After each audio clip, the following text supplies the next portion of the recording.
Morning. Welcome to the meeting of the Delta Stewardship Council here on Thursday, November 20th.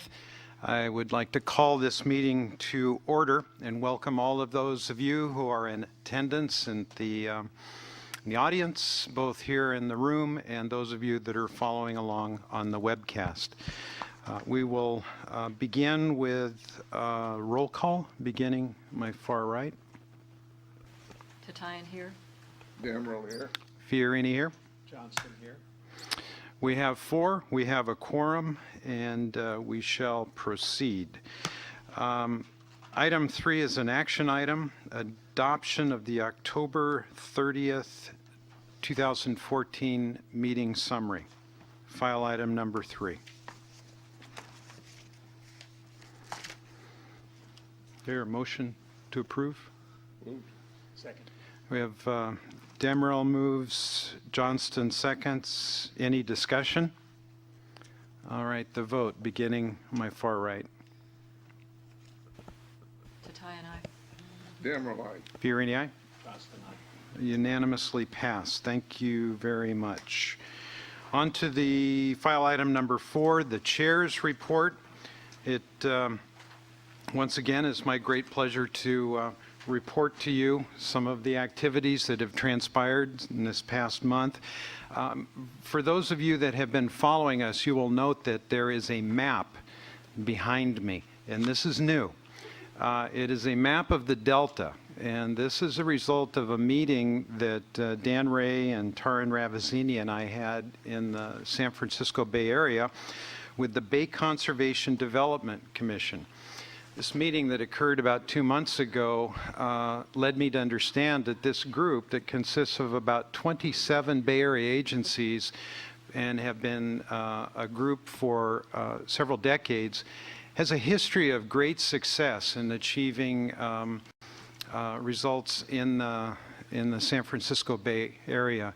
And I asked them, what's your secret? How do you get 27 agencies to cooperate and coalesce around activities that lead to improvements? And they said one of the key elements is that everybody that is seated around the table lives in the Bay Area. They drive around and through the Bay Area. They see the Bay Area. It's part of their daily existence. And so it occurred to me that as a result of our responsibilities, primarily in the Delta, that it would be good to remind people of our laboratory, our workplace, the focus of our efforts, and so that's the story behind the map. And it will be traveling with us wherever we go from meeting to meeting. So, and one of the things about a map of the Delta is that there is always somebody in the audience that will find something wrong with it.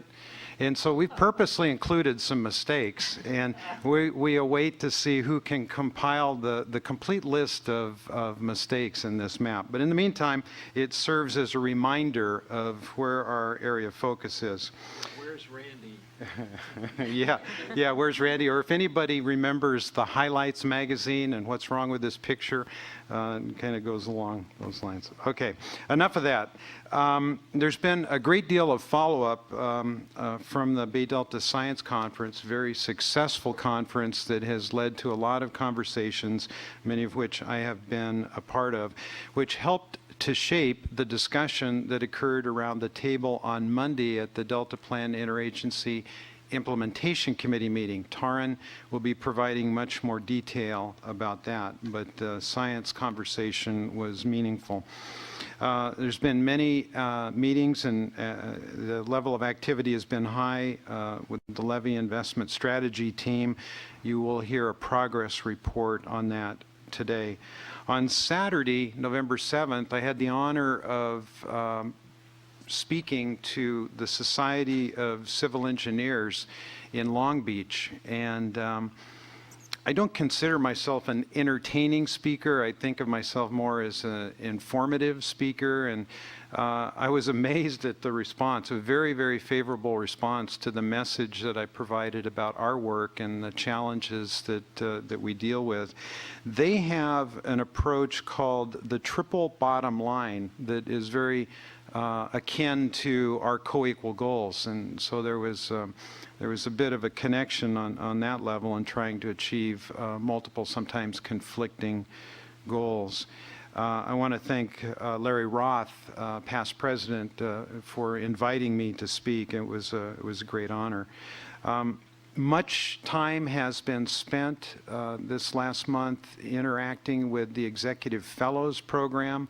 I had the pleasure of sitting in on numerous interviews, and it's so wonderful to see the great young talent that's out there and eager to learn more about the kinds of things that we all do. Taran will have more to say about that later. And then finally, Western Governors Drought Forum. I don't know how many of you have read about that, but that it's not just California that's interested in dry conditions. Many states are dealing with this issue, and it was very informative to bring members of many Western states together to discuss what has been done and to compare notes. Unless there are any questions, that concludes my chair's report.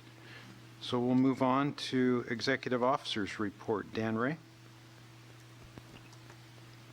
Thanks, Mr. Chairman. Yeah, today's meeting, a lot of it is a focus on what we've learned and how we've operated and what we are learning just through this past water year and operating through the drought, and then to look forward at preparations for the winter. It's a approach that we're trying to borrow, test out from back in the day on the Mississippi, where the Mississippi River Commission, which is a committee of generals of the Army Corps of Engineers, they would take a riverboat up the Mississippi each spring on the high water tour to hear reports about the condition of the river, and the Army's works along it, and receive requests for assistance in responding to the high water's effects, and then they would do a low water tour in the fall to see how prepared they were for the coming season. And so I think we can maybe test out this approach each year with reporting in the fall about how water operations went and how prepared we are for the coming storm season, and then in the spring we can check in to see what we see ahead for the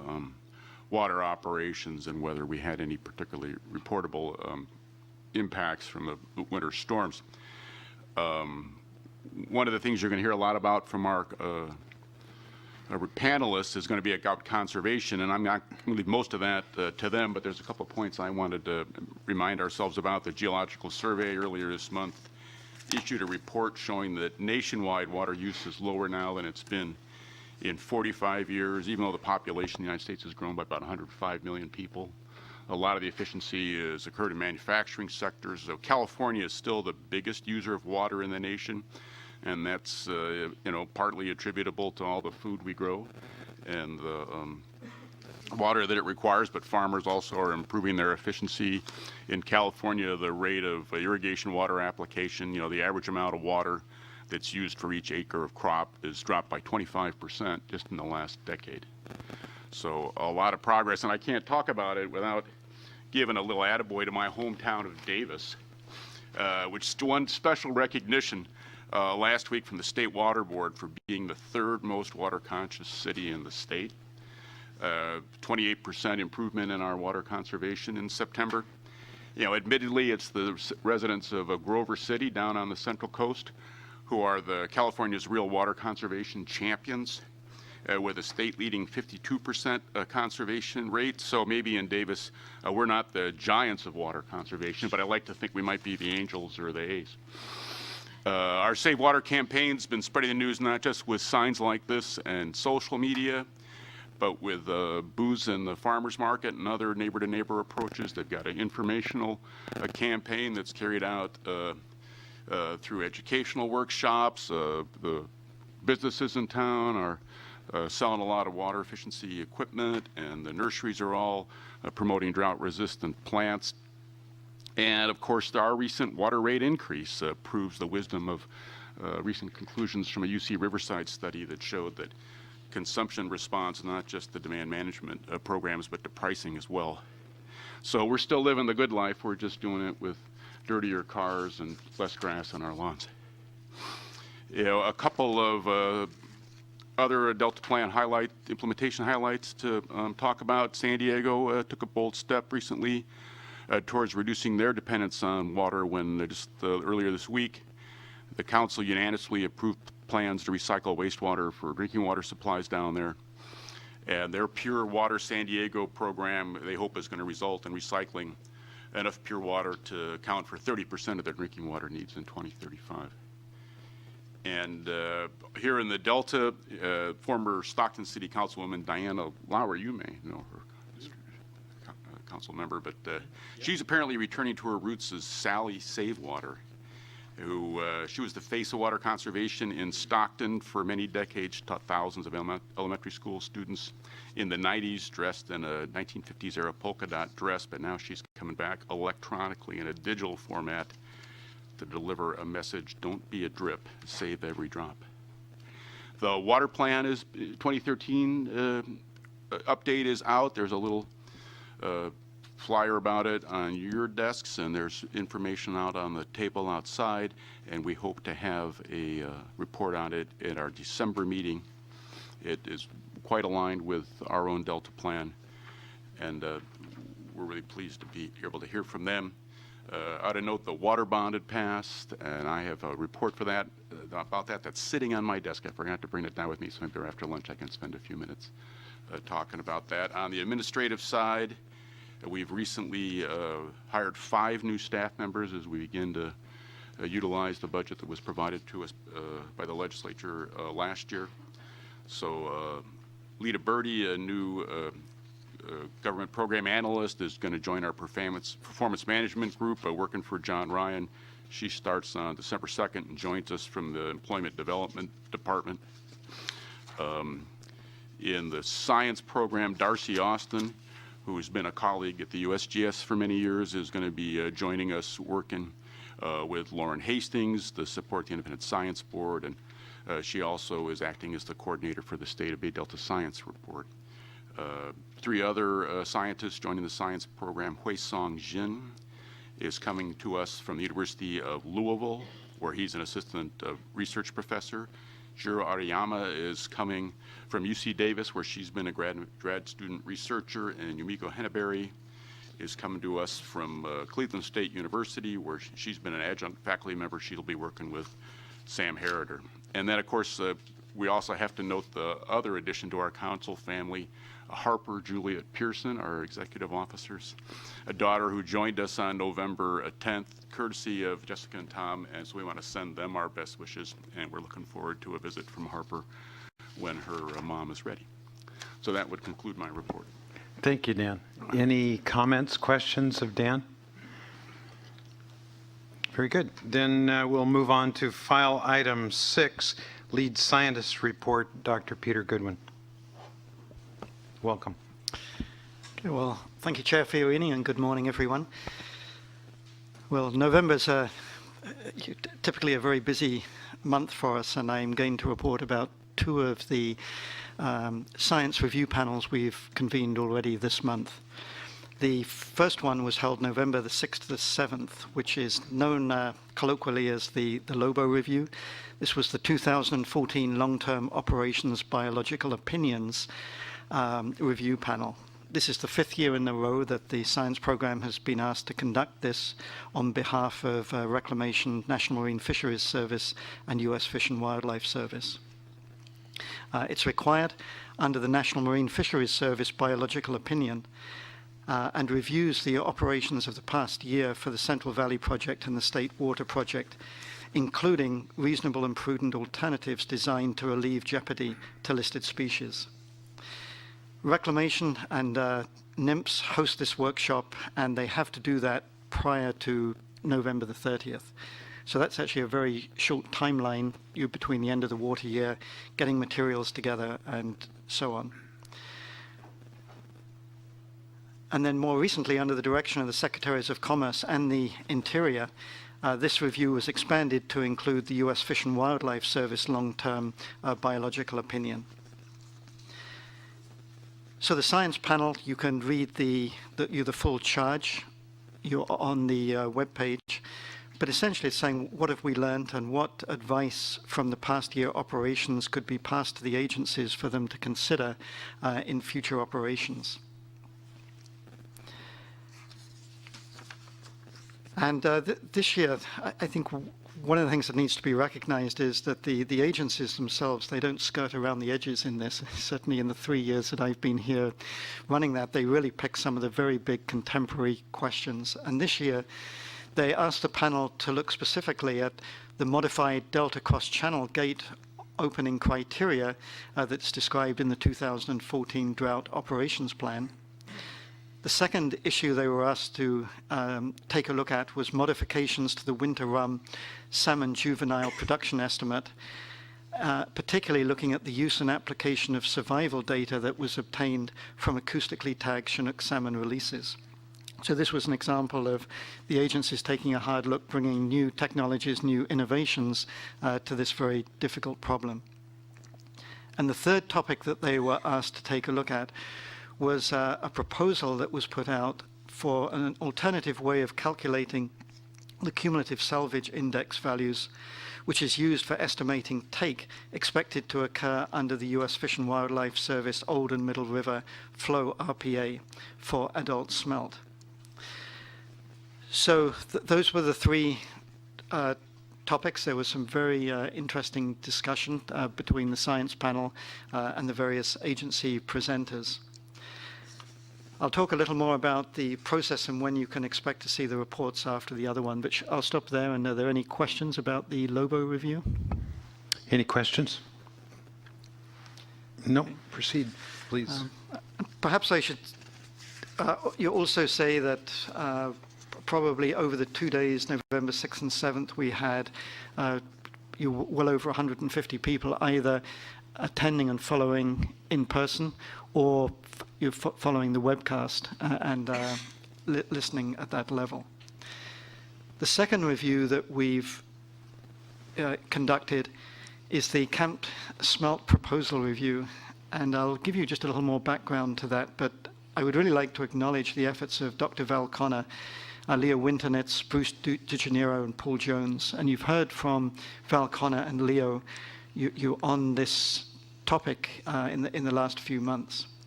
But I think it's quite a remarkable achievement that actually got us to this point. So as a reminder, the Collaborative Science and Adaptive Management Program was launched after the April 9th, 2013 court ruling. And essentially in that it said for the NGOs and the water agencies to get together with the agencies and really take a hard collaborative look at science.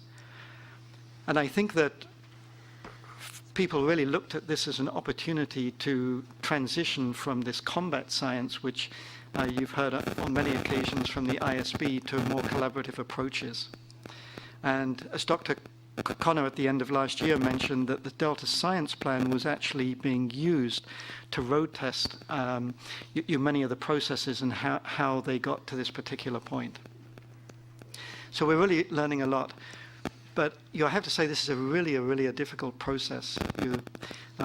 You, Val and Leo, have had to build trust. It's all based on the three primary elements. The science needs to be credible. That's the very highest quality. Your peer review, and this peer review panel was part of ensuring the credibility. It needs to be legitimate, which means that you have the best scientists with all of the different opinions at the table. And of course, it needs to be relevant. Whatever this group comes up with, it has to be directly inform the big management decisions. So in this initial stage, we were asked to convene a panel to review the work plan that's been developed over the last few months. And the panel were just outstanding. They came in, they were very well informed. The presenters actually asked to give PowerPoint, and they said, no, we might get to that, but we've got questions and we'd like to go through. And I think for anyone who watched that, it was just a very high level of scientific dialogue, a lot of detail you came out in that. And the one thing that I noticed, we don't know what the panel's going to say in their final report, but the one dynamic that I really noticed was a change, that when you had the panel lined up like we are here, with the proposing team on the other side of the table, as the questions were being responded to, it wasn't, this is my work element, and this is what we're doing. It was very much a team approach. And so to hear an agency scientist responding to a question that was developed maybe on a work element that was developed by a consultant, where a year ago these two folks had been on opposite sides of the fence, it just really showed that the effort that's gone into this effort really seems to be working. So we expect the report from these panels within 30 days. In our procedures, we just check for typos. We may do a little bit of formatting. We never change any of the scientific content. And then the report gets posted very soon after that. So in the December meeting, we'll come back with a much more detailed content of what these panels came up with. And I'd also like to say, for those folks out there who wonder why it takes 30 days, these panels which we appoint really have a broad perspective. They come from different parts of the science spectrum, from agencies, from consultants, from academia. And so just by nature, the panels themselves often have to have a lot of in-depth discussion amongst themselves before they come out with their reports. So that's what's going on right now. So are there any questions on the two panel reviews? If not, lots more in December. Okay. And the last item here is by the numbers, and I'll ask Sam to come down, and I'm sure he's very disappointed, but he may be out of a job fairly shortly, as we've also been going through in the last few weeks the interviews for the Science Fellows class of 2015. So we're very hopeful that we'll have some great young faces that continue the legacy of the wonderful folks we've had over the last few years. And Sam, you might just want to mention a little about the process and where that sits right now, as you are intimately involved. Well, I think our fellow probably isn't going to be on board until after the first of the year, and maybe a couple of months after that. So they still have things they need to wrap up. But it's somewhat similar to the executive fellows process that Randy participated in, where we go to a matching workshop, give a presentation about our program. The fellows talk about their experience and background. And then we do this thing we call speed dating, where the next day we have these quick 20-minute interviews. So we interview all of the applicants, and it's interesting. It's an interesting process. And then afterwards, the Sea Grant program does the matching service, where they pick who's high on their list and our list, and lines them up and gives us our new fellow for the year. So by the numbers, I'll be doing this for a little while, I think. Maybe I might be able to get one of my new staff people to take this on maybe next month, but I haven't told them that yet. So, so since these came out, there's been a few changes. So I'll highlight a couple of things. There's the Sacramento River flows are actually up a little bit now. They're about 66, about 2/3 of normal for this time of year. So they are moving water through the system. There's been a little bit of rainfall, so it's starting to, things are looking up a little bit on the water supply side. Precipitation in northern Sierra is up to about 4.6 inches now. We've got some rain over the last week or so since we printed this up. And but that's still following a little bit below normal, so things aren't bad, but they're not great rainfall wise. But I expect probably by, and this is kind of typical, we get some, rain comes in fits and spurts, so we expect that probably by early next week we may be a little bit closer to normal with the rainfall expected over this weekend. Delta operations have changed a bit. The state and federal projects are pumping about 3,100 cubic feet per second now. That's about 42% of normal. That's also not great water supplies wise, but it's an improvement over last month and since this came out. Water quality in the Delta is starting to improve a little bit. Edmonton, the electrical conductivity is down to about 2,400 microsiemens, which is quite a bit better than what was put in there originally. And Jersey Point is also down to about 1,100, so the water quality in the Western Delta is starting to improve. It hasn't quite filtered down to the pumps yet, so the water quality of the pumps is about the same. It takes a few weeks for that to get through the system. The two reservoir shafts in Oroville are both probably about the same as in this, as printed here. They're slowly dropping, but that should start turning around pretty soon with the rainfall we're expecting. When I put this together, we didn't have any fish numbers. This is all water supply side, so we want to get some of the fish side. And but since in the last week or so, we started getting some numbers from the both the fall midwater trawl and some salvage data too. So I'll talk about the fall midwater trawl index. This is the index that's really the gauge for how well smelt are doing going into the winter. So it's the standard that's used to determine how much take the pumps are allowed to take. So the fall midwater trawl index, this is kind of a mid-season report. They do it January, September, October, November, December. So normally the numbers don't come out until January, but this is kind of an early indication. And the smelt numbers are not great.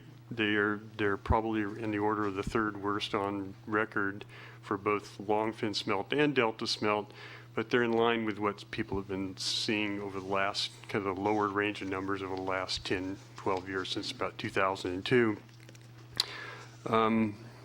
Randy, I think you'll be happy to know that the striped bass index this fall is the worst on record so far. So, and there'll be an update of this probably coming in January.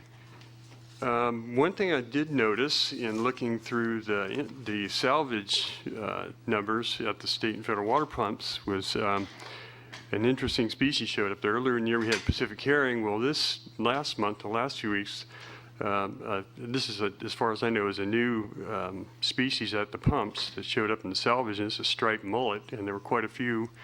I think somewhere around expanded salvage around 52, which is not a huge number, but it's just, I think that may be an indication of warming climate, warming ocean conditions. This is a species that's typically found in Southern California, San Diego, and Los Angeles area. So just an interesting observation. Questions of Sam?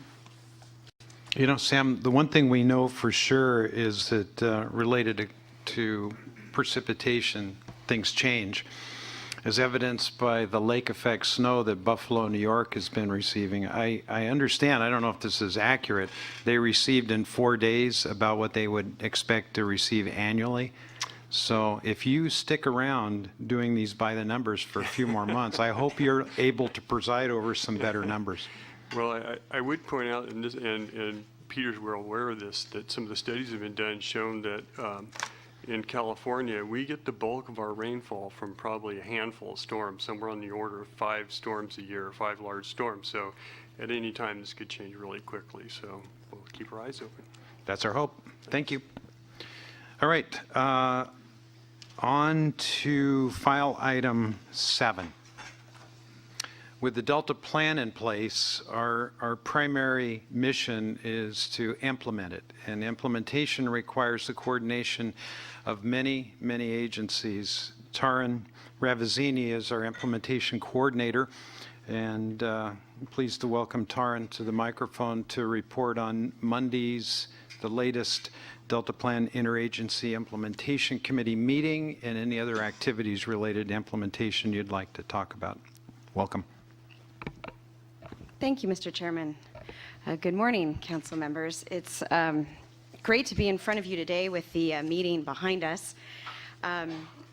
The Implementation Committee, as you may remember, meets only twice a year, and this was in fact the second meeting of this distinguished body. It was a great showing. I have a couple of notes I think of interest to the council on this. Actually, all of the council members that are present today were in fact present at the meeting, so I'm going to keep my summary fairly succinct, hopefully, for you. But please, I'm actually very interested in hearing any questions or comments that you may have as well. Of key interest to the council, in particular, may be attendance. We had an excellent showing of committee members, only a handful sent their alternates and were unable to attend, but we had an excellent showing of the very high level and distinguished federal and state and local water leaders on the committee, and they engaged in ways that we were looking forward to. On the agenda to begin was to discuss the guiding principles. We had created a general framework from which the committee can guide the discussions, and included in that particularly was establishing a consensus-based forum. So this is not a voting body. It's an important point to make, to note. So they did agree to accept those guiding principles and therefore move forward pursuing consensus-based decisions for any action that they may direct their staff and our staff to do with respect to implementation. On the agenda as well, we had some very distinguished speakers. In fact, we had the Undersecretary for Natural Resources, Janelle Beelan, talk about the California Water Action Plan. And this was a very important component to highlight because beginning with the inaugural meeting, it was critical to identify that the Delta Plan is part of a greater effort, and it fits right in with the California Water Action Plan, which is a priority of this administration. Within the Water Action Plan, it does direct agencies to implement the Delta Plan and the Delta Science Plan and to work with the Delta Stewardship Council on those efforts. So we will continue to use the Implementation Committee Forum to show how those two are moving forward together. And one of the of particular note to the council would be that Undersecretary Beeland recognized the Implementation Committee Forum as an ideal place to highlight the progress being made with respect to implementation. So we do look forward to hearing more from the administration through the Resources Agency at future meetings. Underneath the agenda item of the Water Action Plan, we incorporated a presentation provided by Chris Chernell, the Special Assistant to the Secretary for Water, Secretary for Natural Resources. This was his Special Assistant for Water. And Chris Chernell actually provided a presentation on the Resources Agency's effort to coordinate work and better integrate programs within the YOLO bypass. This, in fact, was something that was raised at the April meeting. Bill Edgar, one of the committee members, the president of the Central Valley Flood Protection Board, addressed his concerns, showcased his concerns with the lack of coordination. There's so many things going on in the YOLO bypass. So this was raised in April, and then through work, especially with the attention now of the Resources Agency on that, the Resources Agency took a leadership role to then coordinate or look to figure out how best to coordinate and integrate efforts within the YOLO bypass. So Chris presented an initial kind of outline of what they have discovered in their work and the direction that they'd like to go. What is great about the Implementation Committee venue is that now they will be coming back in 6 months and reporting any progress on that. I will say that the committee membership through the state and the federal entities that were present, this was an excellent effort to highlight, to really showcase the need for encouraging cross-governmental communication. So we had a lot of interested parties at the table once they heard that presentation, so we look forward to hearing the progress from that. With respect to science, that was our most exciting discussion of the day, in my opinion, and I was very pleased to see how members were engaged. In April, science was the area in which all of the agencies at the table found their link together. Science is something that they chose to highlight as a priority, so we came back to the committee, being able to move forward with hopefully some action items. And we made a couple of proposals, and there were a few that were decided. I would like actually to kind of step back and just provide a quote from Will Stell from April, because I believe a lot of our direction was based on this quote. Will Stell is the regional administrator for NOAA Fisheries, and he was in attendance both in April and on Monday. And he quoted, if I may quote him, he said, "What are the highest and most immediate opportunities to utilize the planning and regulatory authorities that are sitting around this table to blend funding commitments and science priority commitments together immediately?" And he went on to say, because if we can do that, then we can realize a mutual commitment to implementing an effective Delta science program. And I'm very pleased to hear that quote. I was very pleased to hear that then, but I'm bringing it up now because our Delta Science program moved forward with implementing the Delta Science Plan all summer long. You'll be hearing more from the staff that have done yeoman's work on a great effort called the Interim Science Action Agenda, which you are aware of. But we were able to present this to Dr. Goodwin was able to present this to the committee and pursue acceptance by the committee of this effort, of the Interim Science Action Agenda as a collaborative roadmap to move forward on science actions in the Delta. So an interesting dialogue ensued, the question of what acceptance really means. But generally, the proposal coming from the science program was to have these agencies around the table refer to the Interim Science Action Agenda as a guide to help them as they are traversing all of the difficult science issues in the Delta. So it is really a foundational document from which we will now engage with these implementation committee agencies, hopefully in more of a workshop setting where there will be a facilitated discussion with their high-level managers and policymakers, and we can then, and scientists, and we can come together to help foster where they can move forward together with some of the key science actions in the Delta. So this is really an interagency effort, and I'm very pleased and very proud of the science program for all of the work that they did with putting this together. And I know Lindsay Cray in particular will be speaking more on the specifics of the Interim Science Action Agenda, so I'll leave that to the professional on that. But with respect to the Implementation Committee's engagement, I think it was very good to have a science action coming out of the meeting. And so we're looking forward to moving forward with this. And moving forward quickly, there's only about 5 months before the next intended committee meeting. And the last thing I'd like to note particularly, and Randy, as I'm going through kind of the agenda in my head, I'm trying to hit some key points, but if there's anything, please, I'll happily comment. Aquatic weeds got brought up, and I'd like to recognize that staff is committed to work with those agencies concerned with aquatic weeds in the Delta, and so we will be moving forward with trying to figure out ways to better coordinate the existing groups, interagency groups that are underway now, trying to handle weed eradication in the Delta. So we are dedicated to assist with that effort.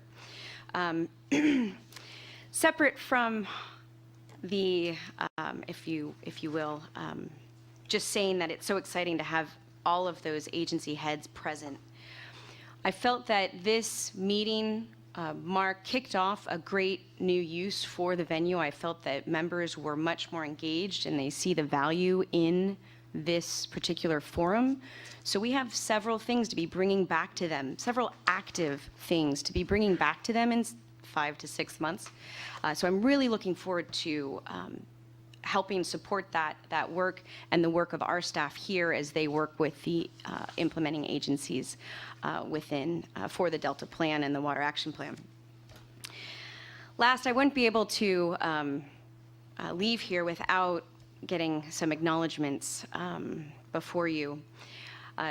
First off, I would not be able to have pulled things off in quite the way as we did on Monday without the great effort of our executive team at the Delta Stewardship Council.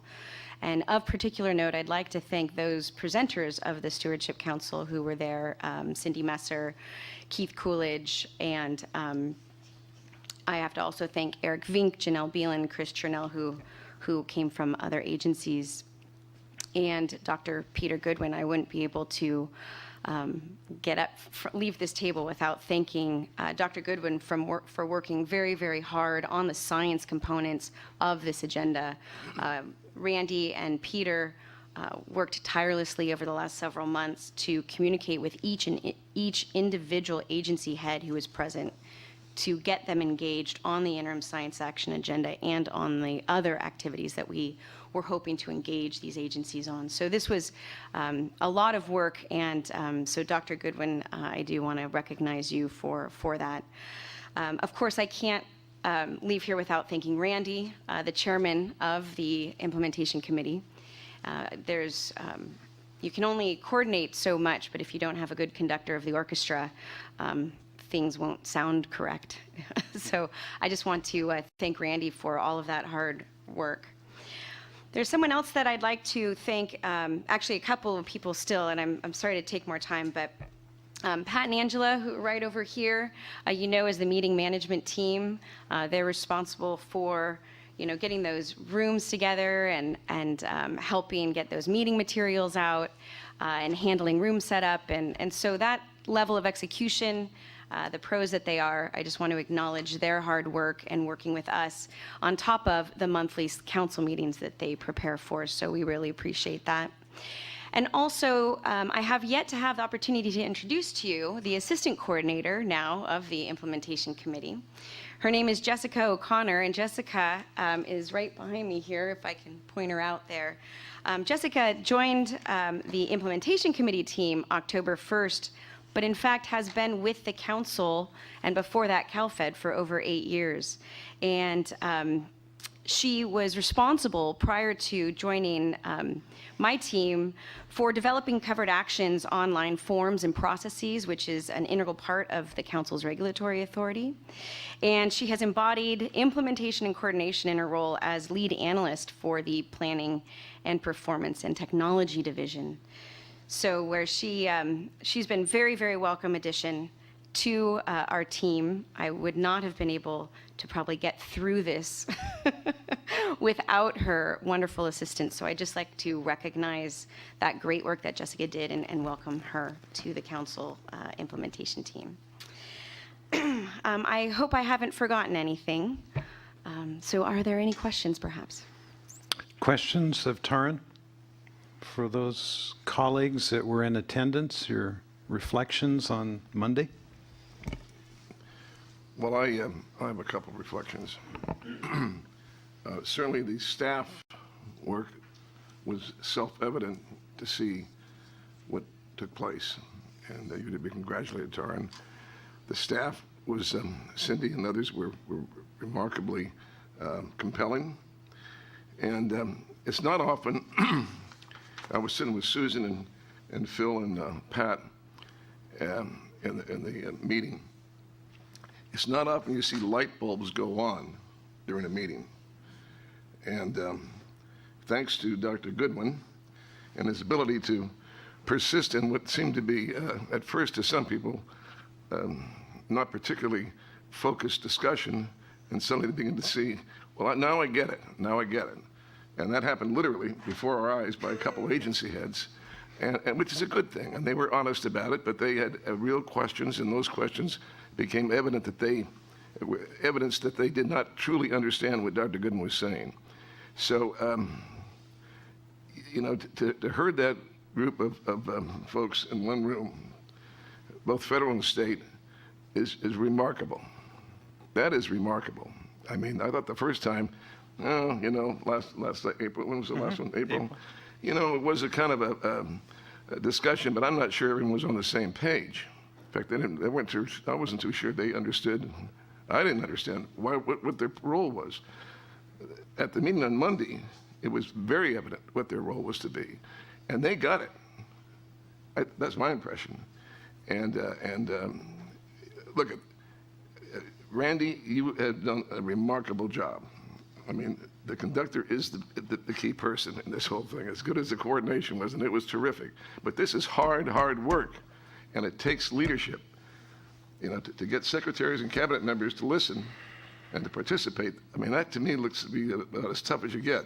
So between Peter and Randy in particular was the wheel horse here. I was frankly astonished by their attention and their getting into this discussion and understanding it seemingly in some cases for the first time. it was a remarkable implementation, but really there was an integration, which I think precedes implementation. Integrating all those agencies, federal and state, is essential to deal with the problem. And that seems to be taking place. It's not a finished product by any means, but it seems to be taking place and taking hold. And I think you deserve a great deal of credit, Randy, for what you've done. And to bring that about, it's extremely important. It's essential. It's essential. And I think it's beginning to really happen in this state. Any other comments or questions of Taran? Judge, thank you very much for those compliments. Susan? I just want to echo the judge's comments, and I have to say, in my over 30 years of working in water, from the lowest levels all the way to today, I have to emphasize that I've not seen that level of engagement at that top level. I can't remember the last time, maybe when CalFed was just really getting rolling. So congratulations, and especially on the point that they were particularly engaged, and I sensed not only engaged, but there seems to be a camaraderie gelling within the DPIC, as it was called, and I agree with the judge. It was truly amazing to witness. I agree with Susan and the judge. It was a pivot to indicate great opportunity in the future, and the leadership of staff and Randy as chair was pronounced. The encouraging thing was we all look forward to the next meeting, because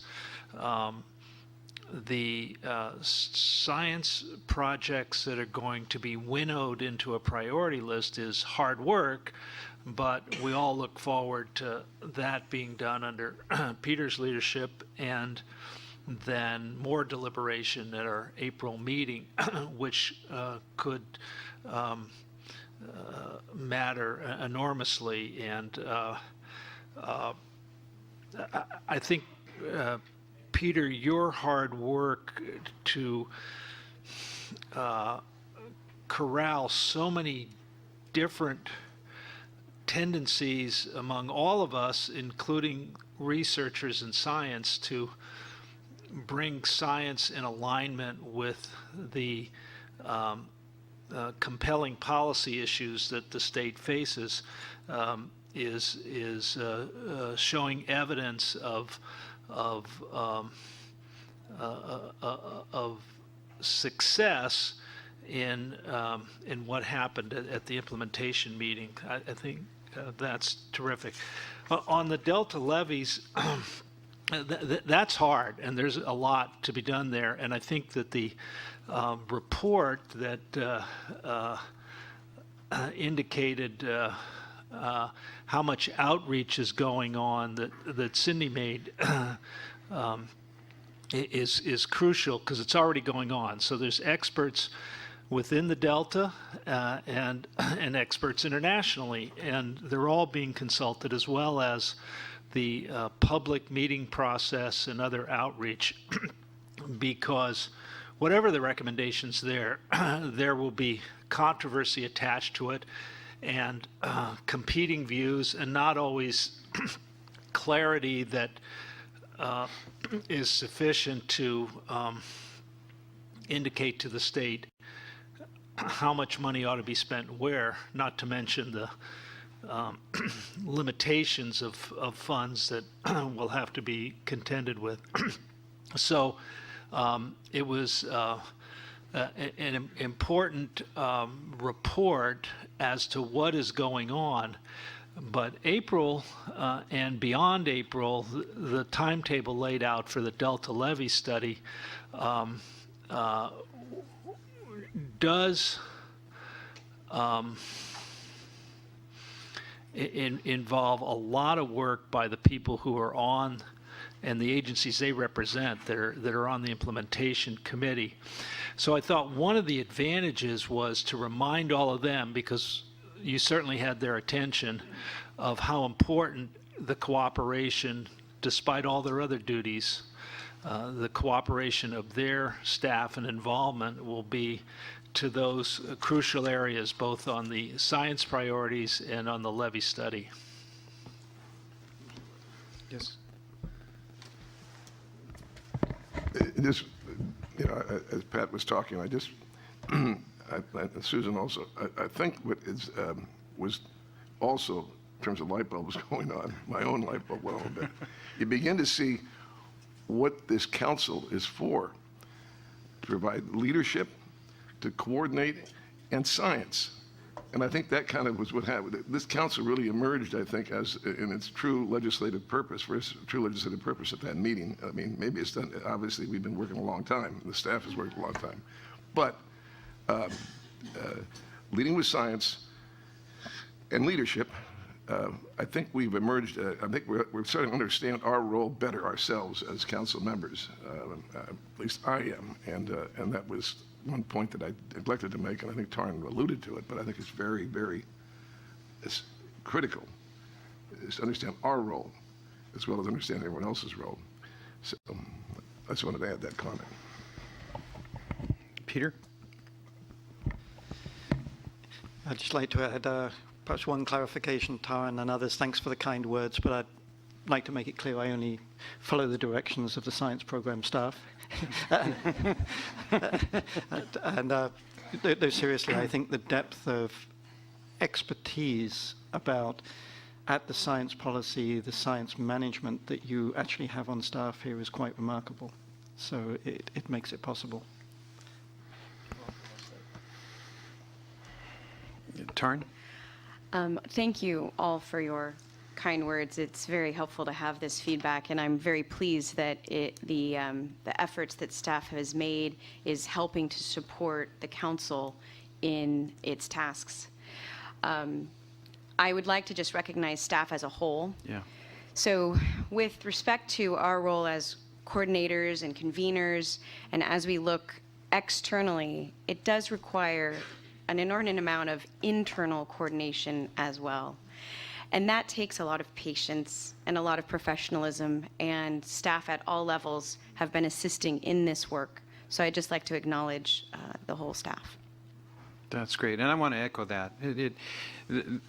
Whatever successes came about on Monday were the result of 6 months of foundational work. Every member of our staff contributed in some form or fashion. And Taryn coordinated the internal as well as the external. I'm pleased that the level of respect for the work that we do here at the Stewardship Council seems to be growing.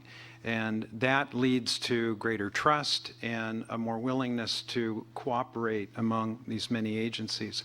This year has been a very tough year, and it was evident just looking around the table how bone weary the leaders are, having dealt with the drought, having dealt with the passage of the water bond, dealing with significant groundwater legislation, along with all the other myriad duties that they all have to do and to deal with. So with that as a backdrop, the fact that they were willing to come and contribute in meaningful ways around the table on Monday is very, very encouraging to me. And I echo our compliments to our staff, and we celebrate what happened on Monday, but recognize that the level of responsibility just got kicked up a notch, because now we have to deliver in April, and a big part of that's going to be the work of the science program. So I look forward to the fun that will unfold between now and the next time the group meets. Taryn, congratulations to you. Your level of enthusiasm and energy, along with your skills and talents, is very evident and very much appreciated. Thank you. Thank you, Mr. Chair. Before I end, I'm so sorry. I just wanted to support your comment about the Executive Fellowship Program, if I may. Oh, please. I'm not at liberty to say who we've been assigned, but we did find out yesterday evening that we have been chosen to host an executive fellow this year, and we are very excited about that. So will be a co-mentor along with Randy, and when Jessica returns, as a former executive fellow herself, she is of course very excited to co-mentor as well. So I just wanted to remark on that. That's great news. Thank you. That completes file item 7. Any blue slips, public comment? None. All right. On to then file item 8. Dr. Peter Goodwin is, now it looks like Reiner is going to facilitate the introduction. Climate change in California's water. What challenges can we anticipate?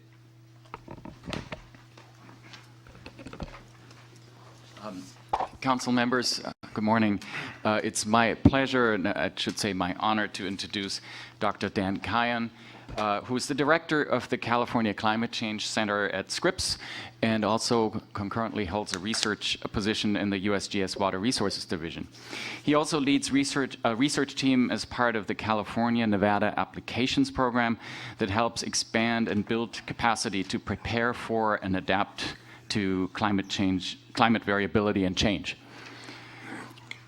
His research interests include seasonal and interdecadal climate variations, climate change, and climate impacts on water, wildlife, health, and agriculture in California and Western North America. Please welcome Dr. Kayan, who will set the stage and provide some context for our subsequent panels, reflecting on our past 3 years of drought and a preview of the 2014 winter season. So please welcome Dr. Kayan. Thank you for being here. Welcome, Doctor. Thank you. What a pleasure. And I hope to, thanks Reiner, I hope to give you a little bit of a flavor of both the climate variability that we're all familiar with, as well as the potential climate change that may confront us. So I've been warned about death by PowerPoint. There's just 11 slides here, and they're colorful. So let's bear with me. This bar graph here is a historical chart showing the Sierra Nevada precipitation by water year, going back to about the turn of the century. And of course, the thing that is striking is the amount of ups and downs as we proceed, both on a year-to-year basis, and also if you follow along the smooth curve there, we have, of course, these episodes of relatively wet and relatively dry. The last 3 years have been decidedly dry. Actually, the last 16 years or so, since the late 1990s, we've been dry in California. This chart here shows the amount of deficit that's accumulated over that 16-year period. And if you tally this up, this is in percentage, gains or loss. The warm shadings are losses per year, and you can see the bullseyes that occur over the largely California and Arizona. This is equivalent over 16 years to something like a year and a half to over 2.5 years of normal precipitation that we have not received over that 16-year period. So the point is that, these last 3 years have been quite dry. We've actually been subject more or less to dryness over this period since the last really large El Nino that occurred in the Pacific Basin in 1998. Now, as Sam had mentioned previously, we are dependent really exquisitely on heavy storm events. This chart here shows moisture in the atmosphere, and you can all make out the geography. The tropical Pacific is of course a pool of not only warm water but also really moistened atmosphere. And occasionally we get these filaments of high water vapor that penetrate into the extratropics. And these are the storm generators, the really large ones along the West Coast. In some cases, they're flood-causing events, but they're also really crucial in delivering the California water supply. And this is a case that was observed back in 2004, where you can see one of these so-called atmospheric river events that extends in very elongated fashion from the tropical Pacific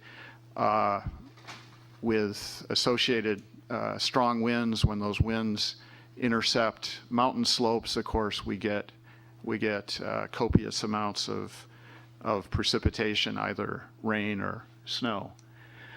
I'd like to draw your attention here at the bottom to the bar graph, which shows the number of that type of event per year. And it's really, as was mentioned, it's a handful of these events that occur every year that California is exposed to. And that's not a regular phenomena, so it varies quite a bit from one year to the next. The last 3 years, we've been lacking in these kinds of storms. If you go back to the year 2011, we had some big ones, and so forth. And the interesting thing is that if you plot the number of these events, which is the orange curve at the top, and overplot it on the amount of water year precipitation, that's the black trace on that same upper plot, there's a remarkable correspondence.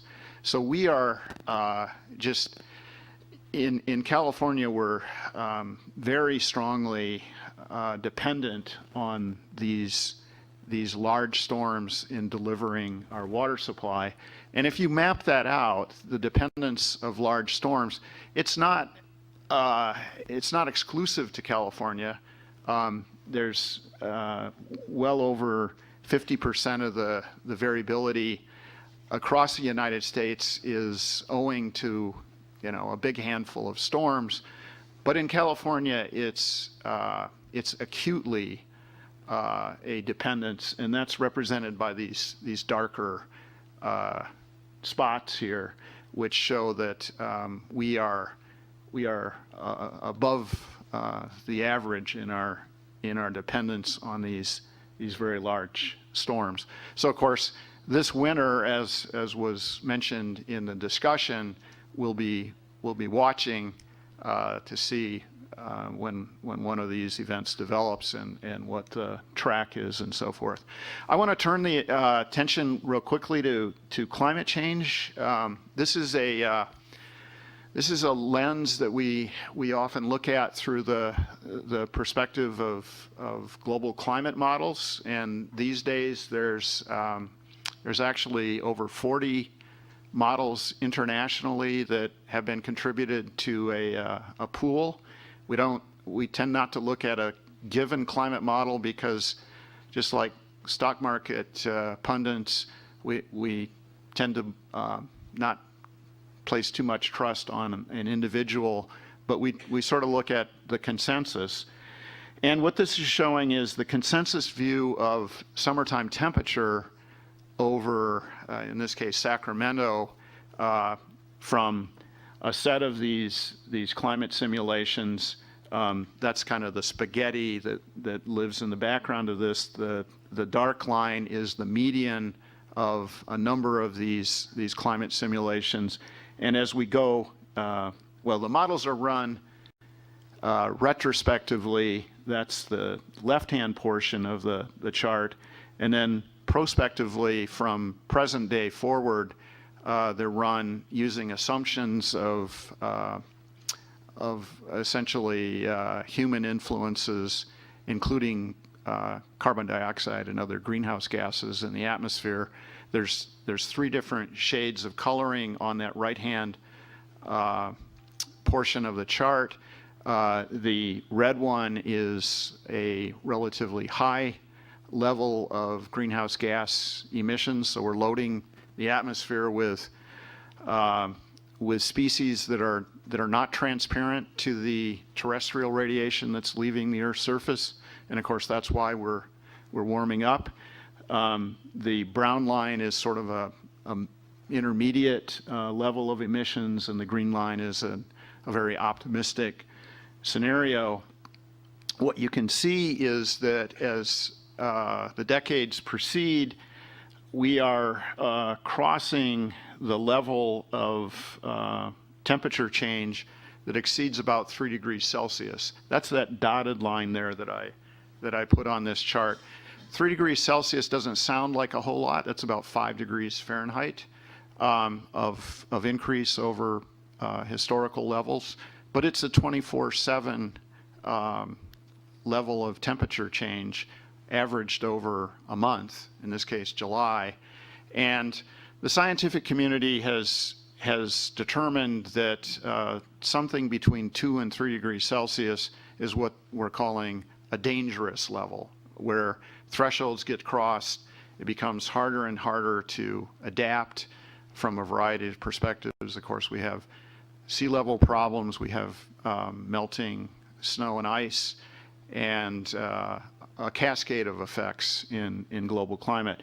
So this shows that even under the best of circumstances, we're flirting with these higher levels of temperature change under the sort of pessimistic and actually presently occurring trajectory of greenhouse gas emissions.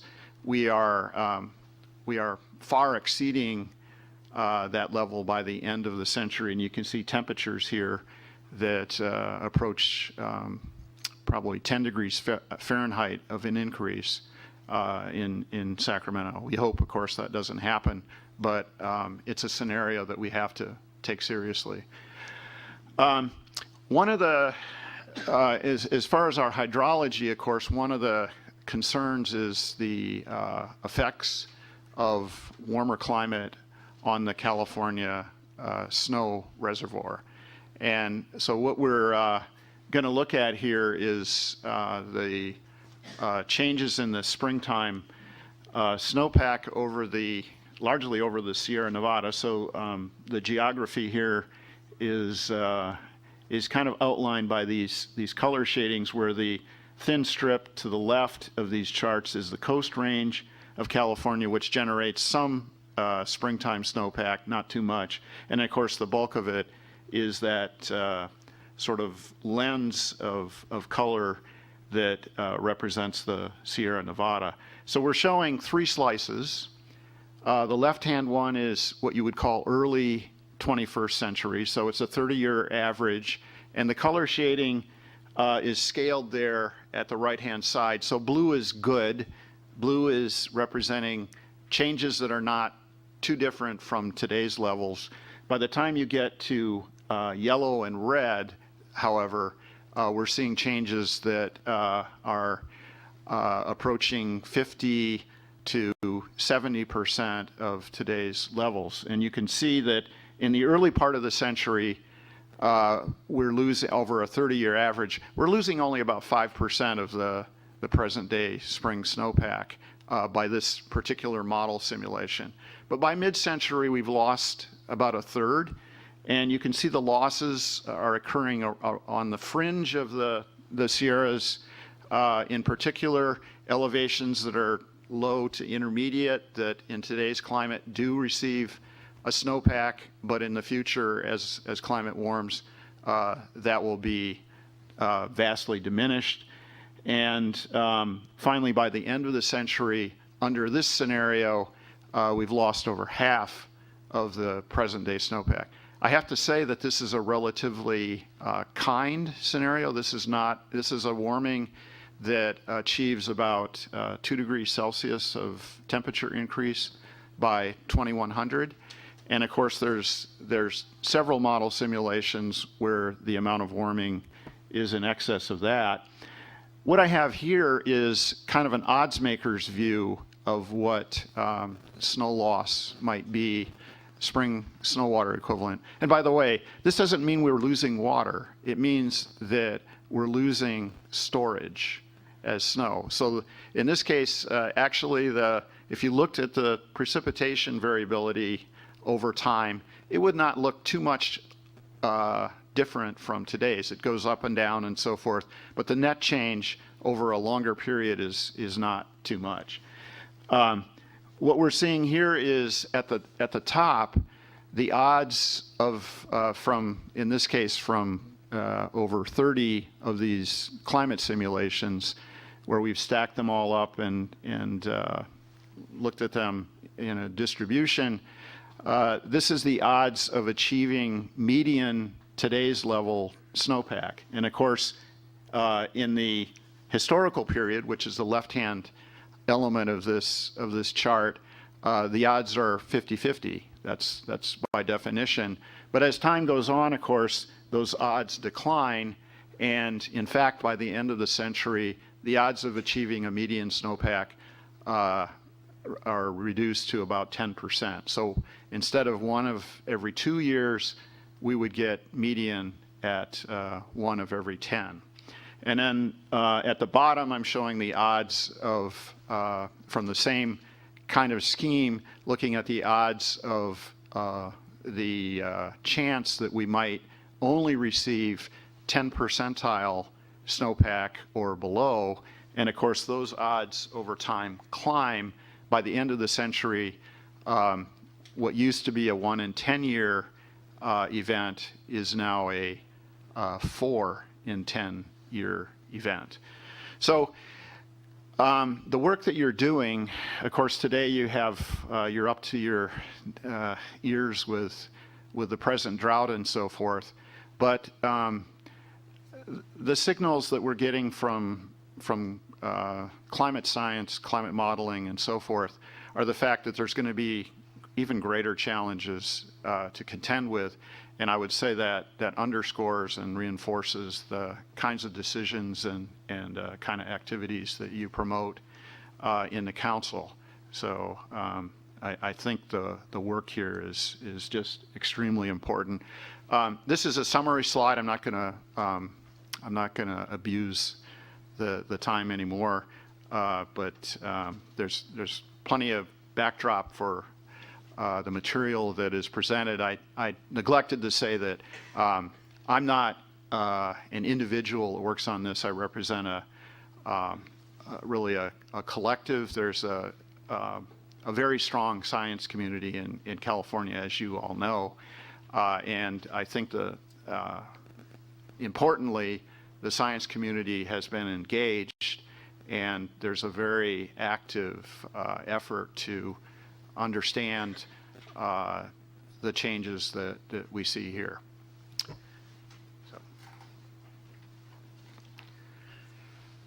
Dr. Kayan, thank you very much. I want to acknowledge that we're privileged to have you here with us today providing this report. As disturbing as the projections are, it is reassuring to hear from an expert such as you, who is recognized throughout the scientific community as a leading authority on climate. I consistently ask climatologists, because the statute that created the Delta Stewardship Council and that led to the development of the Delta Plan called for us to consider a 55-inch sea level rise by the year 2100. I'm always hoping to have someone tell us, well, that's maybe on the high end. You today suggested that your warning predictions are kind. Well, you have to, the one slice I showed of the the mapping of the snowpack was on the more conservative side. 55 inches is at the high end of projected sea levels. I would say that this has been a little bit of a moving target for decision makers because, of course, the science is developing for sea level projections. There was a National Research Council study that was commissioned for the West Coast states, spearheaded by our Department of Water Resources. Janine Jones was really active in getting that going. I served on that committee. I would say this sort of middle range right now in the science community for global sea level rise, and of course we have regional sea level rise, not global, is about 3 feet. So 55 inches, of course, is maybe more like 5 feet. That is at the higher end of the projections. It's not outside of the range, and I think it's used as the upper end of this. And of course, the state has adopted sea level guidance and so forth, and they've taken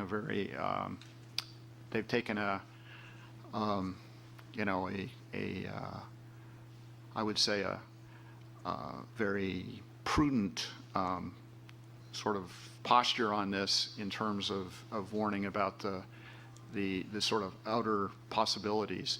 The thing that I would say about sea level rise is that this is what we have out there is not a bathtub. It's an ornery bathtub sometimes. Usually when we have sea level problems, we have big storms and we have high tides. And oftentimes the big storms at least are provoked by El Nino situations. So one thing in our favor is that we can see El Ninos developing over months and so forth. So we do have some time to prepare. And even if there are these shorter period storms, we have increasingly an ability to look at them in a 5 to 7 day window ahead of us. So these are winter events. Our Katrinas here in California are winter atmospheric rivers, and we will see problems happening episodically. If you look historically, a good analog for this is the winter of 1983, and we had huge El Nino and big storms, and we essentially saw the loss of a lot of the vulnerable structures along the California coast during that winter. We've not seen anything like that in the last few decades, but of course it's going to happen again. It's a matter of time. Interesting. Peter? Actually, could I just do a follow-up question, Mr. Chair, to your question? So Dr. Kayan, it's 24-inch, 36, 55.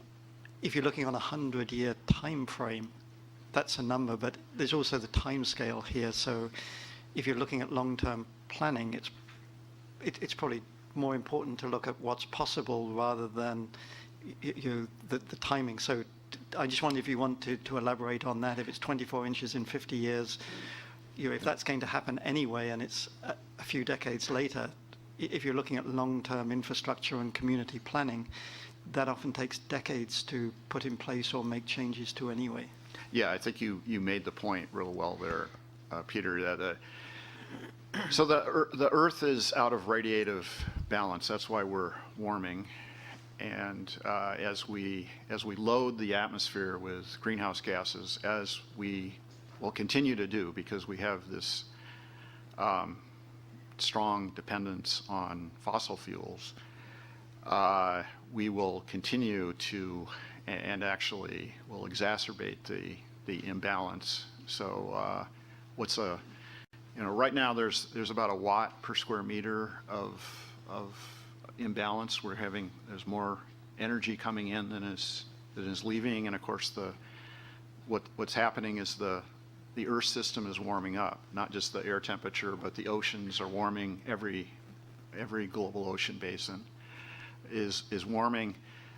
Partly because of that warming, the water is it's inflating, it's expanding thermally. But also because of that warming, we're releasing the big stockpiles of stored water in glaciers and ice caps. And we're going to see increasingly the loss of ice in Greenland and Antarctica as decades go forward. And this imbalance is not going to be solved over probably our lifetimes and our kids' lifetimes and so forth. So sea level rise is going to be a phenomena, we think, for hundreds of years.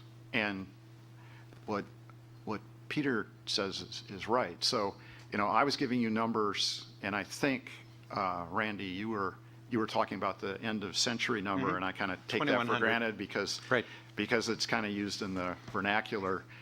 But it will happen eventually, and it's a matter of when. And of course, there's, as you say, there's planning horizons and there's lifetimes of infrastructure projects and so forth. And this all has to be balanced with costs. And so that's what makes your job so interesting. Peter? Just two quick things. First of all, just a comment. Dr. Cohen, we really appreciate you coming up. He's actually leading a science workshop over these few days, so he's actually flown in specifically to give this presentation to you, and then I guess you're jetting out you in a little while, so you really are great appreciation to come and give this presentation. The other thing, just very briefly, I wondered if you'd like to comment on. One of the interests that the council has had is how do you enable the science community to do their jobs more efficiently and more quickly? And I noticed there that you made acknowledgements to NOAA RISA, and then there's the USGS Regional Climate Science Centers that are really focusing on getting data out there. And many of the graphs you've shown, probably that information is a lot easier for you in the climate science community to access than it was just a few years ago.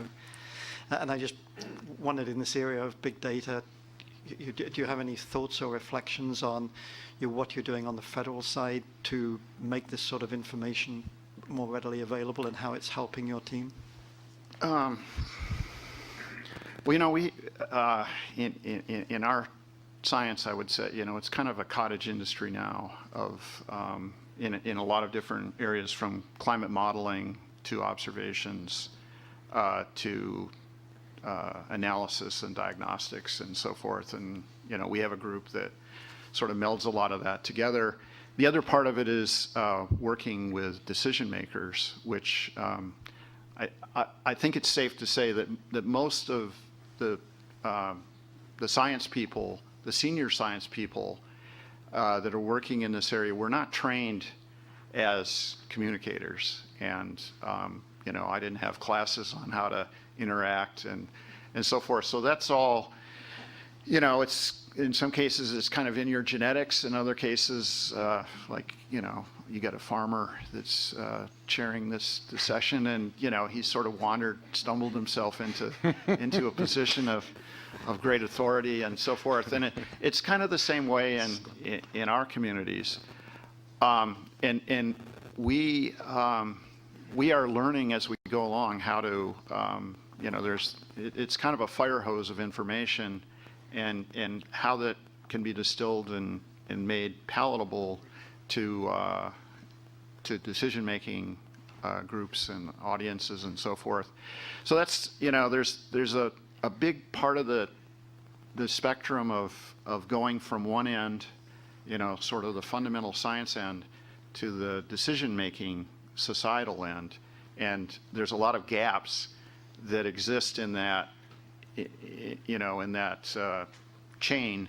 But I think we're rapidly filling them in with both federal and state assistance. The other thing that is really important, I think, in these arenas is the interconnectivity of the science community, because Many of us were trained in kind of what you might think of as stovepipes. You know, I'm a rice farmer and he's, you know, he does cattle. You know, we don't both do agriculture, but, you know, oftentimes we don't. It's the same thing in science. But again, increasingly, I think there's much more incentive to cross boundaries and work in sort of interdisciplinary fashion. And Peter, you've promoted that in your group. I think that's really to be congratulated. We need, of course, more of it. We need forums like this for these kinds of discussions. Oftentimes, scientists kind of work in their little silos and they don't really realize the bigger picture. And I think that's, so there's a two-way street that's necessary. And I think this kind of discussion is really helpful. Patrick. Thank you very much, Dr. Kyan. Lest you worry too much about your ability to communicate, your low-key, calm, clear explanation leaves me with the impression that I've been read a bedtime story by Vincent Price. You have scared me sufficiently. That's a metaphor that I'll have to think about for a while. Anyway. Oh my goodness. How can we top that? Yeah. Dr. Kyan, thank you very much for being with us. Yeah, it's scary stuff, but it influences the work we do, particularly on levees, and as we look to deal with storage. This is important information that we need to take seriously. Thank you. We have someone in the audience today who I've regarded very highly for a long period of time. Maury Roos, longtime state climatologist. Welcome. It's good to have you with us, and glad to know that you're still monitoring the climate and presentations. Thank you. Thank you. It's always nice to hear Dan. Dan, I think we'll take a 15-minute break to assemble the following groups. Not quite 15 minutes. It's 10:27 now. Let's reconvene at 10:40. 10:40. Thanks.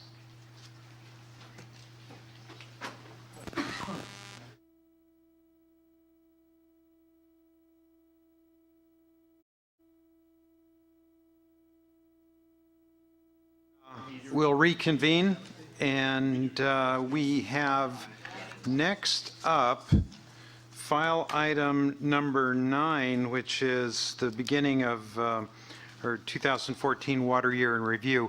We are awaiting 2 more presenters, so what I'm going to suggest, if my colleagues concur, is that we jump ahead to file item 13 and ask Dan Ray for a report on progress thus far on the Coastal Zone Management Act. Yeah, thank you, Mr. Chairman. Very good. File item 13.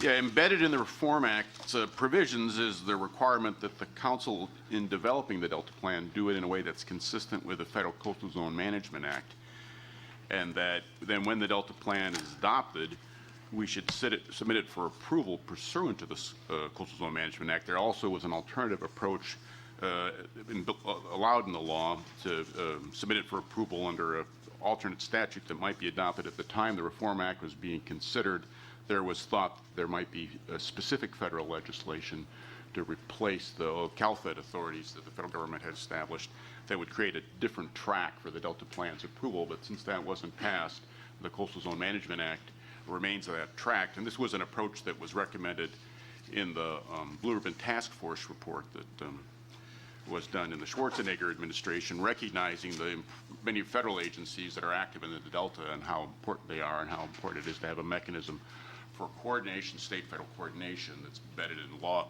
Now, the Federal Coastal Zone Management Act is one of those Nixon-era environmental management initiatives. It was passed in 1972. The agency that's responsible for it is the Department of Commerce. responsible for its administration. It actually builds off, as the planner in me can't help but point out, it builds on a long tradition of the Department of Commerce fostering urban and regional planning. In America, the first zoning ordinances, the model zoning ordinances, were proposed by Herbert Hoover when he was the Secretary of Commerce in the 1920s.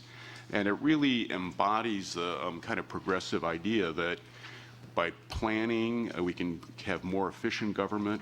I think a lot of the hope in the when this was passed, the Congress recognizing that a tremendous amount of America's economic activity, our ports, a lot of our tourism industry, important infrastructure, recreation, fisheries, energy is located in the coastal zone. And I think today it's about half the population of the United States lives within a coastal zone. The Congress thought, hey, we need to set up a way to encourage more efficient planning in those areas so we could then align state and federal infrastructure investments with land use and other activities in a way that reflects the long-term sensitivities of coastal areas as well, too, their environmental sensitivity. So what the law did is we created the possibility of voluntary partnerships between the federal and the state governments in the coastal states, including the Great Lakes states. The law lays out requirements of pretty minimal requirements of a state plan, provides for it being developed in consultation with federal agencies and also other kind of basic due process requirements of public involvement and protection of property rights. And then that plan is submitted to the Department of Commerce, and they have to consider it, consistent with other federal laws, NEPA, other laws that would apply to them. And then the Secretary can approve it. Now, all 35 coastal states, except Alaska, participate in the program. And those states have a wide variety of approaches to fulfilling the minimal requirements of the federal law. The very first plan to ever be approved was California's. I think the Coastal Commission's plan was the very first one to ever be approved, but the second one was Alabama's, and the third was Delaware. And the most recent one is Illinois. So you can imagine between those states, there's a wide variety of approaches that are taken. In California, we think of the Coastal Commission as exemplifying how things are done through their unique regulatory programs, but in many other programs have got very different ways of approaching things. And so there's a lot of flexibility in it, but one of the advantages of obtaining approval then is that federal actions must be consistent with the state's approved plan. So just as state and local actions now need to be consistent with the Delta plan, and if they're covered actions, they have to certify that consistency. Of federal agencies, if they're carrying out or funding an activity or granting a license or another permission for an activity that significantly affects the state's coastal zone, they have to file a consistency certification that then can be reviewed by the state coastal agency. And if they object, then it creates a basis for further consultations to try to bring the activity into conformance, or it may ultimately lead to the disallowing that activity, depending on whether it's something that the agency is carrying out directly or whether it's a license or lease. And you can think in California, some of the examples of this, how this has worked. The best known example really is in the 80s when the state was able to prevent some additional leases of offshore oil and gas that were proposed and shape the development that did go ahead in the OCS in a way that helped meet the state's objectives. But it's also been used in a variety of other ways. One of the ones that I participated in back in my younger days when I worked for the Coastal Commission was working with the little Victorian community of Ferndale up in Humboldt County. Coast Guard was proposing housing in that area, and we were able to work with the city using the consistency certification authorities of the Coastal Zone Management Act to make sure that the housing that the Coast Guard built was better, more consistent with the city's general plan. Most recently, it's been used in California to negotiate with the Navy over the effects of their training exercises out of San Diego, the effects that those have on marine mammals. So it's been used in a wide variety of ways, and it really is a tool for coordination. That's one of the valuable ways that we could reinforce the good work that we're trying to do to DPIC. as we move finally to begin more serious work on this, we know we've got to do consultations with the other agencies that are active in California's coastal program. I always say, you know, we're trying to join their country club, and so we know we've got to ask them when a tea time might be available, and so this has been the chance to move ahead on this. We're working closely with our colleagues, especially in the BCDC, because we share overlapping jurisdiction with them in Sassoon Marsh and Bay. And so we'll need to make sure that our plan and their plan, we have a way to encourage consistency with them. We'll have to work out when it comes to reviewing federal actions in those areas, sort of who's on first. There is only a modest amount of federal funding that's available to assist states in carrying out their programs, and so the existing coastal agencies who receive those funds are pretty wary of protecting what's for them important parts of their budget, and we certainly understand that. And then in addition, the state plays a role with other states in shaping the national coastal policy through the national coastal program, and so we'll have to work out those relationships. But I think that kind of coordination with the coastal agencies is important. The plan, ultimately, if it's to be submitted as an amendment to California's approved program, has to be submitted by the governor, and so we'll be working closely with the agency, making sure that that what we're doing meets with everybody's approval. We'll also be needing to reconsult with the federal agencies that are affected by the program. One of the things that we'll need to add to in our submittal that's not in the Delta plan now, and we did at the time go through and try to make sure we had provisions in the plan that fulfilled the minimal contents for a program, but we'll have to add a statement of the federal interest in the coastal zone. It's pretty easy to see what parts of that are, because obviously the federal interest is in many ways just aligned with the co-equal goals, the water supplies that they depend on for the Central Valley Project and that are so important to agriculture and urban areas, and also the protection of the Delta's environment and the water quality that is reflected in the Clean Water Act. But I think we'll also be reminded that there's probably some federal interests that we don't normally think about, you know, the protection of the airspace around Travis Air Force Base being an example of that.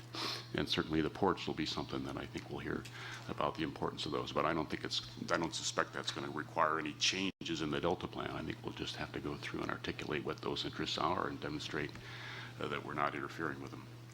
So what we propose to do is enter into an interagency agreement with BCDC, the San Francisco Bay Commission, to describe how we'll work together as we proceed.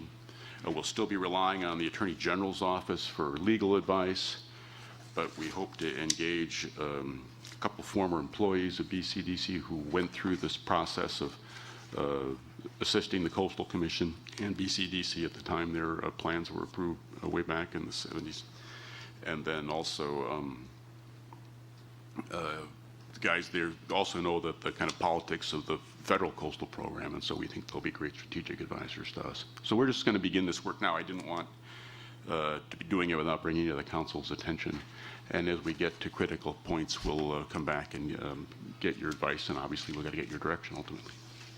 All right, Dan, thanks for that overview. Any questions or comments?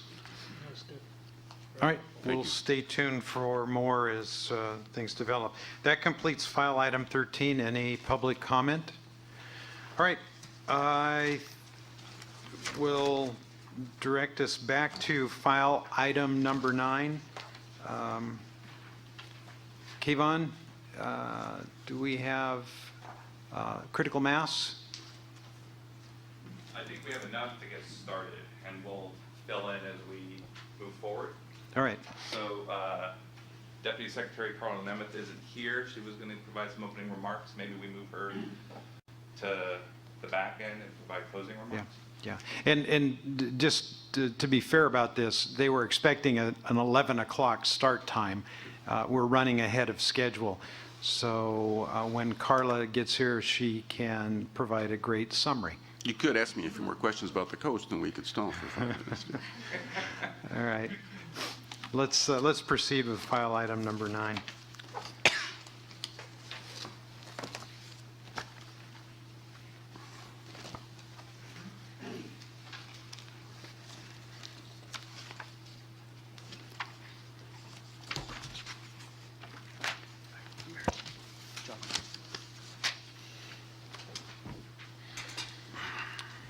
So I think we have some name tags for you, unless one of you wants to be a leading climatological expert.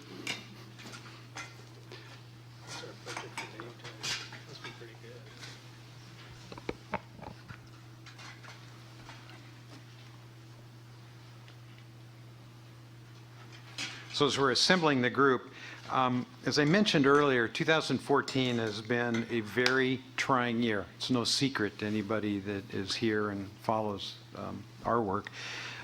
We're grateful that we have a few panels lined up today, and we're grateful for those who are participating and providing us an update on overview of their experiences.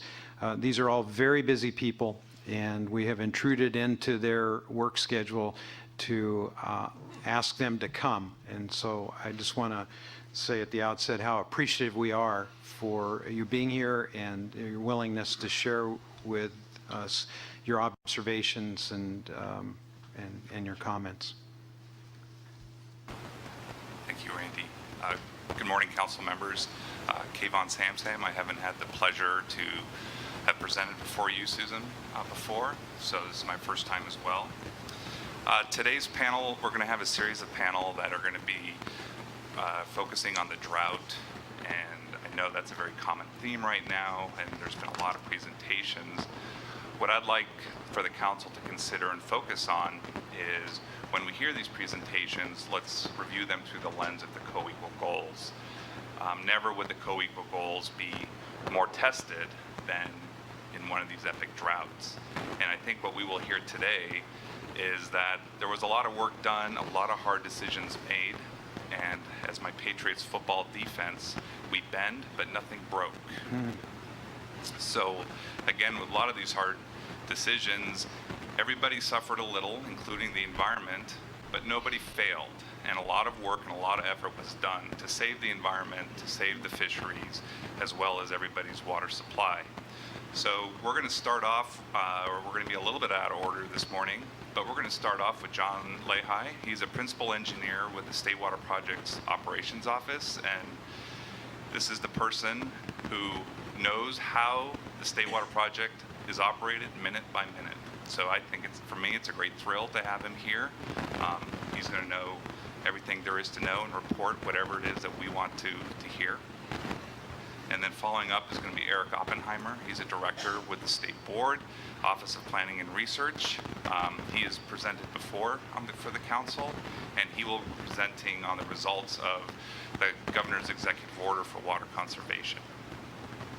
And with that, John. Okay, thank you, Kayvon. Welcome, John. Good. Thank you. Good morning, Chair Fiorini and other members. Yes, the drought activities are keeping us extremely busy these days, but I do appreciate the opportunity to present in front of you this morning. So, yes, I am going to cover the drought effects, kind of continuing on that theme of horror stories from this morning, this climate talk. This one's a little more immediate. So,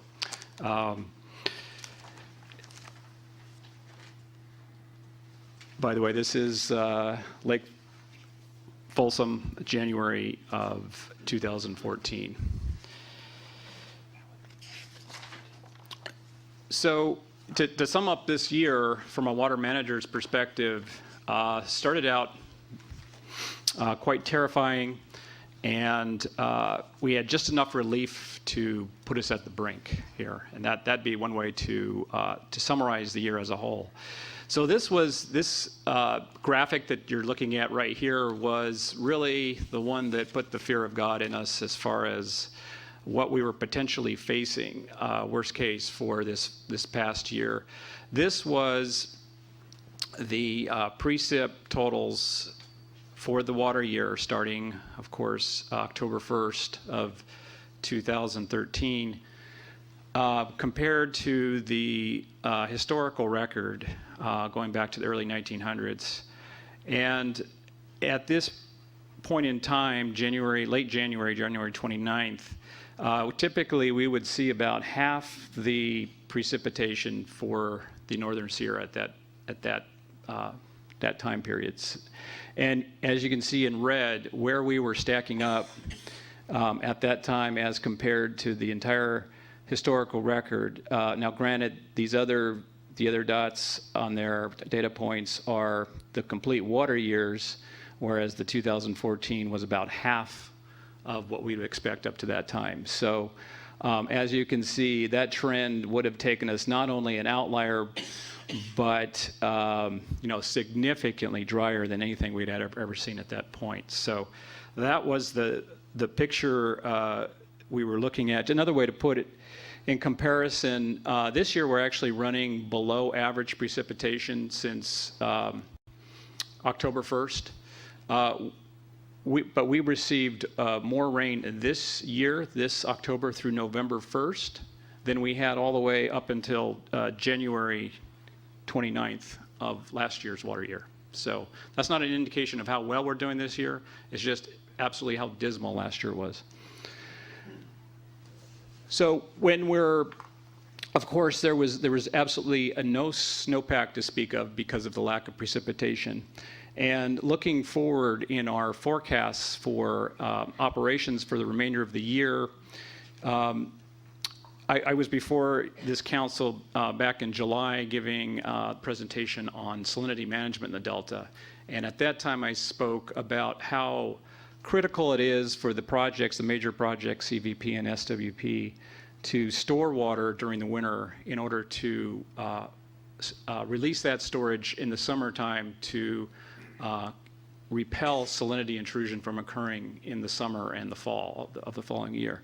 So what we were projecting in January of this past year, because of the lack of snowpack and therefore very low runoff forecast for the remainder of the year, you can see per month in the green bars indicate what would be the average storage that we would expect in each of these months for Shasta, Oroville, Folsom, and the orange is what our forecasts were showing. So typically, we will see storage gains. Already we were coming into this year slightly greater than half of what would be normal at that time in January.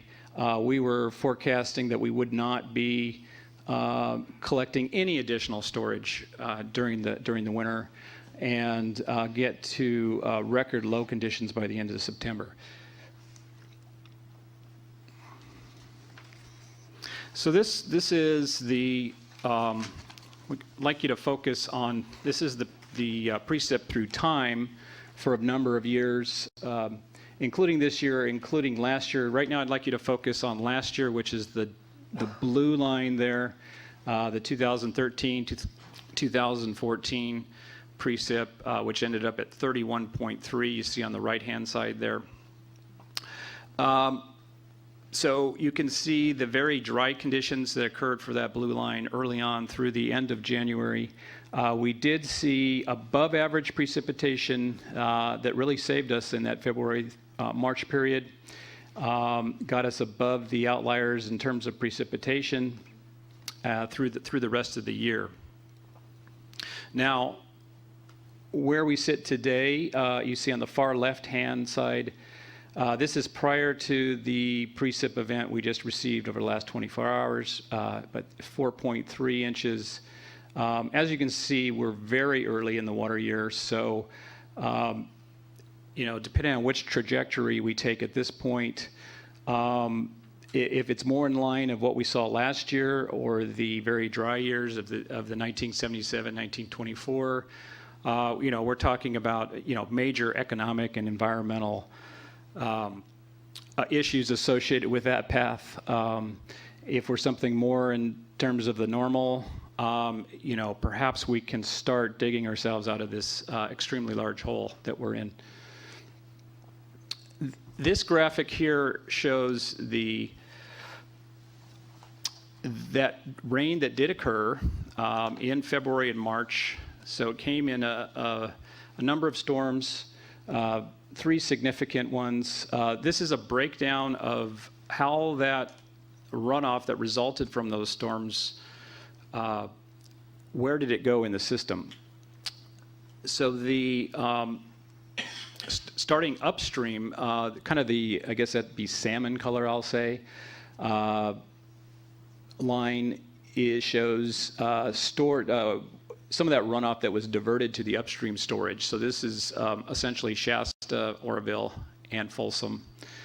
So, and again, this is the usual interaction of the projects with the system, where we are diverting water runoff to storage in the winter and the spring for later release for salinity control, for temperature management on the rivers, for the fishery in the summer and fall. And so you can see the salmon line drops below the, these are storage withdrawals that are occurring beginning in May through the end of fall, and where we are currently as far as storage withdrawals to the system. The other component here was the blue line, which, let me back up. The red line was some of that runoff that made it downstream was exported from the projects, so that'd be the red line there. Of course, these levels were extremely low compared to normal years, with very low allocation levels south of the Delta, 5% for the State Water Project, for example. There were a small amount of water transfers that were moved in the summertime, and those were on the nature of 200,000 to 300,000 acre feet, which barely shows up on this graph as far as the red line through the summer months. The remainder is the blue, and that was the delta outflow that we saw. So that's the flow the environment ended up seeing as a result of these storms. And I have to say that on a real-time basis, during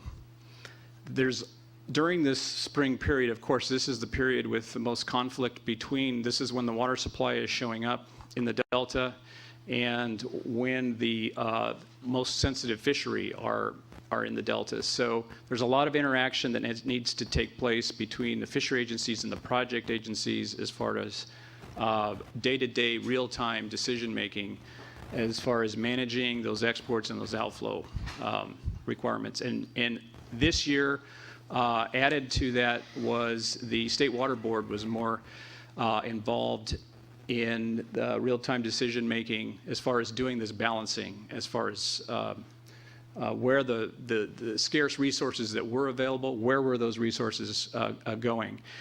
So I failed to mention earlier that because of that very dire picture early in the year, that's in January is when we petitioned the board for modifications of the Delta standards.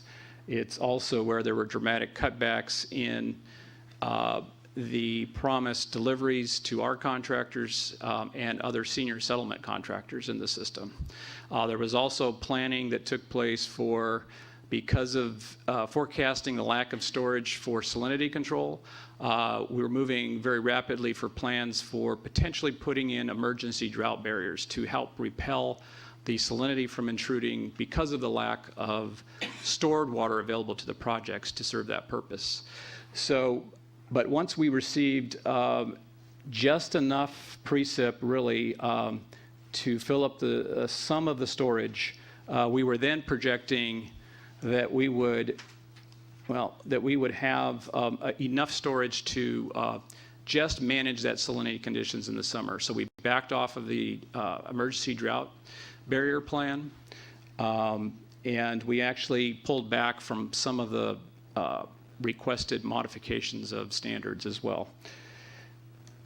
The other important use of this stored water would be these are the same three freshets that occurred in the spring. The top graph is the salinity intrusion that actually occurred in January, which is very extraordinary event for that to occur in the middle of winter. But the lack of inflow created a condition where we came up right up to the salinity standards at the State Water Project export facilities, the Central Valley Project export facilities as well. Those freshets did also they did clean up that water quality. So that was the other use of that, that inflow. Oops.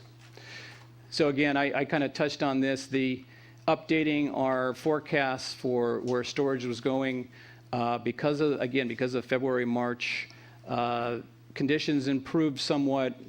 And so the blue bars were now the updated actuals in April, and our forecast was, even though pretty low, certainly better than what we had been projecting earlier in January. So how does that compare to recent history as far as storage? So what I have here are bar graphs of Oroville storage. The picture for Shasta would look very similar. But this is color coded to year type, and what you can see is we often see a series of 2 or 3 below normal dry years, and typically we're mitigating the effects of those with withdrawals from storage. Now, unfortunately, our system is much more dependent on the precip that we receive on a year-to-year basis than, say, like the Colorado system, which has orders of magnitude more storage as far as Lake Mead, Lake Powell, as compared to our system. So we're much more dependent on a year-to-year precip totals. So this is the trend that we've seen. Now we're in a fairly, one thing that jumps out at you here is the last 7 of 8 years have actually been either below normal or drier. So we're definitely in a dry stretch, and we're really testing our system to the limit. This is the same sort of graphic, but it has State Water Project allocation for the last several years. And again, it's coded by the year type. And you can also see how that has, it follows the same general pattern as the storage. And of course, this last year, we've seen an extremely low allocation because of the unprecedented, really near record breaking conditions we've seen. So the final review of what sort of runoff, what was the level of runoff we saw, it was essentially about the 4th driest as far as the Sac Valley runoff. Getting closer to those outlier years, this is the 1977, 1924, 1931 years. So it's by far the driest in recent record. The San Joaquin even drier, 2nd driest runoff for the San Joaquin. So this we're in a long stretch of dry, but this particular year was extraordinarily dry. And of course, puts us in a not so great position moving forward into 2015. But that's my charter right now was to take a look at 2014. So I will conclude my remarks there. Great, John. Thank you. Any quick questions of John? Then I think we'll move on to Eric. Good morning, council members. Eric Oppenheimer with the State Water Board. Thanks for having me here today to talk primarily about our work on conservation and the emergency water conservation regulations that our board adopted, but I'll also touch down on a couple other things. And if we could bring the presentation up.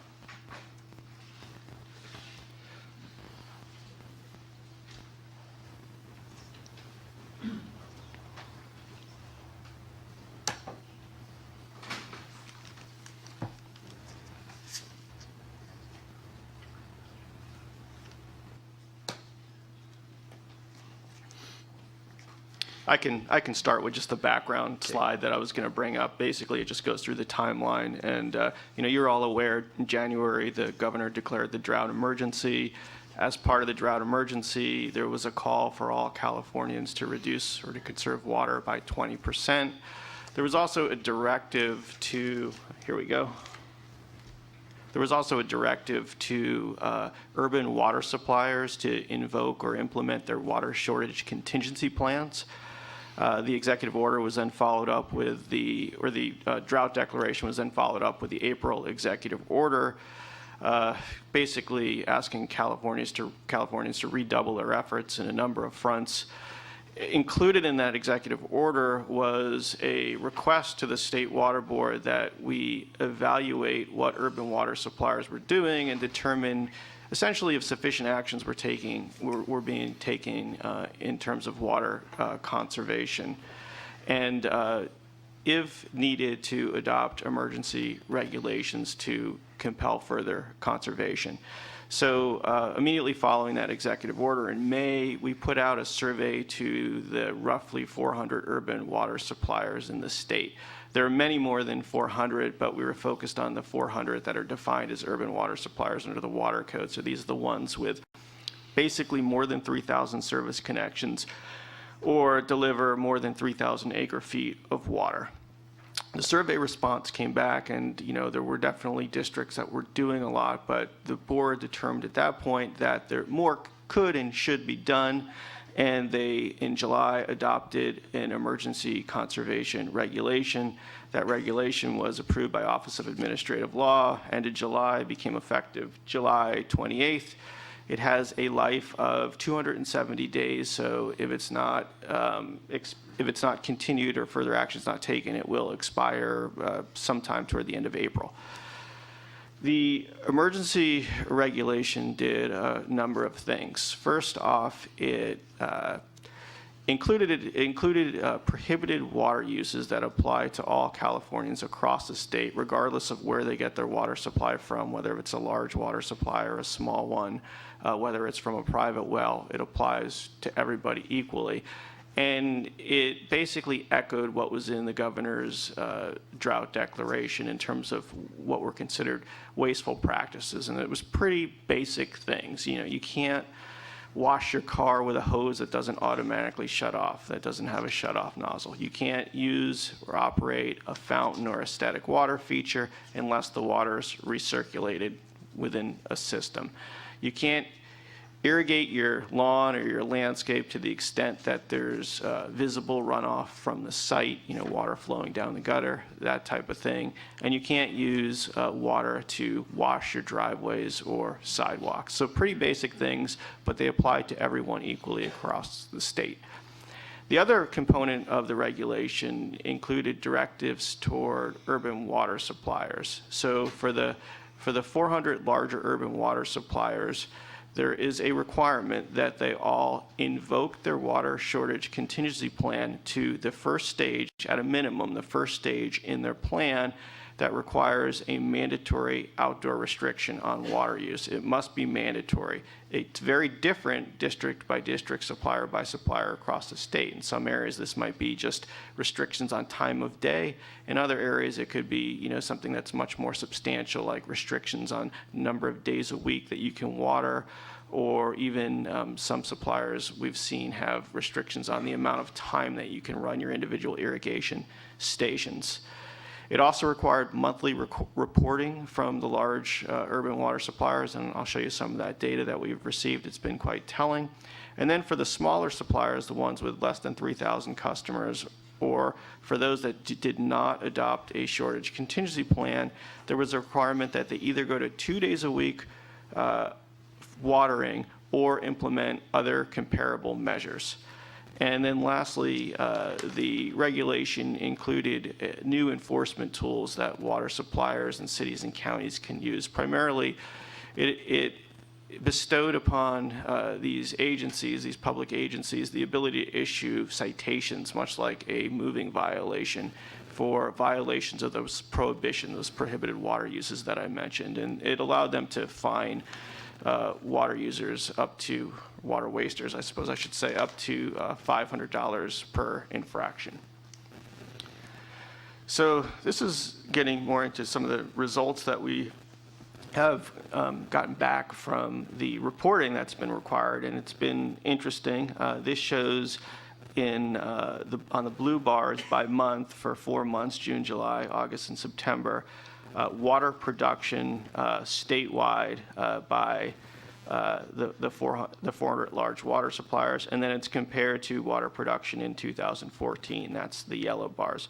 So overall, we clearly have seen a reduction in water production compared to last year, and then if you add up all of the savings across those 4 months, it equals about 77 billion gallons of water, which is significant. That's roughly enough water to provide about 1 million Californians with their water supply for a year. So we're talking about real savings here, and it does appear that the regulations and I should say the efforts by really everybody in the state have resulted in significant savings. Just another way to look at it here, this is the trend that we've seen. So this is overall statewide water savings by that same 4-month period. You can see initially, this is just comparing this year to last year. So June, we were at 4.3. We've sort of been edging our way up. August and September, we hit roughly 10, 11%. Looks like things are leveling off. We're collecting data right now for October, and we'll be reporting on the October data at our December 2nd State Water Board meeting. We're hoping that we're still seeing significant savings. It's certainly not the 20% that was in the governor's call, but it has been significant. The other reporting requirement that was included in the regulation was that beginning in October of this year, the water suppliers were required to estimate their residential gallons per capita day use. So this is basically an estimate of the average amount of water that each person in the district uses in a day by month. And just, there's a lot of things that affect the quality of the data. I want to remind people that it is an estimate at this point. I mean, it's very sensitive to estimates of how much population that a supplier serves. So, if that data is off, the water use data will be off. Depends what kind of data they're using in terms of determining what portion of their total water use goes to residential uses, and there's some judgment there. We've put out guidance on how to calculate this, but there's room for flexibility within that guidance. We didn't specify how to do it, we just provided some guidance. The Department of Water Resources also put out some fairly detailed guidance on how to get better estimates of the population within each one of these service areas. And you might think that's, should be pretty straightforward, but it's not. And then we've posted all of this data on our website. There's been a lot of interest in it. So every month we post a spreadsheet that includes the results, not only of the water production data, but now this residential or RGPC data on the website. There are some caveats. People tend to want to make comparisons from one district to another, one area of the state to another. We've posted those caveats on our website, but essentially you just need to be careful when making comparisons that you take into account things like population growth, evapotranspiration, temperature, urban density. Of course, areas with cooler climates and smaller lot sizes are going to have lower per capita day water use than areas in the desert with larger lot sizes. So these are just some, some basic information. And it is the first time this type of data has been collected and reported in the way we're doing it in a monthly basis. And like I've said, there's been a lot of interest in it.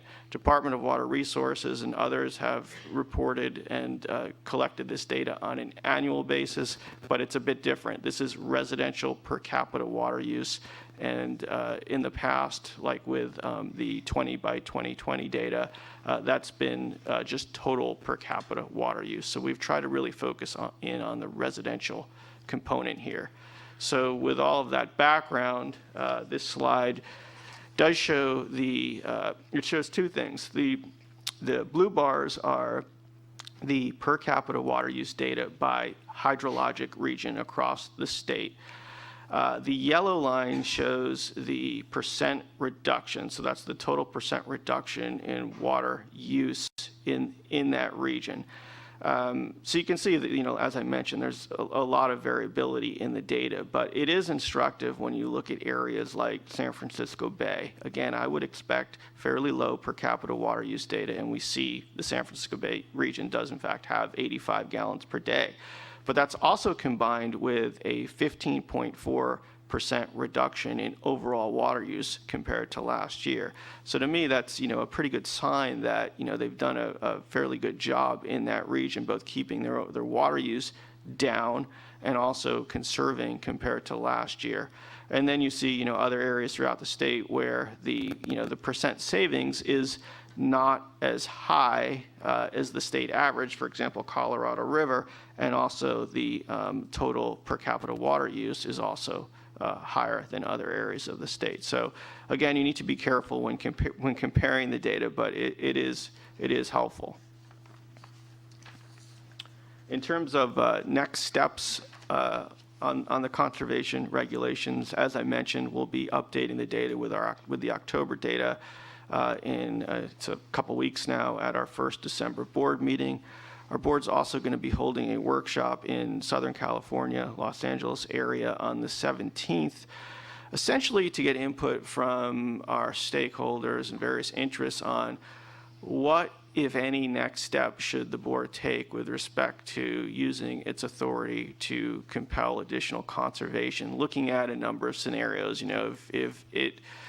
If the weather turns, which we all hope it does, and the situation improves, it's probably not going to require as much action. Well, obviously it won't require as much action if we continue with the drought or it worsens. And we want to get input from a range of people on, under different scenarios, what additional action should the board consider.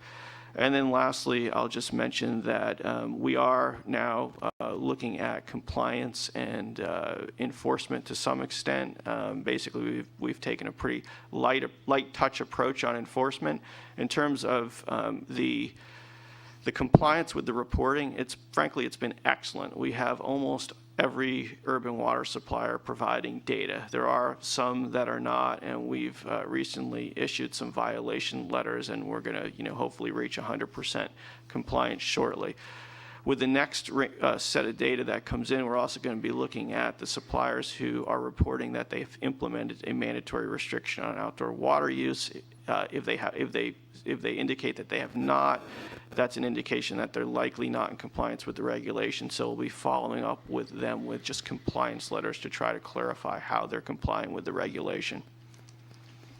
I did want to just touch down briefly on curtailments. This is a separate subject, obviously, but Kayvon asked me just to briefly talk about this.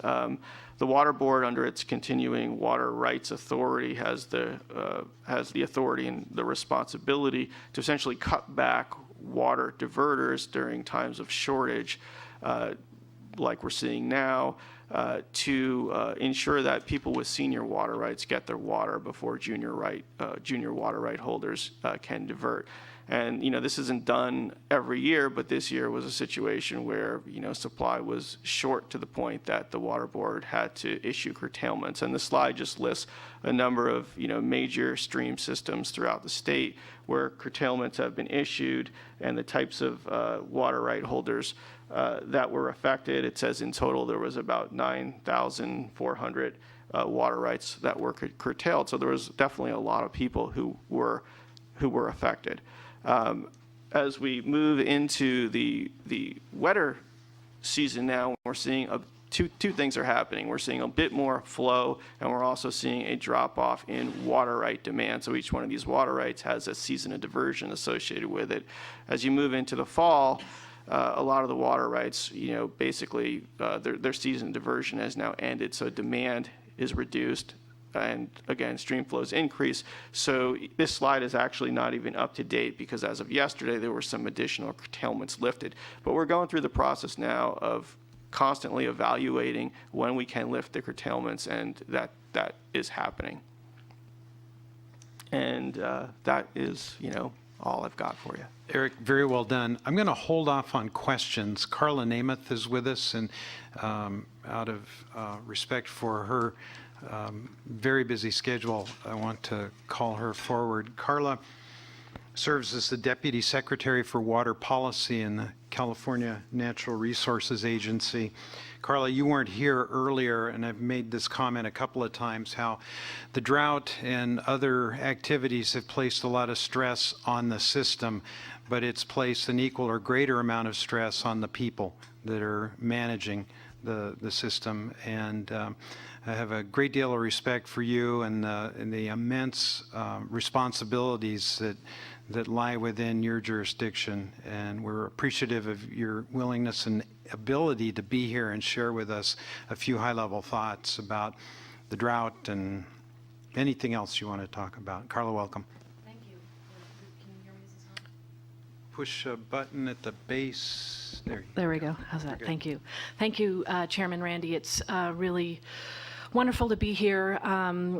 Sorry I was just a little bit late, and I would just follow your comments to say that you've got, a couple panels of real true experts who are just doing double and triple duty on how we manage the drought. And so, I have the honor to be in more of a coordinating role with the governor's office and its drought task force, which is really kind of the pulse of how we're looking 3 to 6 months out and how we bring all of these elements together, whether it's some of our environmental monitoring, how we're working with water agencies to help them reduce use, and then in areas where things are quite acute, how we're bringing different resources into those areas. It's certainly been an education for me about all the considerations around managing a drought, and particularly as it has the potential to deepen over the course of the next 12 months. So just a few overarching comments. I think you've heard a bit about all of this already. But the governor convened a drought task force in December of 2013. We were coming off really the driest calendar year on record. That was followed up by 3 different executive orders. One January 17th, which declared the state of emergency and essentially enabled different state agencies, particularly the State Board and our Department of Water Resources, to work more closely together in understanding how we might operate the system moving forward, the state and federal water projects, and how we might operate that in drought conditions such that we could take advantage of kind of real-time storm events and make sure that we were planning for human health and safety needs was the heavy-duty focus, as well as longer-term needs in terms of preserving storage in the system in the event of a dry 2015, but also addressing some of the species needs and preserving cold water pool. So we really started an effort, a very intensive effort, to start balancing human health and safety needs with environmental considerations in the state, as many of the state's ecosystems were becoming increasingly taxed. All of this done, of course, in the rubric of water rights. I think you'll have more folks from the State Water Board, but if I can kind of channel Chairwoman Felicia Marcus, and it really was a year in which the state of California went to its bedrock water rights system and exercised that structure in a way that it hadn't had to do before. So these were really the themes that guided all of our activities over the spring. In April, the governor released another executive order that was largely geared at helping us manage through wildfire season. That was also the time at which the governor went into the more advanced water conservation needs for the state of California. And then in September of this year, as we got through the bulk of some of the immediate questions on how to manage the water supply system, the governor issued a 3rd executive order in September that was heavily focused on some of the more acute water needs in rural parts of the state. Just a few comments on how we continue to monitor conditions. There's really multiple ways in which we're working on that. One is at sort of the broad water agency level, and I think you heard a little bit about the water conservation efforts that are underway in the state. Those are going to continue to be very important as the Department of Water Resources and the Bureau of Reclamation start to make their allocations coming up in this next water year, which are anticipated to be very low. Separately from that, our departments of Health and Human Services and others are working very closely with federal agencies to provide food assistance and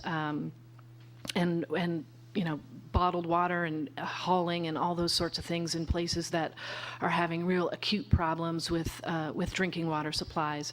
I think you're going to hear a little bit more about that from Bill Croyle, who will follow me, as well as Charles, who's here from Cal OES. We have also been engaged with UC Davis that has done some very helpful work. I think that was one of the lessons learned from 2009, was to get a little bit ahead of how we might start to assess the impacts on the agricultural sector and what are some of the things that we can do as the effects of the drought deepen, and how we can best focus our resources on really trying to mitigate some of the economic damage to the agricultural sector.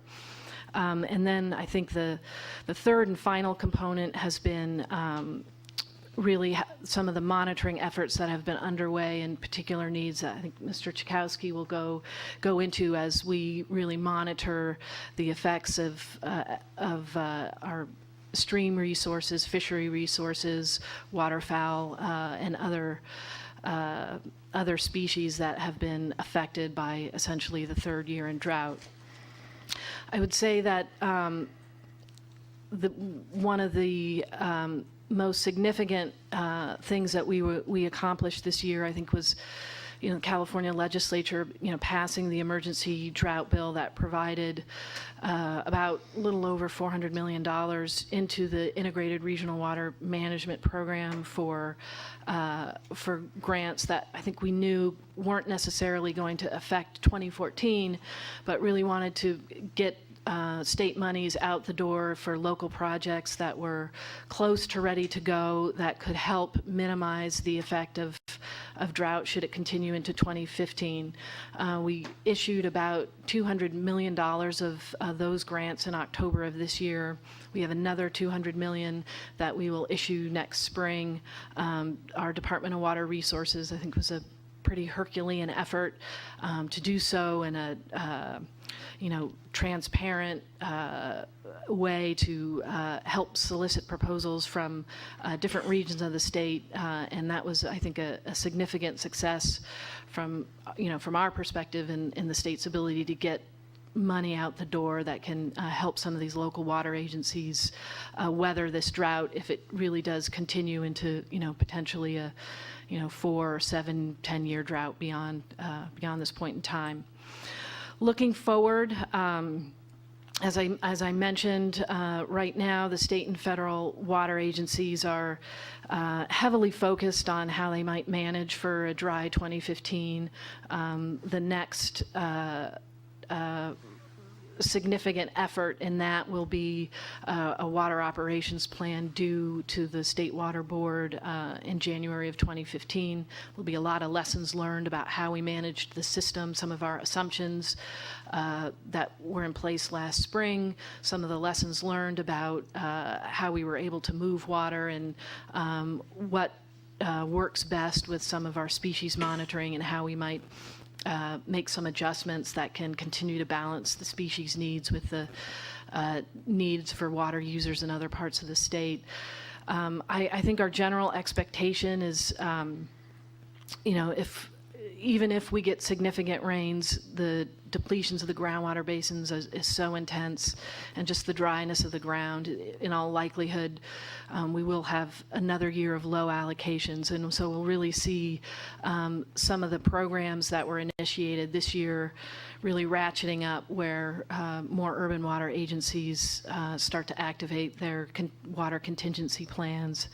And we'll continue to monitor some of the more acute drinking water needs in parts of the state, and provide for water supplies, whether that's through hauling or in some places where appropriate, if there's well drilling that's necessary. So I think with that, I'll take a pause and maybe answer any questions you might have. Great overview. Questions, comments for Carla? Yes, Susan.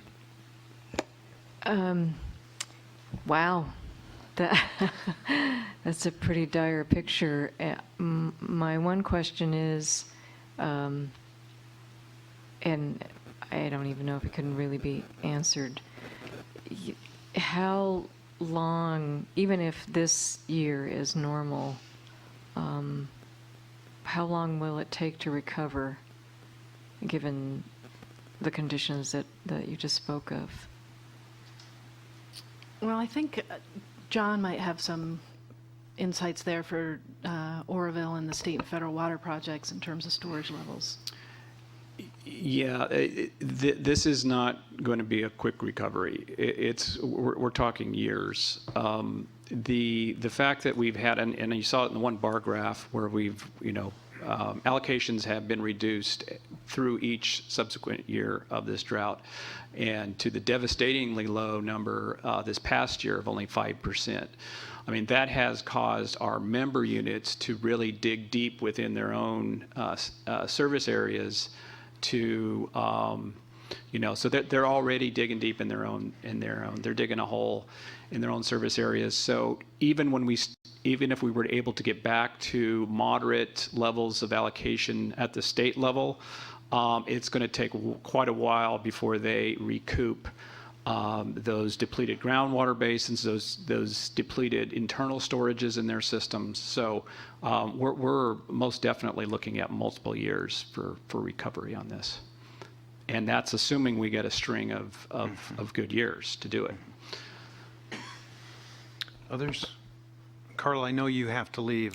Thanks. I just want to personally express my appreciation for all the hard work you have done. This administration has responded to an incredibly difficult situation in many wonderful ways. And the situation could be a lot worse were it not for the timely and appropriate levels of response.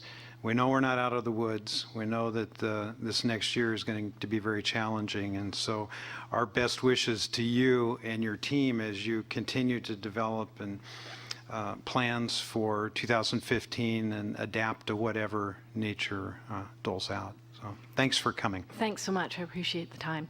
Thanks. Okay, Kevon.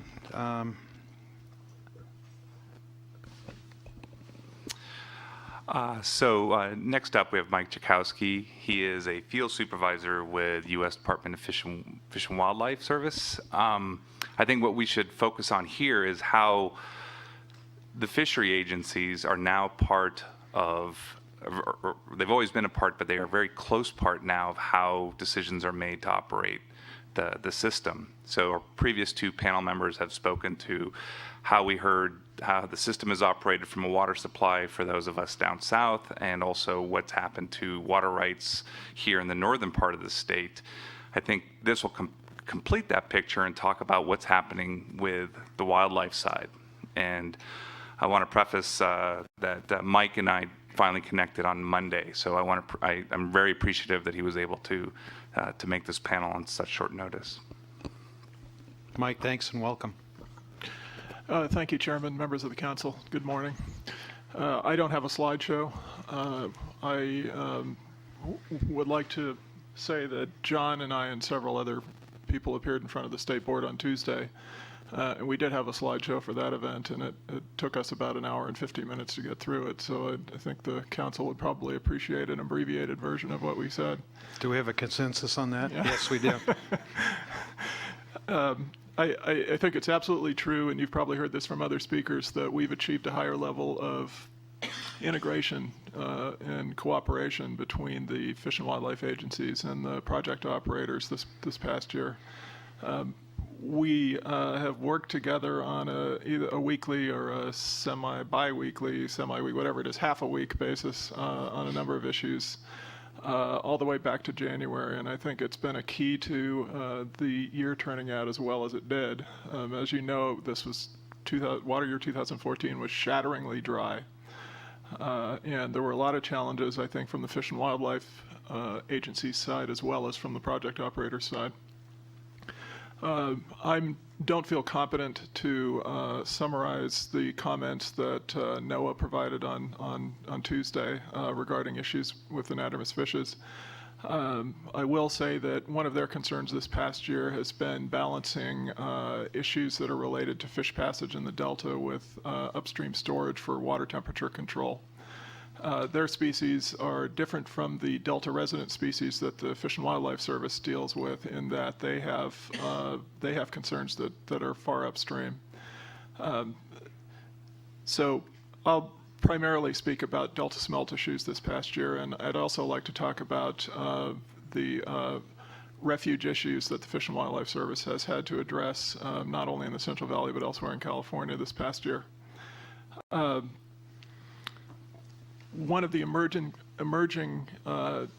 areas of science regarding Delta smelt has to do with the degree to which the distribution of Delta smelt early in the year is something that might be managed. And for those of you who are not familiar with this species, it's a smelt species that's native to California. It's severely imperiled. It occurs in and around the Delta year-round, and it has a life history in which it is usually downstream in saltier water during the summer and fall months, and upstream in fresher water during the winter months when spawning occurs. And what we observed this past year is that because it was so dry, and the only significant sources of fresh water flowing into the Delta were on the Sacramento River side, the smelt distribution throughout the entire year was largely on the Sacramento River side of the estuary. And the result is that we had relatively few concerns about Delta smelt, and the Fish and Wildlife Service did not issue any determinations in water year 2014 that affected water operations. There was essentially no salvage of Delta smelt adults this past year, and there was very low salvage of larvae. And again, I think that speaks to the fact that in recent years like this, where the biological signals that control where Delta smelt migrate during the winter months favor the Sacramento River system, which they generally do. Smelt will tend to want to stay on that side of the system, and as such, they will end up being fairly far away from the export pumps. And in future years, I think we have a reasonably good expectation that if we can manage water operations early in the year so that Delta smelt stay out of the Central and South Delta, then we'll have likely to have relatively clear sailing for the rest of the winter and spring season. So key months are December and early January for this. In 2014, as you know, we got basically no precipitation during that period, so we didn't really have any signals, any freshets, any turbidity and flow signals passing through the Delta during that period that needed to be managed, and the result was that we had a very easy year from a Delta smelt point of view. So we are working pretty hard on dealing with some lessons learned from this past year. I think, as John said, and Carla said, we're going to be presenting a new water operations plan for the next year around January 15th. And in fact, we're working on a strategy right now that addresses lessons learned last year and what we could do that would streamline things this coming year. And I think there's a lot of focus now on preparing for the worst case scenario where this coming year turns out to be very dry, because I think in that circumstance it'll be very important for us to work together to manage the flow events that do occur, the freshets that do come into the delta, so that as much water can be exported as possible. And I think we're on track to have some clearer ideas as to how we would manage those events from a biological point of view. And some of those might represent an improvement over what we did last year. So I think at this point, since the Delta smelt story is relatively simple for for 2014, I'd like to shift over to discussing the National Wildlife Refuge System units that are in the Central Valley. As you can imagine, since most of California is in a drought, our offices around the state are reporting drought effects pretty much without exception. We operate a number of refuges in the Central Valley. Most of those are wetland refuges, and they provide a number of functions. One of the big ones is that they provide habitat for migratory birds that pass through California, including a fair number of game species. They, like everyone else, they've been suffering from the dry conditions. In 2014, they received about, I believe, 65% of their level 2 water allocation. The consequence of the dry year is that a fair number of the units had some wetland areas that were not managed during the summer, so they weren't irrigated. And they, in some cases where there was no irrigation throughout the year, in other cases where they were irrigated for only part of the year, some of those units have some former wetland areas that have now been colonized by upland vegetation. And I think the question was raised earlier, how long is it going to take to recover after the drought? I think it's not only going to take time for the water delivery system to recover, it's also going to take time for refuge units to recover, because they'll probably need several years of management and higher water flow in order to get those wetlands completely up and running again. So the picture is it's been pretty bleak this past year. I'm sure I'm not the only one who reacted with some cheer to recent news that the Weather Service is predicting a little bit better chance than average of us being on the wet side in the next several weeks. It'll help if that happens. And I think we need to plan not only for this coming year. I think this is certainly true on the biological side, it's true on everyone's side, for the possibility that we're going to have a lot more years like this past year in the future. Some of the climate change predictions suggest that we're going to have much lower levels of precipitation 50 years from now in California, and we are going to need to be able to adapt to that, I think, both in terms of our delivery of water and in terms of our expectation for what sorts of conservation actions are actually feasible. And it'll be important for us to continue to work on that and continue to plan for it. I think it's also worth reminding everyone that from the biological side, most of the species that we steward are species that have evolved in a system where droughts occur from time to time. And estuarine fish in particular are accustomed to droughts, so I think some of the drought effects we're seeing are not especially surprising. They're not things that are attributable to water project operations, and I think everyone needs to remind themselves from time to time that these years are simply part of the natural sequence of hydrologies and something that we can deal with. And I'll stop at that point and address any questions. Great, Mike, thanks. Kevon, time check. How are we doing in terms of the number of panelists, and when would you like us to engage with questions? We have 3 more technical panelists, and then we have Charles Rababon from the OES, Assistant Director of OES. So we could probably take questions between each panel. I think we have time for that. We're back on schedule. Okay, so questions of the panelists. colleagues? Patrick and then Susan. Eric, I noted your updating of the information on water right holders, access to additional water, and how is compliance with the water board's decisions on allowing diversions and sometimes not, and then having to respond to changing conditions in order to either curtail or release water? So it's been, really dynamic. There are areas, I believe it's the North Coast, where the curtailments are being lifted like on a real-time basis through electronic notification. So if a storm comes through and there's opportunities to divert, you can do that for a short window, so the window opens and then closes. But all of the conditions of people's water rights still remain in effect. So if they have a bypass flow that is higher, for example, than whatever the flow is in the water body that they're diverting from, they still wouldn't be able to divert. Those constraints still exist. Enforcement, I'm not 100% sure on this, but I do not believe there have been any actual enforcement actions. There's been a lot on compliance.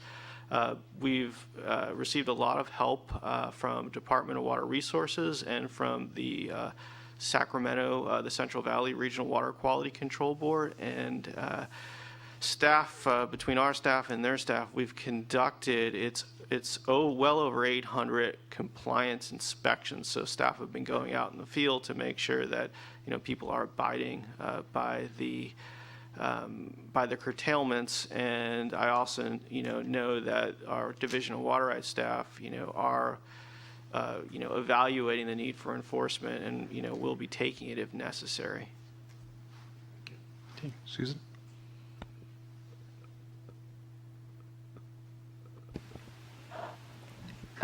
With all of this that we're learning from these conditions, is there an effort in your departments to track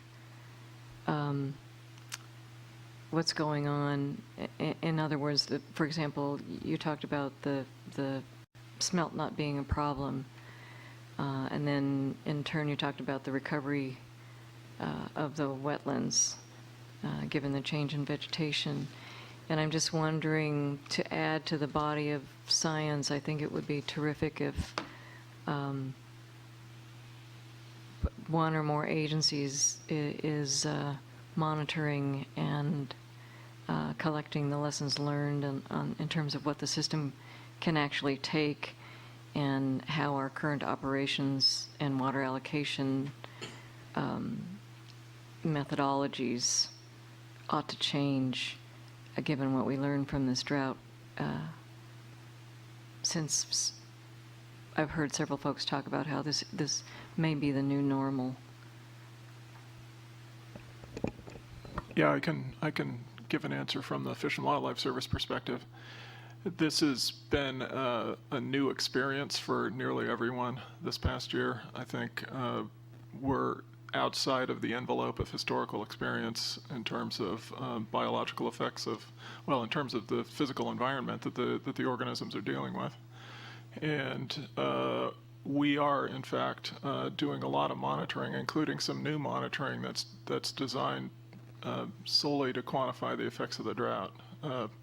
Our colleagues and some other agencies, including USGS, have for a long time been collecting a lot of physical data, so I think they're well positioned to characterize the physical manifestations of the drought in the Delta and elsewhere. And we are trying to pick up the slack on the biological side so that we can interpret what's been happening accurately and use that information to help us do a better job of managing for the species with as little intrusion on water operations as possible. But I think we share your interest in making sure that we really do learn from this, because we may be faced with it again sooner rather than later. Anyone else want to respond to that question? Well, I think it's something that, our board and our organizations are going to have to do. We're sort of still in the middle of responding to it all. In terms of how the allocation and the water rights system works, I'm not within the Division of Water Rights, but it seems to me that the system, is working as designed with the curtailments and such. Moving forward and looking at, water availability, which there needs to be a determination in order to issue a new water right, there needs to be a determination that water is available for appropriation. Those decisions clearly are going to need to take into consideration the new normal that you talked about. Okay. Any other questions? Dan? Mike, I know it's your colleagues at NIMS that are responsible for salmon, and I suppose steelhead, or do you guys have the steelhead? I don't remember how that works. No, as President Obama pointed out at an event a couple of years ago, the management of anadromous fish is divided, where NIMS has regulatory responsibility for all the salmonids that go to the ocean. Okay. And it's a mess. But I know that, I assume that even though you're not responsible for their management, you've probably been in meetings where, your colleagues have been able to, at NIMS have been able to explain, here's what they see going on. And I'm just curious myself, we think about the efficacy of our management efforts. It feels like to me in the last big drought, we had real problems managing for salmon and steelhead, especially temperature effects. I remember fish kills in Butte Creek and others being problems. And I know over the last 20 years through the CVPIA and through the CalFit program, tremendous investments in improving our ability to manage for temperature and open up cold water refuges that are not dependent on the main stem flows. And I wonder if you see any or have heard of any benefits of those investments in terms of helping salmon and steelhead get through the year successfully. Mm-hmm. Sure. And I can only give you a limited answer, but I can say that we have invested a great deal in managing salmon upstream so that they're able to effectively spawn and recruit new generations. Part of that is due to our ongoing collaboration and coordination with the water projects, because maintenance of cold water is a critical aspect of this, not just in years like 2014, but other years where there may be a limited supply of cold water. As you know, through other investments in the CVPIA, we've also improved gravel areas for spawning for salmon upstream, and we've also made investments in improving access to some of the tributary streams in the Sacramento and San Joaquin valleys. All of those things, I think, have paid off. I think some of the issues we've had this past year are really strictly attributable to the hydrologic drought conditions we have. I think that the temperature control issues in particular are simply the result of us not having much precipitation and having warm weather, and not a result of inadequate investment in warm water management or cold water management approaches over the last decade and a half. Judge? I don't know if you were here this morning, but we were discussing what a remarkable event the implementation committee's efforts were, resulted in great coordination between all the various state and federal agencies, with secretaries, cabinet secretaries, heads of agencies, federal agencies and such. Do you think that there's sufficient coordination among your agencies and those that we're going to be hearing from among yourselves? I mean, you're the troops on the ground. What do you think anything needs to be done in terms of coordination? Are you satisfied that there is sufficient coordination between and among all your agencies? I would direct that to anyone who wants to answer. Well, I would just start off by saying, we can always improve. I think, one of the constraints to state water management is it's complicated, and we tend to, silo things, and I see that changing. So there's always opportunities to improve coordination. But my personal observation is during the drought and, during the last year, I've seen, I don't know how you all feel, but I think in my 20 years working for the state, the highest level of interagency coordination that I've experienced. And I think we've seen really, positive results from that. Yeah. John? Yes, I guess from my perspective, certainly in the last 10 to 15 years, the level of coordination with the project agencies and the fishery agencies has increased significantly, and maybe starting with CalFed, the environmental water accounting and the B2 application of B2 water on the CVP. All of the allocation of water for these various environmental accounts has required very close coordination with fishery agencies, as Mike had mentioned. Although that's even ramped up this year, that's been pretty much par for the course for, at least with the fishery agencies. This past year, we've now, because of the petition to modify the Delta standards, the Water Board has been brought in as to a larger extent on some of those decisions. But the coordination between fishery agencies and project agencies has been significant for some time now. And from my perspective, anyway, I think that's been a real positive in, and the involvement is everywhere from annual planning to the more day-to-day real-time operations. So I definitely think the coordination has been there and has increased over time. I would agree. One is always risking a black eye saying we're coordinating enough, so I won't say that.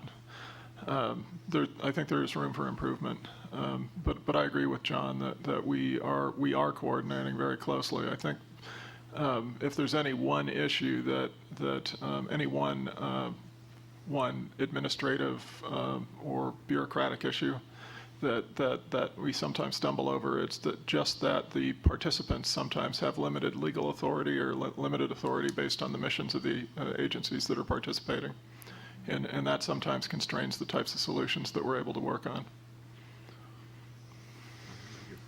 Gentlemen, thank you for coming. The public should be encouraged with the level of cooperation and interagency activities that have been employed to meet the real serious drought issues. Thank you for coming and helping tell the good news of that, and we wish you the best in 2015. Thank you.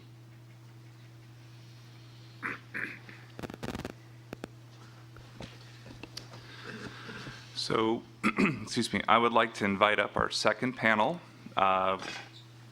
consisting of Mary Scruggs, Bill Croyle, and Tom Goring, please.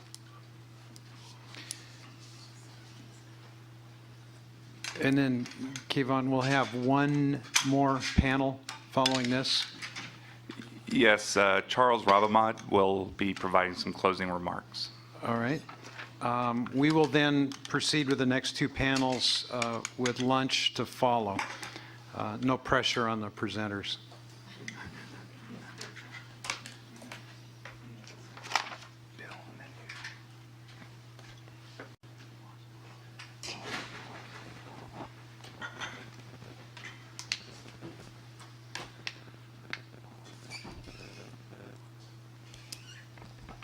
So for our next presenter, I think we would be amiss if we didn't consider groundwater and how the use of groundwater in this drought and any changes that we have seen, any lessons we have learned that could be applied to management of that vital resource. So with that, I'd like to introduce Mary Scruggs. She has presented before us before. She is a foremost expert in all things groundwater. Welcome, Mary. Thank you. Thanks, Kayvon. Thank you for having me. I do have a presentation, so hopefully it gets found. But before I start on that one, it follows up on some of the information that was already provided for when I said it earlier, but groundwater is critical to California. It provides up to like 40% during normal years. During dry years, it can provide a lot more. There's been a lot of pressure on groundwater over the last few years with the dry years and the extreme drought. So areas that are using a lot more groundwater than they have. The drought and pumping on the groundwater also can create problems in some of the areas, including subsidence, saline intrusion, movement of contamination, and there's also impacts on some of the agriculture areas because some of the areas have been fallowed. So part of the report, DWR will be releasing the drought report as in response to one of the governor's proclamations earlier, and that report will be coming out at the end of the month, or hopefully before the end of the month, but it's close to being done. And so today I've taken a lot of those figures from that report, and if they say draft on it, it's because they're in the report and we're not quite there yet, so we may be making tweaks on it. It's very close. So with that, I will go forward. And I guess I go this way. I've shown this before in the past. Groundwater is used differently. The amount that's used throughout the state varies by hydrologic region. Just in the last, out of the California Water Plan, it was 16.5 million acre feet was estimated what was used groundwater from 2005 to 2010. And as you can see by the bar chart, the darker blue on the left is the amount of groundwater used by hydrologic region, and the lighter bar is the amount of total groundwater use. And the little cylinder off to the right shows that groundwater is about more than a third of the groundwater use, more than a third of the water used in California, and each of those little layers in there is what's contributed from each of the hydrologic regions. So not only is the amount of groundwater used varying throughout the state, but also how much water is used from the state, obviously, and people have addressed that due to climate, water use, et cetera. So this is really hard to see, but it looks much better in the report. But it does show something. It's showing the water year, and on the left-hand side is the Sacramento Valley, and on the right-hand side is the San Joaquin Valley. And so at the very top, you're going to see that where those and in the middle is anything that's going to be closer to the middle in red is going to be critically dry or dry years. And then as you move further towards the outside of the page or the figure, as it starts getting to the blues and greens, those are going to be wetter years. And this shows the type of water year, I think, from around 1904, something like that. So over the last few years, on the left-hand side, the left-hand side is Sacramento River Valley. And so, yes, it's been critically dry, and we got a couple years on back-to-back. And over here on the right side is the San Joaquin, and that has been critically dry, and you see that there's multiple dry years on top of each other. They don't always match each other because they're in different parts of the valley, but we are now, that was the end of 2014, both very dry years in both sides. So, as I said, that as surface water supplies have dried up or have not been available, and people have been resorting to groundwater, and in areas that they already use the groundwater, they're pumping even more, and the number of new wells being drilled has increased. DWR gets well completion reports, but there is definitely a huge time lag into when we get that. But based on what we do have, you can see that this is another figure that's from the report, and it's not great for presentation, but it gets the point across. Those are all the counties in California. So when you start seeing the big red lines, it's Fresno, it's Merced, and it's Tulare. Fresno and Tulare's had over 300 new wells drilled in 2014, and those are records that have been given to DWR. It's probably much more than that. Well drillers are supposed to be submitting them, but we don't always get those. And then Merced, I believe, had over 200 wells. So there's been a lot of well drilling. A lot of those also are domestic wells and things, because as the groundwater's dropped, the shallower wells tend to be more of your individual private well owners' domestic wells, and they'll put in shallower wells, water level drops, they need new wells. There's also been pressure on the groundwater in some of those areas with when they've been putting in permanent crops in areas that used to be dryland ranching and they weren't using the water at all. And ag wells normally tend to put in large, deeper wells. So moving from wells, this is in the report we compare groundwater elevations, and in the report that came out in April, we had spring to spring comparisons. When you compare the groundwater, you want to be able to compare the same time frame. And in the spring, it's going to be typically your highest level, because if you've had any recharge or wet year, it would be the highest in the springtime. And then you expect your lowest levels in the fall, because you would have done any of your irrigation in the summer when people have been using it. So when we did the drought report that was released in April, we didn't have all the groundwater data.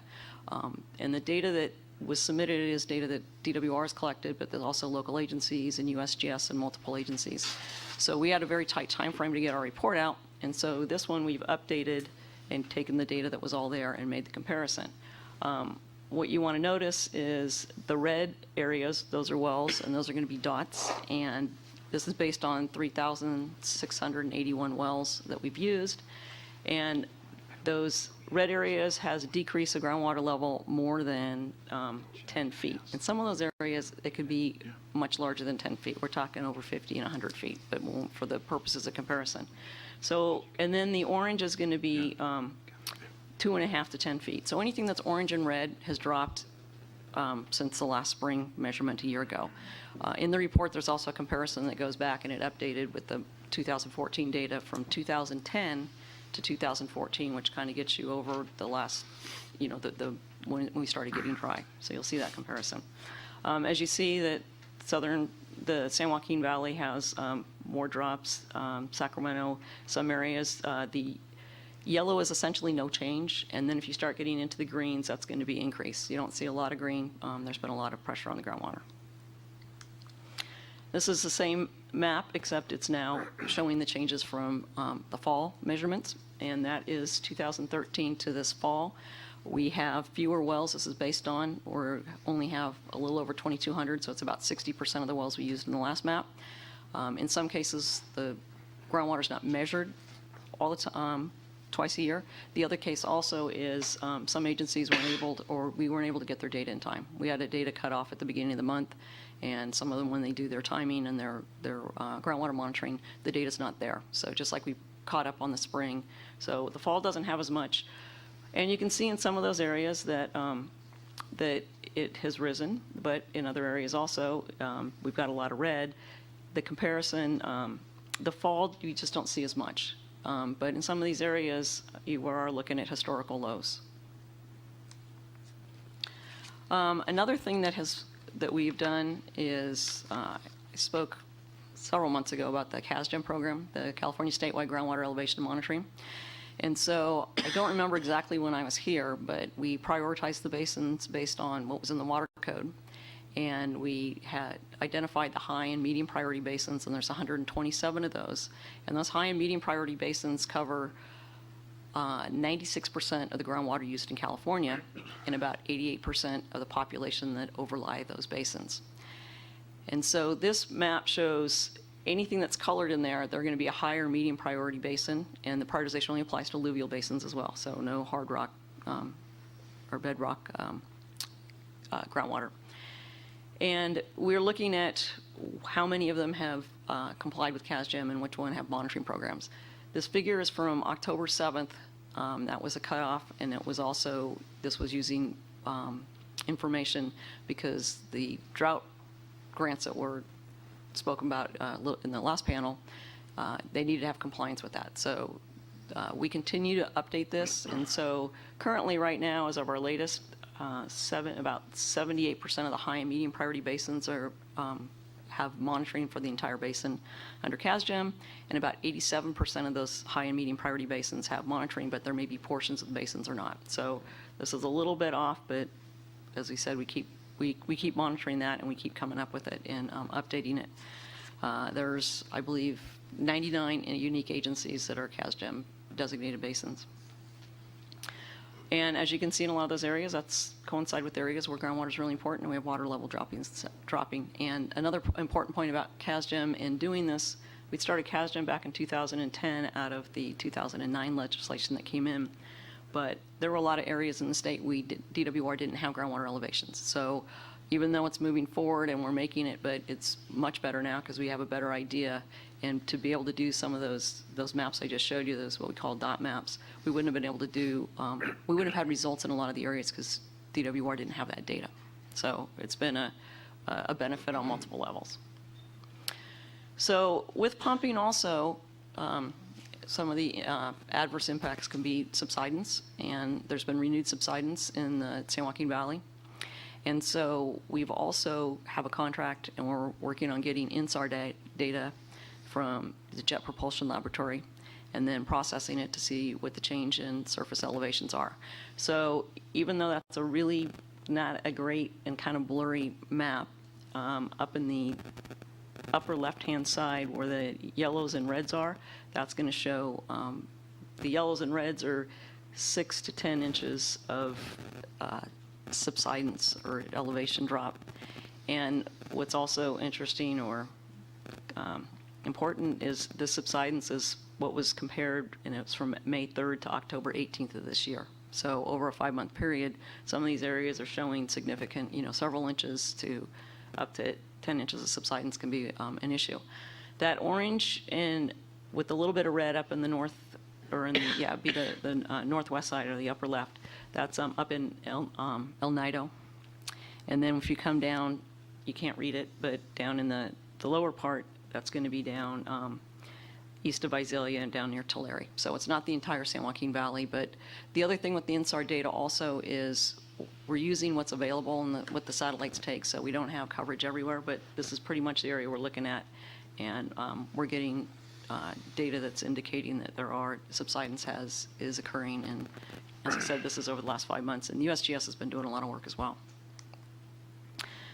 Which brings us to another area we're looking at, and that is fallowing. And so one of the things we were looking at was how much fields are, what the impact on the agriculture. So this map right here is taken, and it's from late July of this year, 2014. And the green areas are cultivated, and the emergent, you can't really see it, would be those were fields would be just coming up. And so when I compare it to an area, this is a 2011, you'll see that there's far fewer, there's less area of green than there is under currently right now. So there, and that was taken from Landsat, compiled on other data. As far as fallowing, from 2014, there's about 700,000 acres of fields that have fallowed between 2014 and 2011. And 2011 was like the last wet year. So there's been a big drop in agriculture due to the drought. And in summary on the data, kind of giving you a really quick tour of it, there's more information in the report. There's some subsidence, there's other maps, and there's different time frames as well. But we're also putting this information, it's available on the Groundwater Information Center on the DWR website. And people that are interested, that data, it's interactive, and so you can pull that data off. You can get those shape files and go take that. So that's been an addition we've done. We didn't have that up and running back in April. And you can compare between the years and things like that. So there's also another page that has the subsidence information, historical and current. And I was also asked to talk briefly about sustainable groundwater legislation. Do you want that or do you not? Or do we have time? Okay, this is going to be really quick because the groundwater legislation is very large and pretty complicated. It was just passed and signed by the governor back in September. So the sustainable groundwater management does address, it requires sustainable groundwater management plans for areas that are high or medium priority basins. So it doesn't apply to every basin throughout California. It would also it requires establishment of a groundwater sustainability agency. It's maintained and kept at the local level. There are several requirements that local agencies will be doing, and there's also a lot of requirements that DWR and the state board will be working on. But essentially, it would develop a sustainability plan that some of the highs and mediums, depending upon the category they fall into, would have a sustainability plan in place by 2020 is the earliest, in 2022. I will show you a little bit. It does not change surface water rights, and it doesn't change State Water Resources Control Board authority. And if a groundwater sustainability agency is not developed, or if a plan is not developed or it's not being implemented, it provides places where the state board would step in and take over and do probational or interim until the locals could take care of it. This is very hard to read and it's very small, but really the point of it is those different colors are different entities of who's responsible for doing what. And it starts from 2013 all the way out to 2025, so it's over a very long time period. But the orange bannered items are activities that DWR is responsible for. The green bannered items are what local agencies are responsible for. The turquoise blue are items that the State Water Resources Control Board are responsible for, and the purple are what the State Board and DWR would be responsible for. So if you see that it's a little bit busy up front, and DWR has quite a few things to do, so that's a little bit closer. And here's a kind of a quick list, but we have regulations to do, 3 packages of regulations for updating basin boundaries, developing the regulations for evaluating the sustainable groundwater management plans, and also functional equivalents, updating the basin priorities, and developing best management practices, updating both to 118, and it can go on. So there's a fair amount of work. And we're starting to implement that now. So I kept it very high level. And I believe that's it. Great, Mary. Thank you.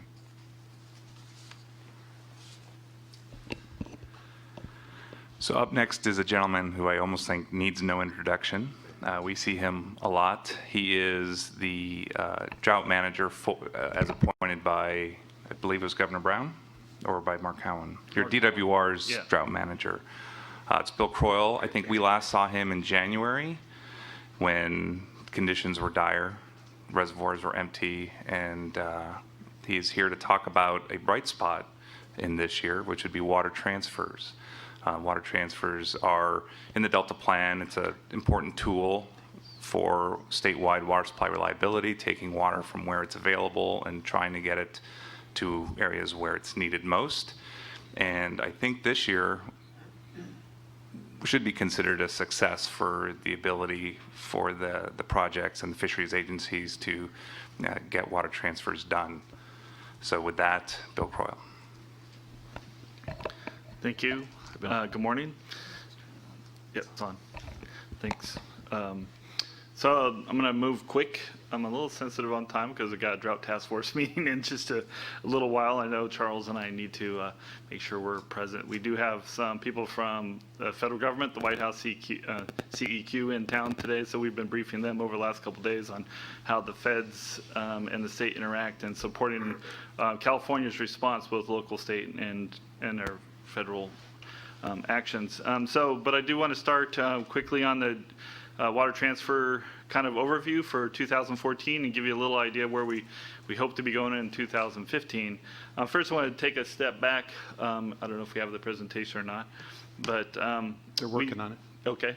We started in 2013 really an executive order to kind of, again, line up the state agencies and really, to the extent possible, increase the collaboration, coordination, and facilitation of water transfers. And so the agencies began working together, and then as the dry conditions persisted, as Carla mentioned earlier, we ended up with a number of executive orders, proclamations that gave further direction and alignment with these agencies to, again, kind of further our efforts in this streamlining of our water transfers as a way to really deal with some of our water shortages as we have in the state. I also wanted to note that water shortage or dealing or managing for critically dry periods is Action 5 in the California Water Action Plan is part, water transfers are part of those tools that we were integrated into the California Water Action Plan. And so with that having said, this drought team that we formed at Department of Water Resources put the water transfers group right into the drought team and kind of allowed us some more energy, more resources, and some access to our executive office to make sure that we could facilitate the transfers that were possible in these dry conditions. I wanted to note I appreciate the question on the coordination and collaboration because in my view there's a number of things that occurred as we state and federal agencies and working with the local agencies have had to come together, and a lot of things happened because of that close coordination.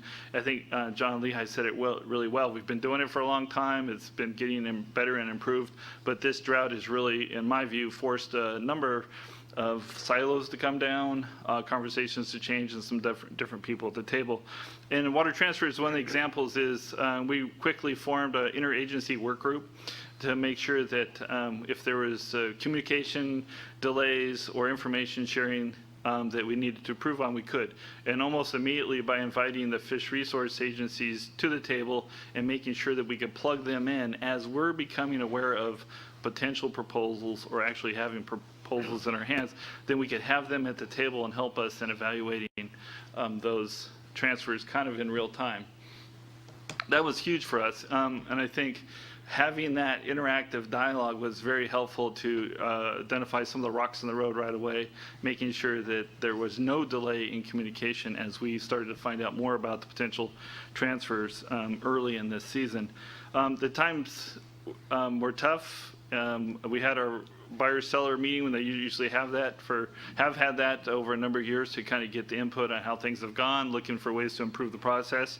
We held the one kind of as we started these drought conditions in August of 2013. We had another one just this last month, again, to kind of revisit 2014, and that's really a good way to kind of get direct communication with the buyers and sellers on what we did, how we did it. And when I say it's a global we, it's the Department of Water Resources, State Water Resource Control Board, and USBR, to the extent those are the key agencies in facilitating those transfers. So that was really helpful as, again, that coordination, collaboration, and this is not just agencies, it's with those willing buyers and sellers. I wanted to also note the real-time water operations team, that a number of the really high-level policy people, as well as some key staff and managers, have come together on a weekly basis, and sometimes early in the drought process, actually twice a week or more as needed, to try to get on top of our critical water needs and how to manage the state and federal projects. The real-time water operations team, because that group had gelled, it had those key state and federal resource agencies, as well as state and federal water projects, and the State Water Board was used as a policy forum as we kind of hit some of those tough spots, so we could reach out to that policy group as a whole and, you know, kind of address those challenges. That worked very well, and if it stays dry, we'll look to that group to make sure that we can move forward as fast as possible during these dry conditions. So getting to some of the numbers, so we almost have 500,000 acre-feet of water that was transferred between the state and federal projects. About a little over 300,000 was through the DWR or state facilities.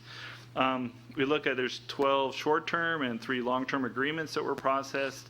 But some of those agreements had multiple transfer types. And so it kind of broke down real quick.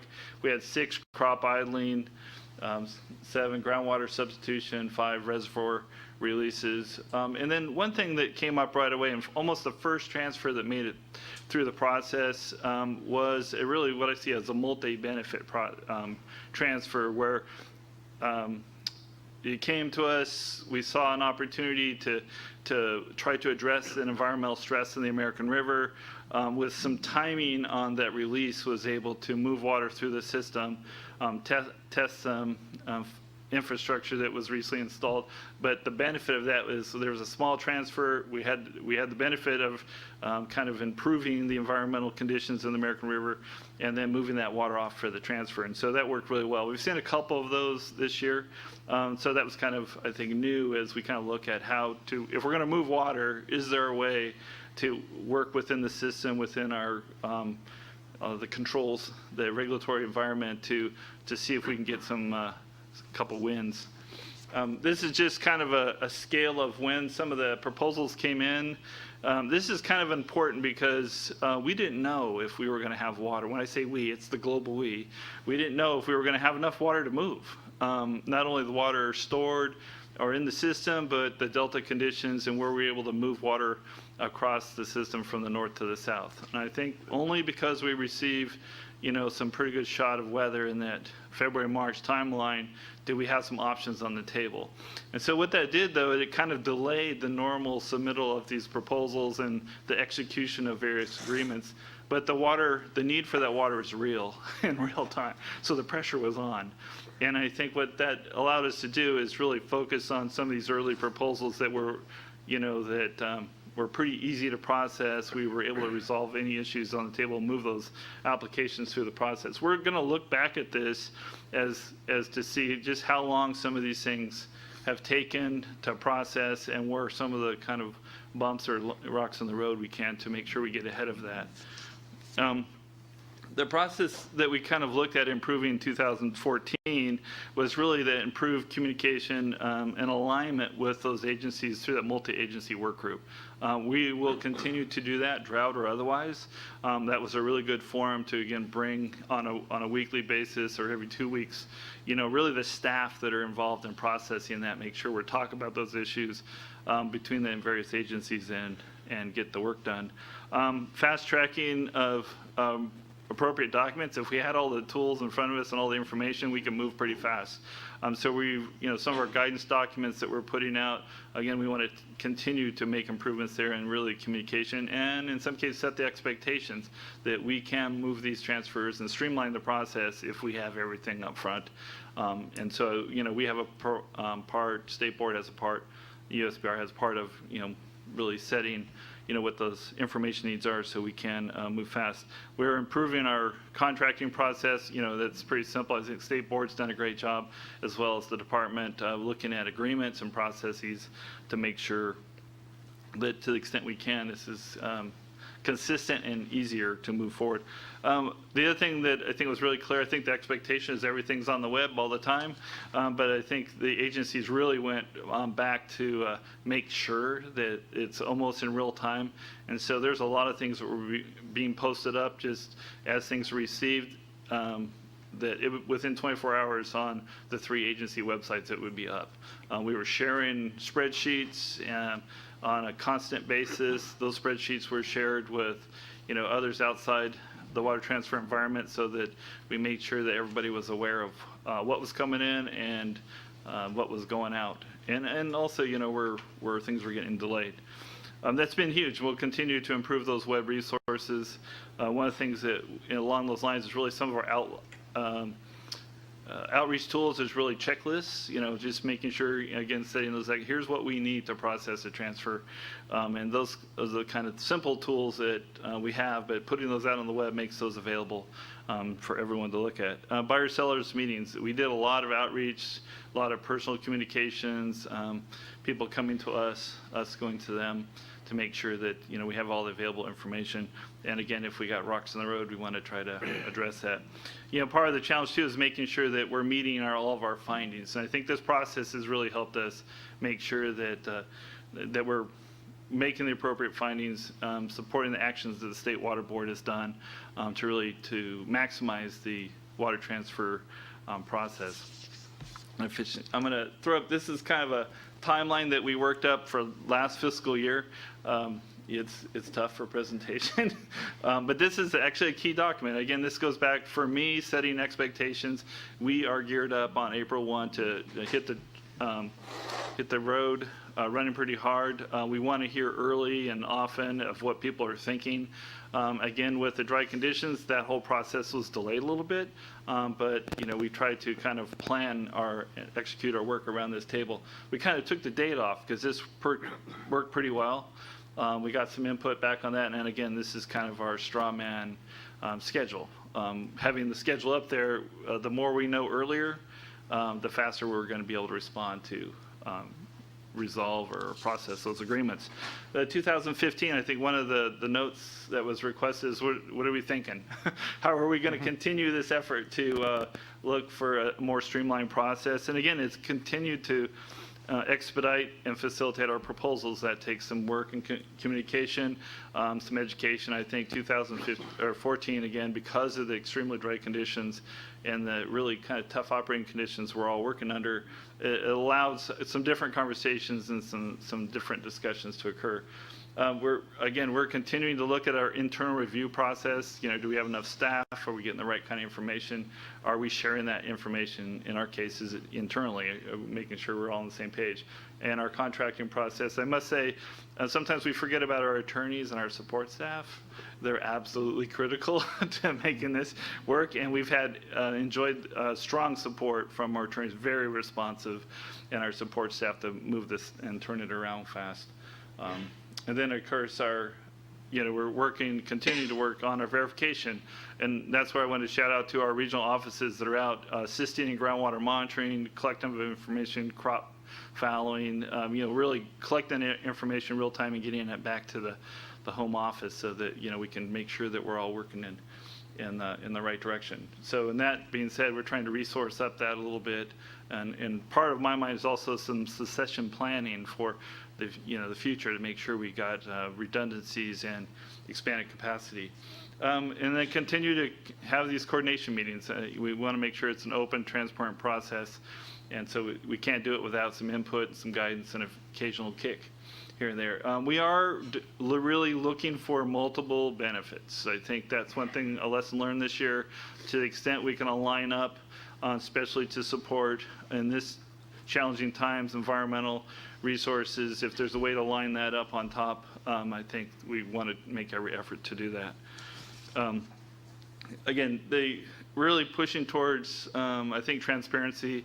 My goal is to use the web to answer questions so we can save a phone call. We're trying to do that with our revised technical documents, our draft documents that kind of set the tone for how we're managing our proposals and processing information. One of the things that we're really looking at is trying to get online with online tools to actually be able to fill out an application or proposal online, and then use that process as a way to track where your proposal is in the review and approval process, kind of in real time. Some of those tools have been used in other environments, and I think that's, again, if I can save a phone call, we can stay on the paperwork, and then use that as a way to kind of increase coordination and communication. We want to work on some of the tough stuff early, and so we had a couple things. We didn't get all the transfers through the system this year. We're going back, working with those potential buyers and sellers to kind of work through some of those tough issues. We may not get them all, but I think part of that goes back to making sure our monitoring systems are up and running. They're going to produce the data that we want to see. It's timely, and then we can use that to process our agreements pretty quick. If it stays dry, it's going to be tough. There's not a lot of water in the system. There's less water than there was last year. This weather's great. I was looking at the models in the back of the room as I was looking. So, I think, as stated earlier, the Weather Service looks like we might have a kind of a damp December, which would be fantastic. But I wanted to remind everyone, but 2012, I think my flood fight team's half in the back of the room. We were pretty busy. We had Truckee almost going under, and Sparks, Nevada looking pretty wet, and then it got cool. It stopped raining for a year. And so we are planning for a dry 15. We're hoping for the best. If it does that, we're going to take a little different approach at water transfers to the extent possible. What I kind of look at as a strike team approach, where we really go in and really surgically see if we can make things happen to the extent that even though we have super dry conditions. So with that, I think continue to conserve water. We're going to need it. Yep. Great, Bill. We'll get back to you with questions after we hear from Tom. And our last presenter is Tom Goring, Executive Director of the Sacramento Water Foundation Sacramento Water Forum. He was also here at the beginning of the year, and he was kind of painting the picture for Sacramento and how they were planning on dealing with the drought as it manifested. So I think I'm very curious to see how we did. Yeah, I've been on vacation for the last 10 months. I don't know. No, I'm kidding. Thank you for having me. Thank you for your interest in the local perspective. I feel a little out of place. You guys are handling this thing from a much bigger geographical lens, and we're dealing with, a smaller region. This is our region. It's Sacramento County and parts of El Dorado and Placer County. Those are some of the incorporated and unincorporated areas that I'm talking about today. And just so you know who I am, I work for this odd organization called the Water Forum. We're a non-entity. We're not a joint powers authority. We're not a public agency. We're not a nonprofit. We're just kind of there. And we're made up of some very diverse interests from the water community, the business community, and the environmental communities. And I think I showed you these slides last time, but I'll do it again. My water community views the region this way. To them, it's a water supply schematic. The water most of it comes through Folsom Reservoir and down the American River to get where it's going, and they extract it along the way. Some of them are 100% surface water users. Some are 100% groundwater users. Most of them are a combination of both. And, their purpose in life is to deliver water, safe water, reliably at the lowest possible cost. And they sit down on a regular basis with the local enviros who view the world differently.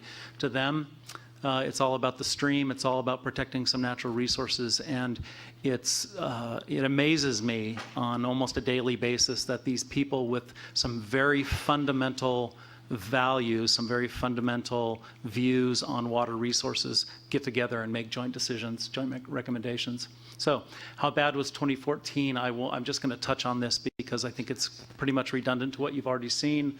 Our local issues had to do with how low Folsom Lake was and how low we were worried it would get. But we also had some water supply issues and environmental issues based on how low the Sacramento and American rivers were. And I just want to edit that we didn't have potential problems with water intakes on the Sacramento and the American. We had actual problems, and those were addressed this year. You've seen this slide earlier. Your earlier speaker did what I'm going to do, which is say concentrate on that blue line with the red circle. That was last year, and that's precip for our 8-station index. And before we got to February, we were freaking out. We were just freaking out. We were off the books. We'd never seen a year like this before. Luckily, we got. Oops, I thought I had one other little animation there. Oh, luckily we got some amazing storms in February, and then later that changed the world for us, and it changed it from certain disaster to just bad. Here's similar look. This is Folsom Reservoir, and you can see where we were last time I was here to see you. We were right there in late January. We were lower in Folsom Reservoir than we'd ever seen before, setting aside like the first year they filled it. We had never seen a year like this before.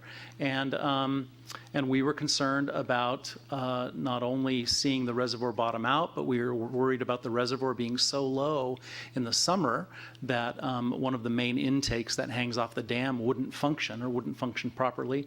But we were also worried about hitting what we call dead pool, which is a point where the main M&I intake that hangs on the dam would just be daylighted. It would just be hanging there, not connected to anything. And luckily, this is what happened. You see the purple curve now. It jumped up in February. Oh, that's the animation I was thinking about. It jumped up. We had this amazing storm in early February. We saw the storage in Folsom Reservoir go up 100,000 acre feet, 10% in a week. It was crazy. We saw virtually no snowpack added, but we did see, we had, I guess if your glass half full or empty, I don't know. The way to view it is we had a big empty hole. We could capture a lot of runoff, and we did. And so our water situation changed. And in a lot of ways, we had to deal with a very dry year. You can see that we're still among the third dry year in a row, still among the 3 or 4 driest years ever. But a lot of our angst shifted not just on how we were going to get through this year, but setting ourselves up for 2015. And you can see in my red circle there that this is where we are today. With Folsom Reservoir. We're higher than this point last year, and you can see that our glide path there on the first few months of the year is shallower than it was last year. That's due partly to some amazing demand reduction activities by our citizens and our agencies. It's also due to lower river release, frankly. So we have a slower burn rate than we had at this time last year. We're doing better than we were, but we're still lower on this date than we were in 1977, the driest year in history. So we're not out of the woods, and we're concerned about 2015. So what did we do about it? I kind of group our activities into 3 areas. We responded by making some system improvements, some plumbing improvements. We did some heroic demand management.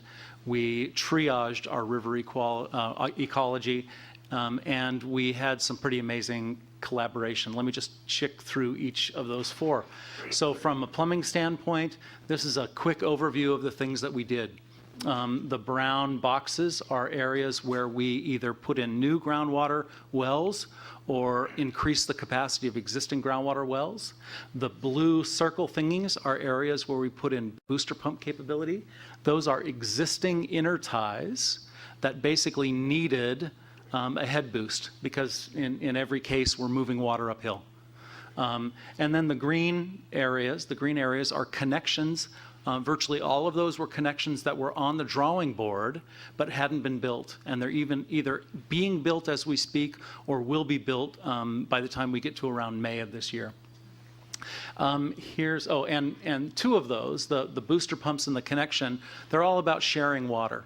We have 21 different water purveyors in our region.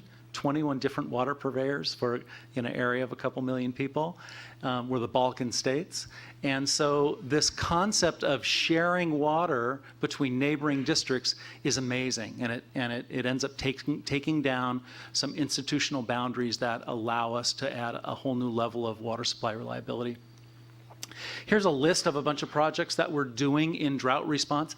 You know, I hate tables. I hate small tables in a PowerPoint that you can't read. So here's a summary table. We've done 7 water supply sharing projects. Those are either booster pumps or interties. We've done 3 demand management. We have 3 demand management projects on the books in addition to what we've already done. 5 groundwater access projects, either new wells or rehabbing old wells. And then we have 2 projects that are in progress for addressing the low river level. As Carla mentioned earlier, the state, the legislature, and DWR and the governor has been really instrumental in freeing up previous bond funds to help with drought response. And I'm happy to report that our region has been able to get in on that as well. And you can see how we're taking advantage of that funding. It doesn't take away a rather sizable chunk of funding required from the local level. I also want to point out that these projects, although they are in response to a drought, every one of them leverages on past investments. The intertie projects only help a neighboring district because of the fact that we've successfully banked hundreds of thousands of acre-feet of groundwater over the last 10, 12 years in the Sacramento region. The groundwater, and that can be said about the other projects as well. Okay, moving on. So demand management area, we basically have stepped it up. And frankly, the press response to the scary pictures of a dry Folsom Reservoir really played to our advantage this year. We really had, people got it. I live in the city of Sacramento, and I have neighbors who, as long as I've lived on my street, have watered their lawn for an hour a day every day.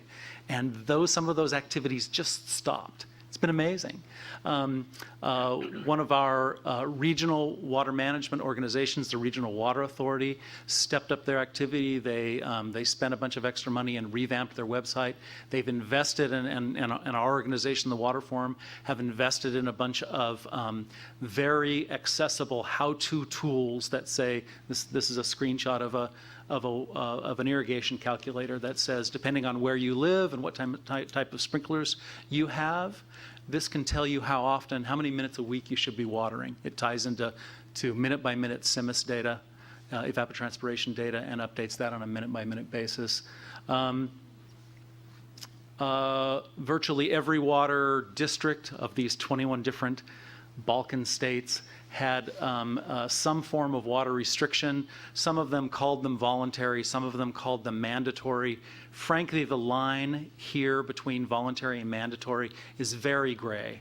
None of our districts allocated a reduction to individual water users or connections. All of these reductions were based on a district basis.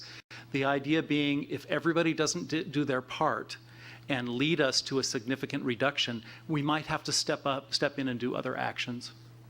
A lot of those actions were coupled by really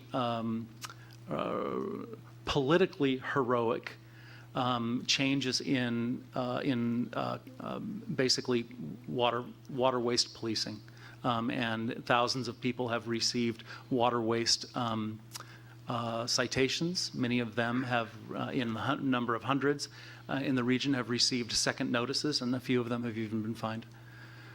And this is the latest. You may have seen these driving around on buses. The water managers in the region wanted to congratulate our citizens for a job well done, and I think they earned it. Their overall reduction, you saw Mr. Oppenheim's graphic that showed regions ranging in reductions from 5 to 19%. We're the 19. This region did an amazing job. Our citizens did an amazing job. Okay, river ecology triage. We basically stepped up monitoring that we already do every year. We're talking about a 23-mile stretch of the Lower American River that we're really focused on. It sounds like not very much, but that 23-mile stretch represents about 20% of the Fall Run Chinook salmon spawning grounds and about 20% of the Sacramento Valley steelhead spawning.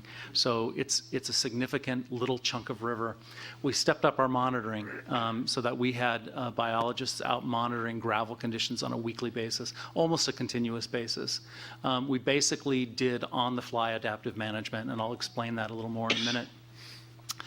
We took advantage of some amazing collaboration, and then we continued to monitor. And as probably every scientist who comes in front of you tells you, monitoring is important, but having monitoring that gets stranded and isn't followed up is just a terrible thing. So why was this important? This is a shot of the Sunrise side channel on a Tuesday in January, and this is the shot of the same side channel 5 days later. Striking, right? This is not the entire Lower American River. This is one side channel, but this was just after the peak of the Fall Run Chinook salmon spawning season, and so we knew that we had reds stranded. They were not all just dewatered. The level of water recession that we saw left most of the stranded reds alive, but with our ongoing monitoring, we basically were aware, I'm going to skip ahead a slide actually. We basically were aware that the water quality conditions in those reds, in the gravel, was declining rapidly. I don't expect you to read the graph, but what that says is it was declining rapidly. So we used that data and models that we have for the various life stages, and we knew that we were going to have a lot of trouble with warm water in the summer. We also knew that we had these reds in the gravel that were basically stranded. And so what we did was we instituted a couple of different pulse activities, and we did our best to time some river pulses to hit the ideal time for emergence of those reds. And those are when we did the pulses. One in early February, one in mid-March, and the data that we collected indicates, doesn't prove, but it indicates that they helped. It indicates that it helped emerging salmon get out of those reds and get into the stream, so that that portion of this year's population was not lost. Making these two pulses happen was a Herculean effort of coordination between our upstream water providers, who saw these pulses as their citizens' water supply heading downstream being wasted, and our local environmental community, but most importantly between the Bureau of Reclamation, Fish and Wildlife Service, NIMS, and Cal Fish and Wildlife. All of those folks got together in a really short time frame and made this happen. And by the way, the RT-DOT, the Real-Time Drought Operations Team, was a key influencer in making both of these things happen. But it was sort of the ground up groundswell of, you can do this and you're not going to get beat up in the press by our locals for having done it, that I think was instrumental in making them happen. Temperature management. So why was it a big deal? It was a big deal because temperature is a big deal in the Lower American River every year. It's a limiting factor for both of our salmonid species. But it was even worse in 2014. Worse because we started the year with really low storage, as I showed you. Low storage means low cold water pool, which means we have much less tool to deal with cold water management. We also knew that we were going to have very low flows in the river. Low flows basically mean more warming as the water travels downstream. So we basically use this same level of coordination, a level of coordination I haven't seen before in our basin between our state, federal, local agencies, and NGOs, to take some risks. We took a risk in setting a lower target for water compliance threshold, for water temperature threshold. We also took a risk in starting our power bypass earlier. Let me tell you what that means. This is the spiky lines are water temperature. The green line is water bypass. Water bypass happens when at Folsom Reservoir there's a chunk of cold water lower than the penstocks, lower than we can reach and still generate power. So when we have a situation like this year, you can see where I've got my red circle, where the water is too warm for Chinook salmon to begin spawning, we basically forego power generation. That raises all of our power costs in the region. We forego that generation so that we can tap that cold water and bring conditions in the river down to a healthier level for that spawning run. And you can see the red curve. You can see the green is the bypass. It started at nothing in around October 15th, and by October 22nd it was at 500 cubic feet per second. And you can see the red curve drop down simultaneously. That's the result of the power bypass. We did the bypass earlier than we've ever done before, and that's a risk. The reason it's a risk is when you look at the lower part of those blue bars, that blue trace, that is the temperature of the water coming out of Folsom Dam. And the reason it's bouncing all over the place is because the low area is the temperature of the water coming out of the dam at night, when the only water coming out is the power bypass. They use Folsom Dam for power peaking. The upper blue bars are when we're blending those two together, the bypass and water through the power plant. So the lower part of that blue envelope is a really good indicator of how much cold water we have left. And you can see as you got into November, got into today, that lower cold water is basically disappearing. The risk, what's the risk that we took? We took a risk to start this bypass earlier in the year to bring temperature down, knowing that there was a finite supply. And if we ran out too soon, we might see a jump in water temperature that could be detrimental or even lethal to the salmon that we've just put in the gravel. It was a risk, and it looks like it's paid off. It looks like the water is going to stay, and the bypass will probably be shut off today or tomorrow because it's done. And it looks like the risk paid off. Even if the risk hadn't paid off, I salute the folks, Fish and Wildlife, our local enviros, our local water purveyors, U.S. Bureau of Reclamation, for taking the risk. It's amazing. It's amazing that they had the ability this year to make some of those decisions on the fly in real time. I think I have like 2 slides left. I want to say a word about the collaboration. The collaboration in this region, who knows if it would have taken place anyway if we didn't have this thing we call the Water Forum and the Regional Water Authority. But I think the fact that we have this cross-caucus body that was already in place let us all get together right away. We had a series of something we call drought conferences. We've had a total of 7 of them this year, where folks got together and compared real information. As one of our stakeholders said, "I'm here showing you my underwear. I'm not hiding behind. I'm not dressing up this data to try and look good, make it look good to avoid embarrassment. I'm here showing you exactly what's going on." And as a result, the level of coordination and collaboration was amazing. There was deep information sharing. There was a share the pain mentality.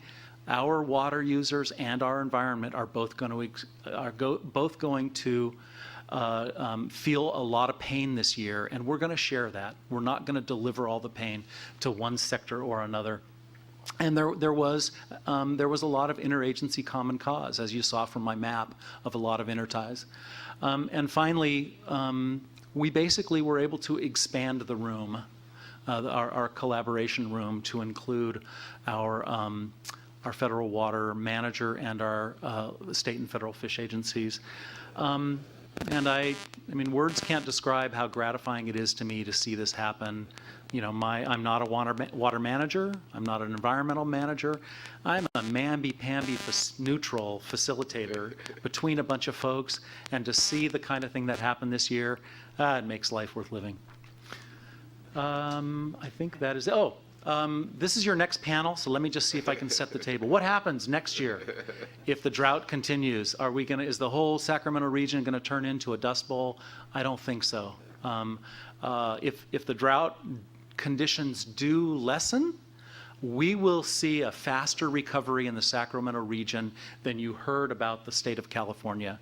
That's because we're smaller. It's because we've banked a lot of groundwater, and so we don't have to worry about the same kind of groundwater recession as other places do.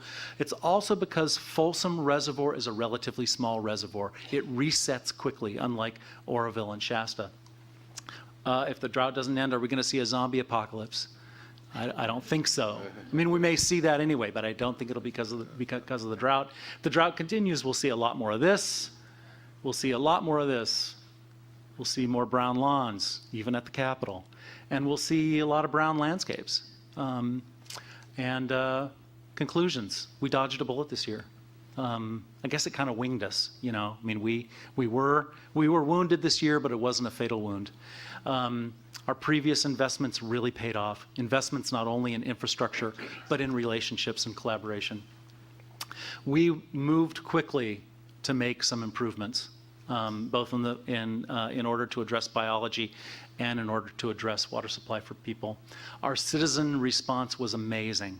The Sacramento region has gotten bad press for many years because we're not completely metered, because we had a city charter in the start from the 20s that said we'll never be metered. Our homes will never be metered. We've taken a lot of hits, and I'm really proud to be a Sacramentan this year. I'm proud every year, but I'm really proud this year. Our river triage really made a difference, I think. We had unhealthy conditions for our salmonids, but we didn't see some of the health problems that we saw in previous dry years. I think we have a real collaboration success story, and our fingers are crossed for 2015. Thanks. Great. Thanks to each one of you. Those amazing accomplishments that you've described for us. Any questions of the panel? Yes, Susan, and then Dan. It's really heartening for me to see words like multiple benefit and to hear how much the water banking and transfers and the collaboration, it's just so vastly improved since the first drought water bank. My question is, did the multi-benefit transfer happen because of the particular individuals involved in that transaction? And was it seen on the fly, or was it planned? I don't think it's because well, obviously the individuals play a big role in this, right? I think as the proposals are coming forward and the desire to do certain things, kind of focused on the way we've always done things. And then there's with the drought team, we know about other things or other stresses in the system, as just described on the American River. And so to line up, to realize there's a problem over here and there's something we want to do here, to see if you can work to overlap that. I think that's part where the drought team has brought those kind of opportunities to recognize we got a problem and a potential solution to lay that on top and be able to push that forward. And so I think it's part of its process, having multi-agency coordination groups. Part of it is having proposals and recognizing we got a challenge over here that we might be able to improve. Maybe not solve, but we can definitely improve the environment. Can I throw one local lens on that?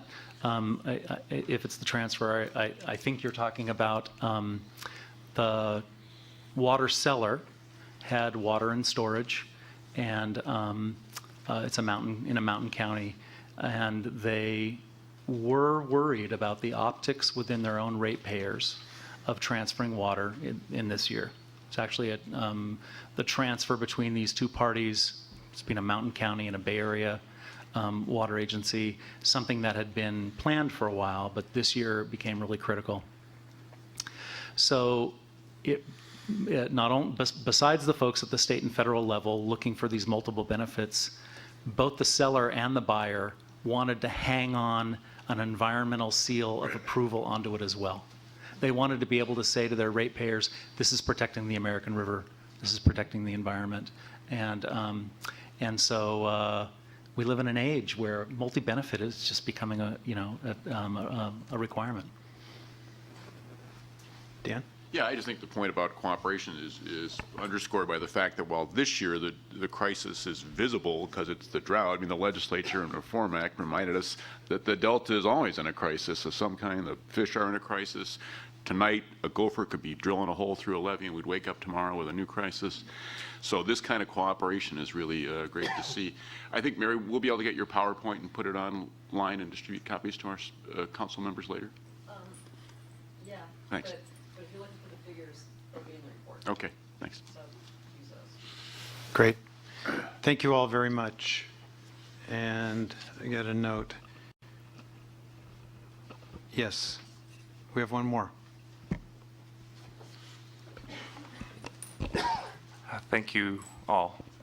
I want to call up Charles Rabamad. He is the Assistant Director for Recovery for the California Office of Emergency Services.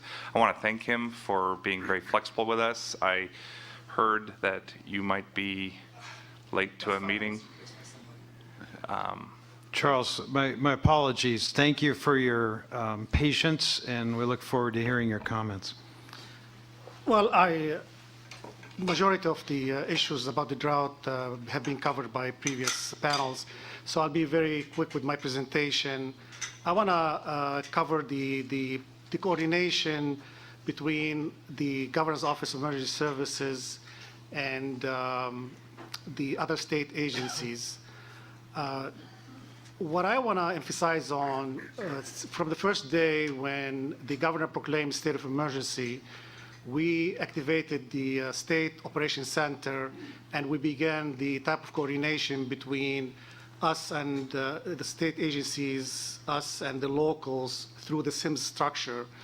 We felt the need for the flow of information coming from the local agencies, communities, through the operational area to the regional region and through the state. So we dealt with these issues when we found that there is a public health and safety issue or unmet needs immediately. We provided type of funding from different state agencies to deal with water system, to deal with any type of food assistance and other assistance. As of today, the State Operations Center is still in activation, and all the state agencies still engaging with the drought event, which that shows you that how important to us is to keep focus on this event. When we realized that there are a lot of unmet needs and a lot of public health and safety issues in the communities, the Drought Task Force, which is led by the Governor's Office and co-chaired by our director, immediately established working groups, and some of these working groups, such as public water system with over 15 connections, to deal with vulnerable and critical water system. Community impacts group to deal with the food assistance, bottled water, or utility and rent. State and federal ag group to deal with impacts on agricultural communities. Air quality to deal with public health impacts and safety. Electricity group, and also habitat and water operation supplies. Finally, the most important one to us, at least, because we found there is really unmet needs that cannot be covered by existing programs or by federal assistance, which is the individual wells with system with less than 15 connections. We hear about a lot of communities running out of water, the dry wells. So the governor on September 19, 2014, issued an executive order authorizing the California Disaster Assistance Act program to provide funding for emergency water delivery. By saying emergency water delivery is to provide any type of installation of tanks, providing water delivery to homes, bottled water, emergency water supplies for sanitation, providing portable toilets. You heard yesterday on the news about Portville that the county provided portable toilets. These are the type of coordination and funding we're providing to the county to initiate this type of effort. Also, the installation and removal of these tanks and all these portable toilets and also the water tanks. Finally, moving forward, we're looking into long-term drought planning. And this is something we are leading the effort in doing that by addressing issues if in case next year we have also big drought and we need to do something about long-term planning. So we're looking at increasing water storage, more conservation measures, implementing existing programs, adding to it, providing more funding, creating new programs. Also, providing funding for local agencies to start their long-term planning. We felt the need that they have to have a drought plan for the future, and this is something that we are working on providing. Also, we're looking at if there is a need to request federal assistance. So we're tracking all these costs and we're looking at the impacts, and by next year, if we feel that it's beyond the local and state capability, we can assure you that we are going to request federal assistance from FEMA to provide funding. So I'm going to stop here and take any questions if you have. I know we're getting close to lunch, so I don't want to interfere on anybody's lunch. Questions of Charles? I think you've covered it. I appreciate you sticking around because your presentation is a critical component to the overall response to the drought, and not only what you've done past and present, but what you anticipate may need to be done in the future. So thank you. One more thing that Cindy asked me to cover also, the Delta MOU, which I can report on that we have not yet signed or decided not to sign the MOU yet. We're still working with our federal and state partners on understanding the pros and cons of signing or not signing the MOU. So we have not yet decided on the MOU. Okay. Well, we're watching that very closely because in the unfortunate event of a disaster right now, we're a little uncertain as to what FEMA will do. So, well, for sure they will provide emergency protective measures, flood fighting activities, and we will argue that all these levees should be funded under public assistance for now. Good. Okay. Good. That's good to hear. All right. With that, thank you. We're going to now break for lunch. And it's now 1:16. We will reconvene at 2 o'clock. 2 o'clock.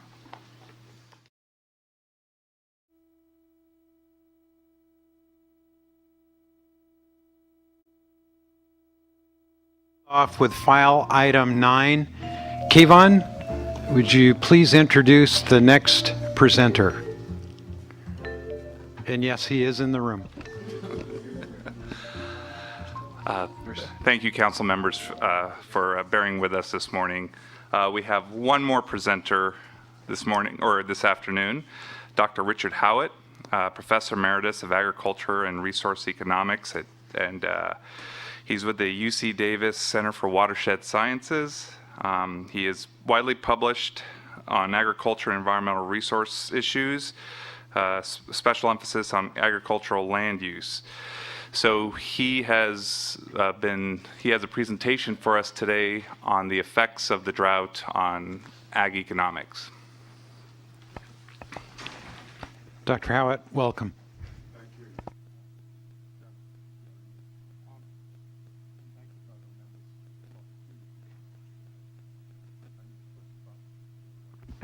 There we are. I want to be very brief because time is running, and I want to give you just a quick update on a study that we did for the Department of Agriculture and in association with the Department of Water Resources on the economic impacts of the drought. And we did this back in March. And it was based originally on some predictions from a survey we did of water districts and estimates of the maximum amount of groundwater pumping that would take place. And then we've updated it since then. So let's move on and just run through basically what we found back in March and April, that we were going to be short 6.6 million acre-feet of surface water deliveries. But we estimated that 5 million acre-feet of that would be compensated by an increase in groundwater pumping, leaving us a net shortage of 1.6 million acre-feet from the agricultural system. We estimated there that would give us a total loss of $2.2 billion. That's out of a $42 billion industry in all. And really, the major impact was also in loss of farm jobs and farm worker-associated jobs. And we estimated them to come down at 17,000 jobs. Note, this is not full-time equivalent because the average field worker only works about 6 months a year. And so it's 17,000 jobs, 2.2 billion, and 410,000 acres fallowed because of drought. That's additional fallowing on top of the normal fallowing rotation. So some cross-checks as the year has gone on. We were told when we first published this, and we said there would be perhaps a 5% increase in the cost of California specialty crops, that we were completely wrong. Some of my colleagues in Arizona and other places were predicting 28%, 24%. I was inundated with calls on the East Coast from people who didn't think they'd get their lettuces. However, we felt that farmers were very adept at changing their cropping patterns such that the highest value crops, which are the key to California agriculture, would continue to be produced in 2014. So we forecasted 5%, and we'll see it was significantly lower than that. In addition, we ran some studies in conjunction with NASA using satellites to measure fallowed acres, which is a new technique. And thirdly, we had some socioeconomic indicators of food aid, and you heard the Emergency Services Director talk about food aid. So, back to prices. Essentially, this is the dog that didn't bark. Prices didn't go up because farmers moved crops around and processors moved crops around. We know that processing tomatoes and pole tomatoes moved north to the Sacramento Valley. And so we've overall only got about a 1% increase in food prices.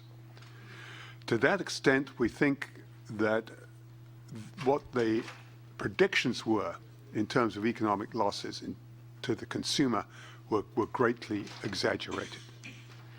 The next thing we've run is a series of satellite checks on fallowing, and we're now able to measure greenness, irrigated, non-irrigated, and this was Westland's Water District. No, it's further south in Tulare.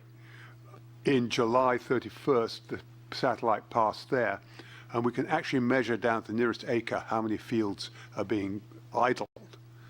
And then we can draw from the 2012 comparison, those which are idled because of drought versus standard fallowing practices. And so this is a new tool that we're using to measure how the drought impacts on agriculture are progressing as we extend through the drought. The final one, and then we have a comparison here of regions. The regions here, we've broken them out into what we call agronomic regions, which have a similar set of water institutions.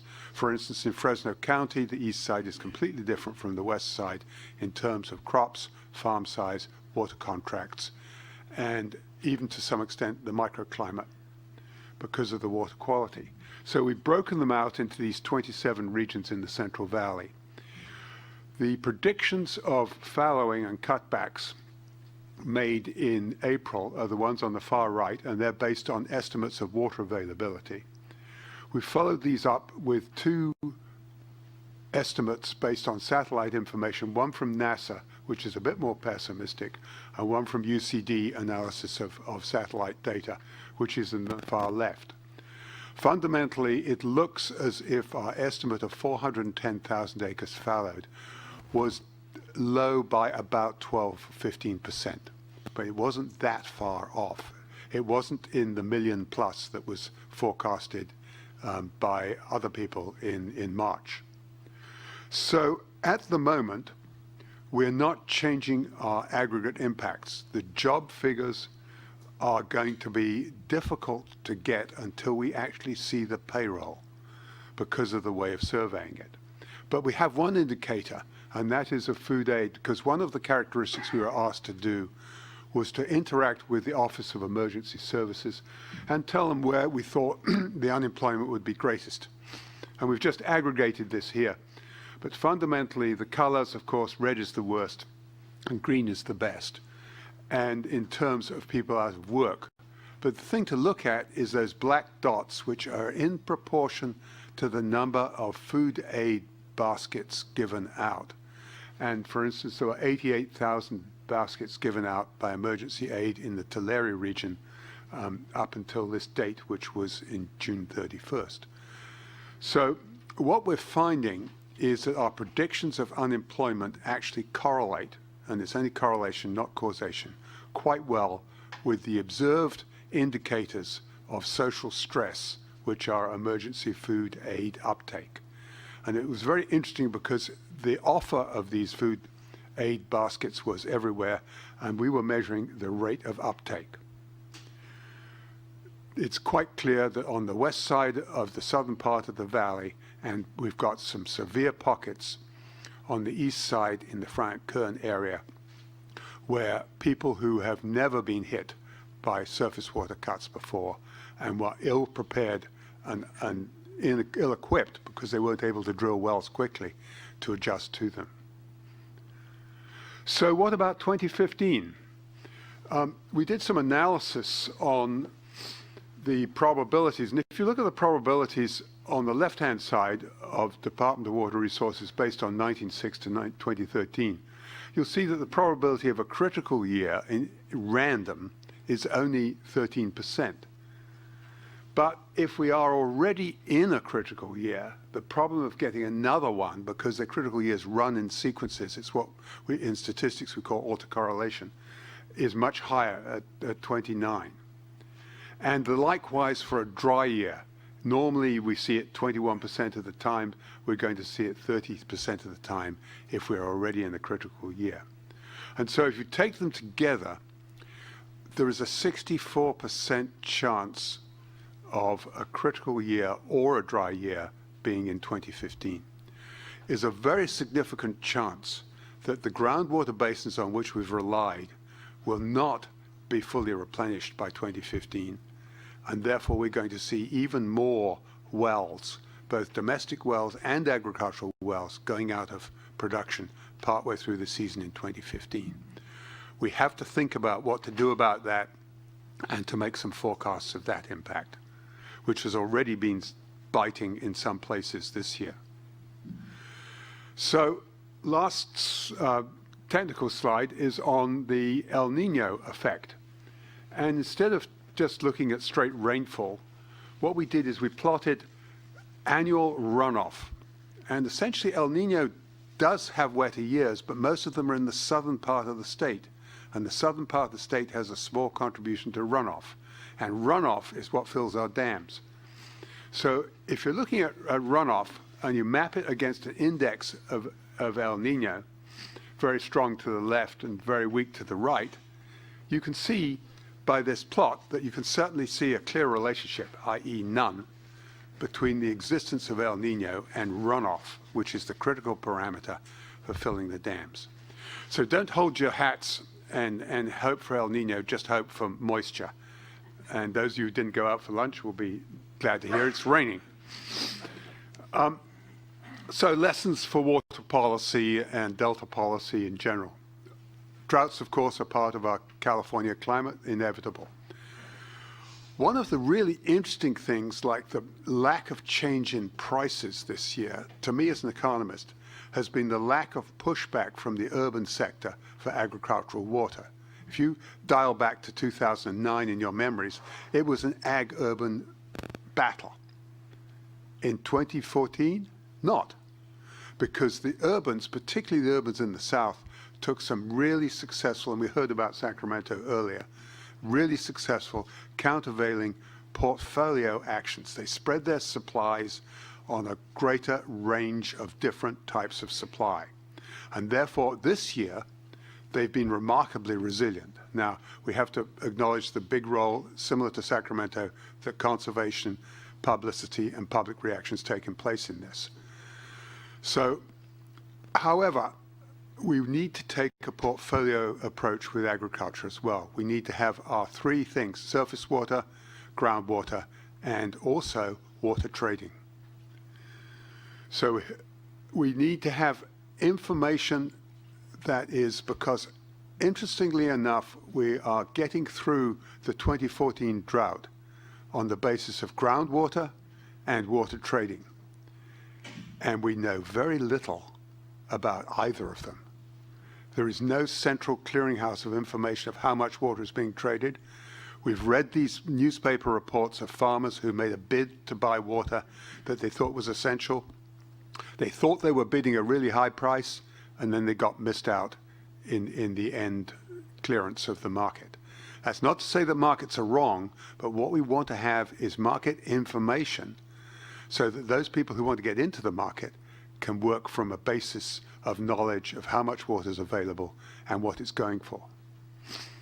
And finally, we need to beef up our potential for using these remote sensing estimates so we can tell what's going on in physical terms on the ground when it's going on. And finally, we will be doing a retrospective analysis of the drought. But there we are. 2015 is likely to be another very difficult year, more difficult than this year because the reserves have been run down and the groundwater levels have lowered. But we have to prepare for it. Thank you. Dr. Howitt, thank you. Common threads through all the presentations that we've heard under this file item. Comments or questions of Dr. Howitt? Patrick? On the chart that is suggesting critical or dry for the Sacramento Valley, the San Joaquin Valley has a 0 next to dry. That's a vagary of the statistics, yeah. Could you, it's just right, low.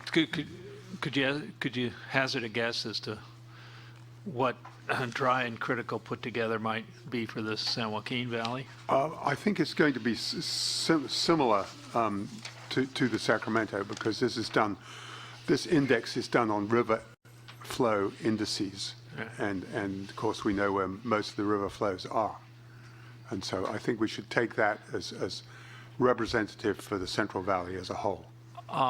And on page 2, or your second slide, the estimated drought impacts on reductions, what's the total that those are a percentage of? This is a percentage based on 2012, it was a amalgam of 2005 to 2012 sort of average. What I mean is, if you say 17,000 lost jobs out of how many? It was 17,000 out of about 70. Out of 70,000? Yeah, something like that. Yes. We're talking about 15%. The important thing is not so much the total number of jobs, but the fact that these total jobs are concentrated in a very small geographic area and in a number of extremely poor valley towns.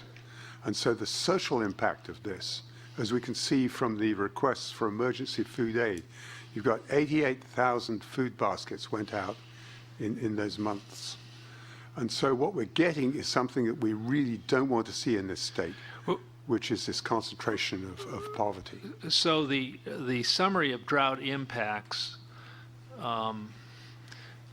is that principally focused on the Tulare Basin or portions of the Central Valley, particularly the San Joaquin Valley, where you have more groundwater pumping, more reduction in surface water supplies, and do those correlate then with less crop revenue and more job loss? Exactly. They correlate with also the loss of some of the high-value crops which are moved to other parts of the state. And so we've seen tomatoes move, we've seen melons move rationally to places which perhaps are slightly less advantageous to grow them, but they have the water supplies. And those jobs and the jobs in the packing houses went with them. So you're drawing our attention to the drought as a state problem, saying that it is most severe regionally in the San Joaquin Valley. Correct, and the Tulare Basin, yeah. And Tulare Basin in particular. And so whatever combinations of strategies to deal with that, from food boxes to water transfers or other things, can and should be focused there. Is that?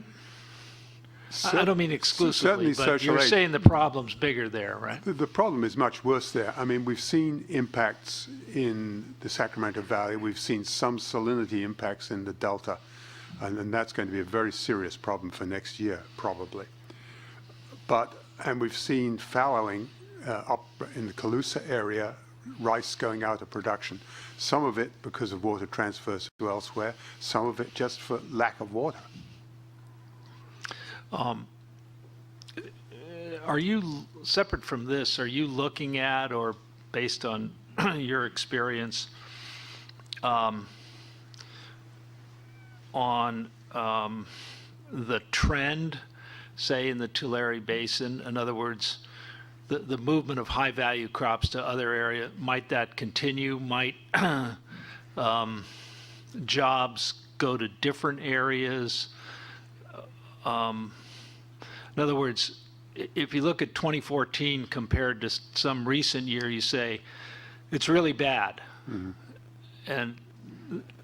But so for policymakers, you know, what are the implications of that? Well, certainly ameliorating the the immediate crisis, but in the long term, should this area continue to farm at the rate that it does with declining groundwater and imported water, which is in short supply? Well, we know that with the recent legislation that groundwater overdraft is going to have to be stabilized.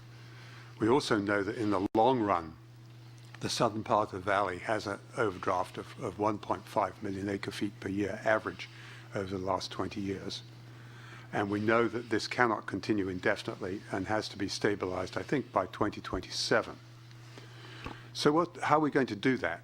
We can do it either by cutting back on groundwater pumping or importing more water. The probability of importing more water, where from and how, is extremely unlikely, I think.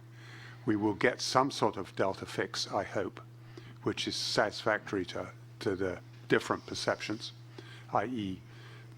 co-equal goals. But at the same time, we have to start looking at farming in a slightly different way with more what I call flex farming and fallow to compensate for the overdraft reduction that is going to have to happen. Other comments or questions? Yes, Susan? Could you elaborate on the flex farming? Yes.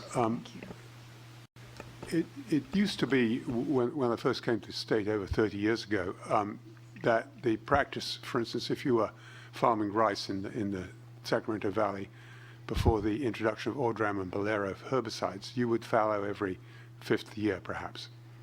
That was a standard practice. There was fallowing going on in the San Joaquin Valley, too. As we've got better pesticides and controls over our fertility, we ramped up the intensity of farming, and with it the intensity of water use, which then in some parts has led to unsustainable overdraft. How are you going to bring that back into balance? You've just got, and I'm not a believer that farmers are inefficient in their water use. I think they're actually very efficient nearly everywhere because they have all the incentives to do so and they have the technology. So what are we going to do? And I would leave it to the farmers, but give them the correct incentives and say, guys, you've got to stabilize your groundwater use. Here's some suggestions as to what you might want to look into. And I think they will do so very successfully because they've met every other challenge that's been thrown at them.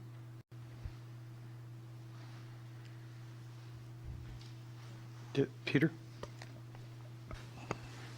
Actually, just a quick remark.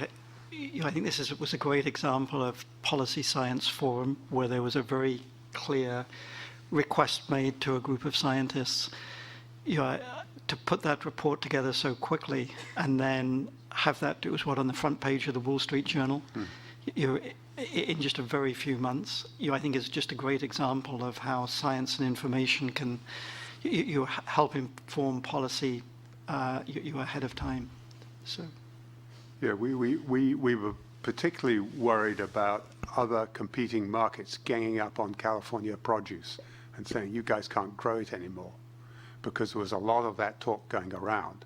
At the same time, on the positive side, we said that's not going to happen.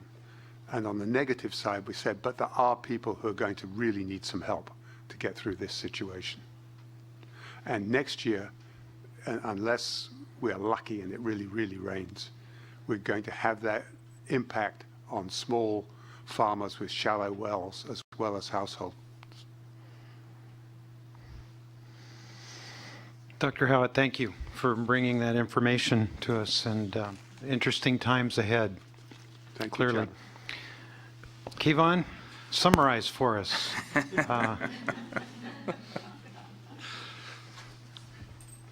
Well, to summarize, this was a series of panels on the drought and the effects of the co-equal goals. What we know is that there is a lot of value, in advanced planning, and it was shown here today. The Delta Plan, the Water Action Plan, the development of regional supplies, both in Southern California and in the Valley, have helped with this drought. There's been the seeds of teamwork that have been planted years ago that are bearing fruit today. CalFed, we heard about the coordinated operations of the state and federal projects and with the fisheries, and how the relationships there are very important. And we heard even at the local level, the Sacramento Water Forum, and how you have water providers, you have the environmentalists, and then you also had the stakeholders, the water users, and how they were all weathering this drought together. So, that was really important. We learned about the governor's initiative with his executive orders and how that helped clear out the underbrush and started to get people to work together even more. The legislator is providing additional water management tools through legislation to protect groundwater. From today's presentations, we can see many of the tools of the Delta Plan in action and the Delta Reform Act. We heard how smarter operation of the projects have been very effective and important. We can see that the relative success of Sacramento's ability to go use conjunctive use groundwater when surface water is not available and use surface water when it is available has been very successful. It also, we could contrast that with what happens in the Central Valley, where the demand is probably exceeds supply and conjunctive use is not something that is being applied fully down there, whether that is reduced demand, as we heard, or increased water surface supply to allow for some groundwater banking. That's we'll see that in the future. We saw that efficiency is working. We're not there yet. There's still more room to grow to stretch those supplies. We learned that short-term water transfers are a very important tool, making wise use of water and having mutual benefits. Some of those transfers also help the fish and the wetlands in the Central Valley. Some lessons to take away from this, as we heard from Dr. Kyan this morning, that this type of drought may become more frequent. This is something that we can't continue to respond to as we have without acknowledging that California is going to change. We are losing agricultural land and or capacity. We just heard from Dr. Howitt that something is going to change with ag with respect to groundwater. It's going to either change to more fallow use, or we can't harden the demand necessarily and continue on. And that we need more information. We still need some stronger information when it comes to water use, groundwater use, and then I think there's just a plethora of scientific information that would be helpful. So, just to wrap up, we're weathering through this, we're persevering, but I think if we're going to look at this as a long-term normal, then we're going to see some changes coming down the road. I think the other thing I noticed too was that if we listen to the reports, even though the Delta is an incredibly vulnerable ecosystem and water use area to this kind of impact, and we think about the stories we hear from our grandparents' age when, before the projects were built, saltwater intrusion in a year like this would have been incredibly damaging in the Delta. And now we see with lot better ability to manage salinity, that the guarantees that are in the state's water quality control plan about adequate water quality and the water rights that people have do mean something, and those promises ought to count for something when we think about, are we going to be able to manage through the BDCP or other things? There's a lot of distrust of the government's ability to manage to protect the Delta, and I think when you see this situation, you can take some reassurance from the relative success of management efforts to keep the Delta whole through a very difficult year. So I think that's the other thing that struck me is, the stories of real heartache we're hearing aren't from, the region that we have primary responsibility for, but the areas we're trying to serve. Kayvon, good job. You collected a host of experts that provided great information. You really have also provided a service in that a number of these reports are being given to a water commission, water board, here, there. But this, as far as I know, is the first time that all of these disciplines and reports have been collected at one time. So congratulations to you. You did a great job. Thanks. And that concludes file item number 9. Any public comment? None. On to file item number 10, Dustin Jones, tough act to follow.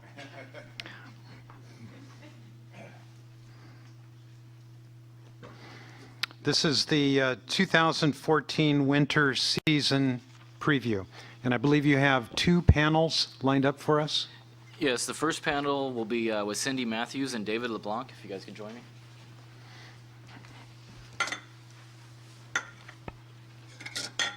Oops, here's one for you, Cindy.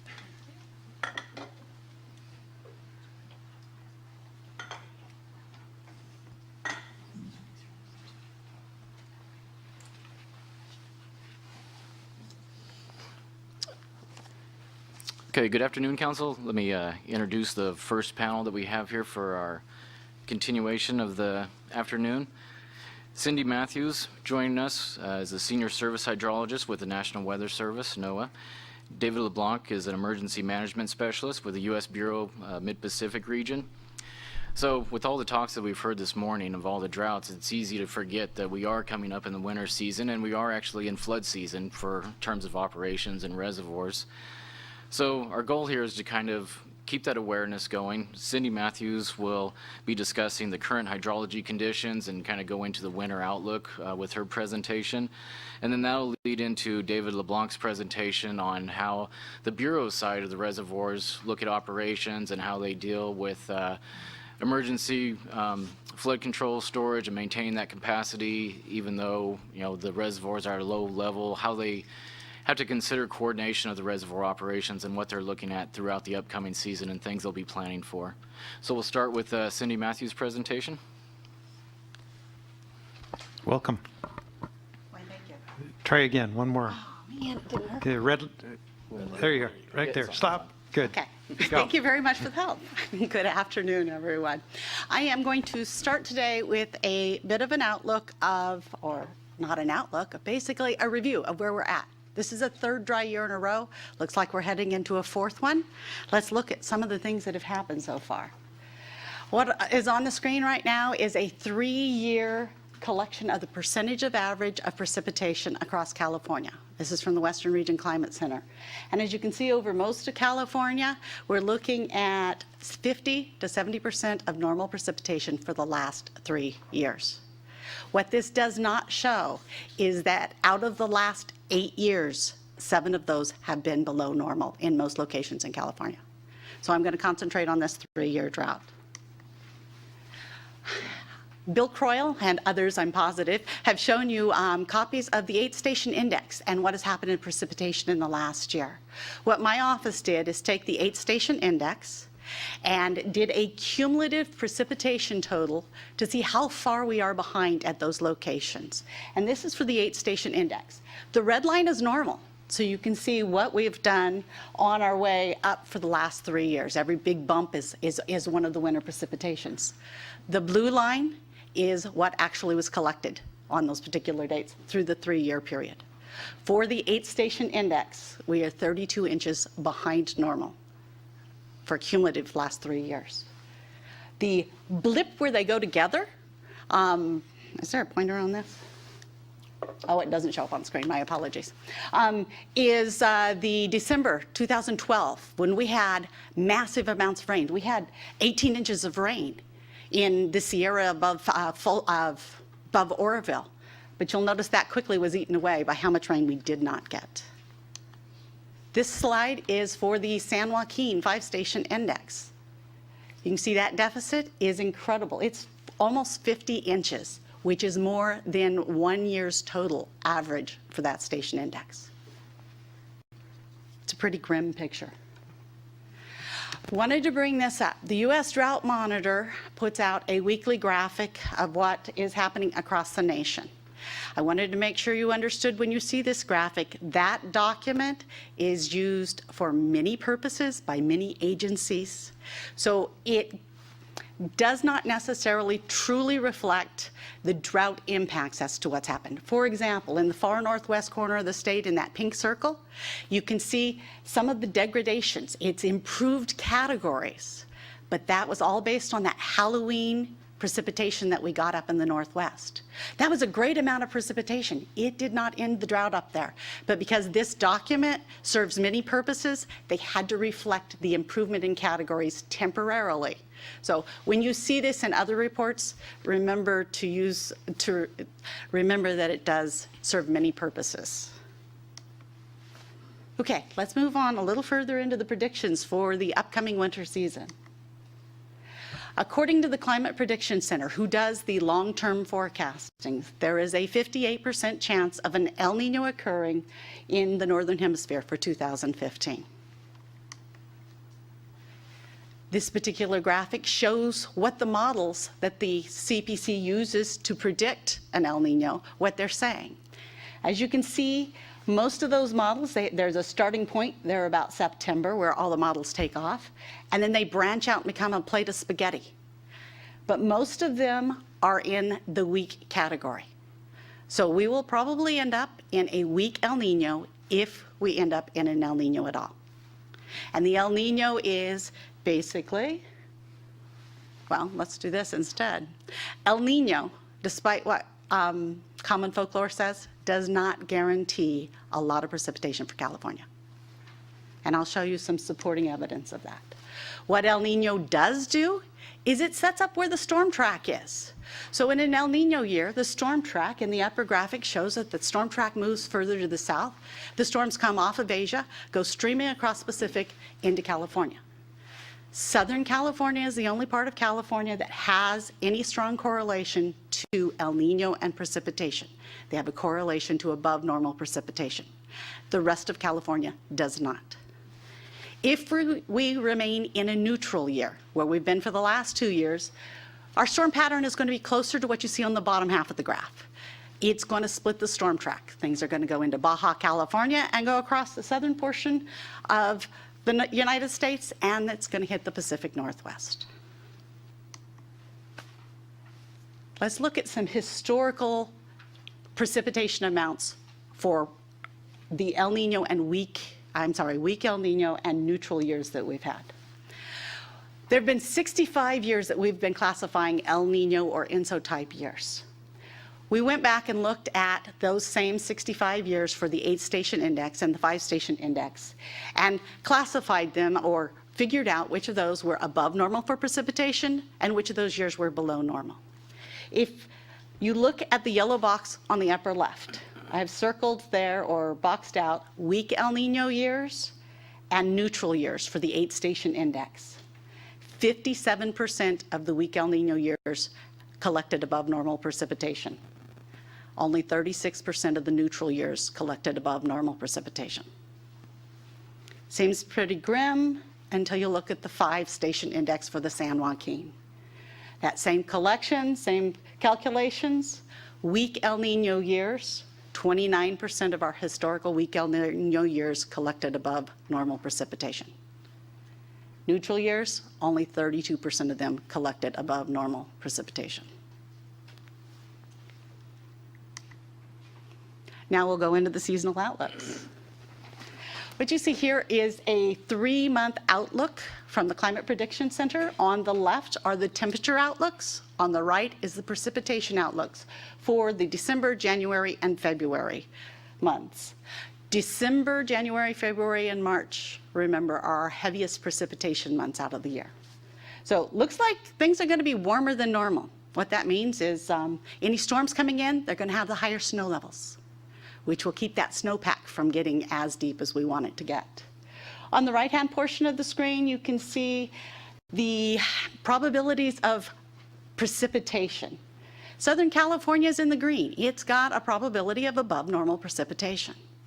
Unfortunately, Central California, including the San Joaquin portion of the Sierra and the Northern Sierra, is blank. That blank is an equal chances. There's an equal chance of above normal precipitation, below normal precipitation, and normal precipitation. What it's saying is the models have no strong indicators about what's going to happen for precipitation. If we move forward 3 months to the February, March, and April months where we build a lot of our snowpack, same thing. Above normal temperatures are probably what's going to happen, and equal chances again for precipitation. We really do not know what's going to happen precipitation-wise for the winter. What would it take? I got asked the question, what would it take to end the drought? So I went to my local expert, state climatologist, and we had a conversation. What I got from the state climatologist is that for drought-busting years, it takes a sustained period of above normal precipitation and runoff and a sustained period of above average snowpack. It's going to take 2 of those 4 wet months to receive precipitation at 150% or more above normal, and it's going to take a spring snowmelt of 150% of normal or above. So the rains are going to fill the reservoir up to their flood control space, and the snow is going to fill them up and top them off for our water use as the spring progresses into summer. Thank you. Thank you, Cindy. Would the council like to ask questions now or wait till after the next one? Okay, so we'll move into David LeBlanc's presentation, go into reservoir operations with this kind of bleak outlook for the winter session. Yeah.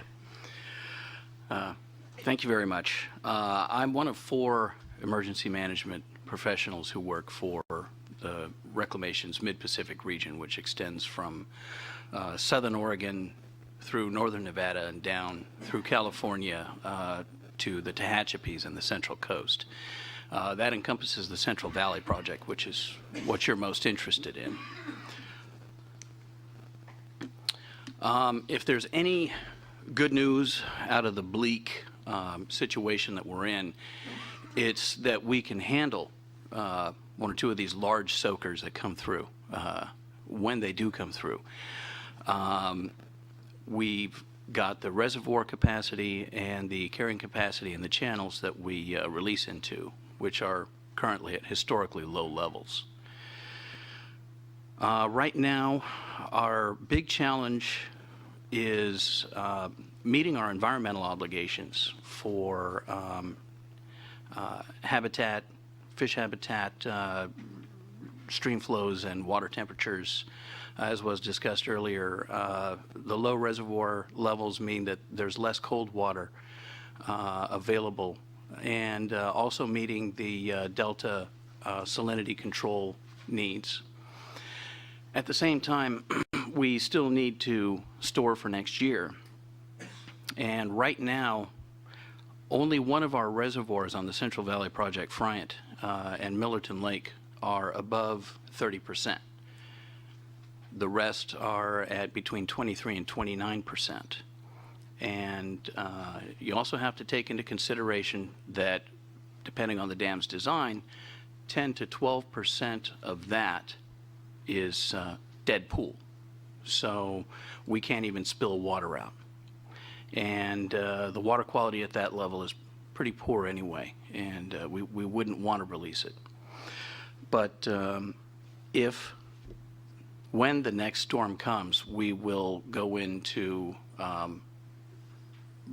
flood control mode on the Central Valley Project and go into using Corps of Engineers flood control requirements, criteria for maintenance and releases on our reservoirs.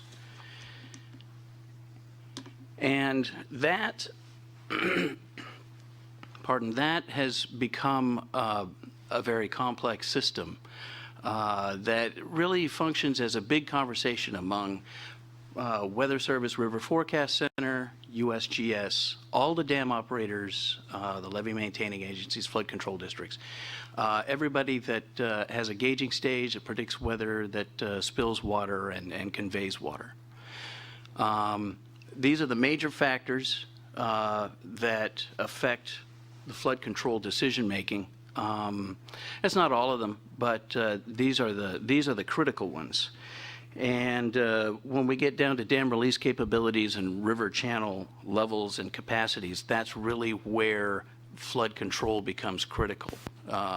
If we see a lot of water coming in and we've got a lot of water in our channels, we don't have a lot of room to maneuver, to continue releasing water.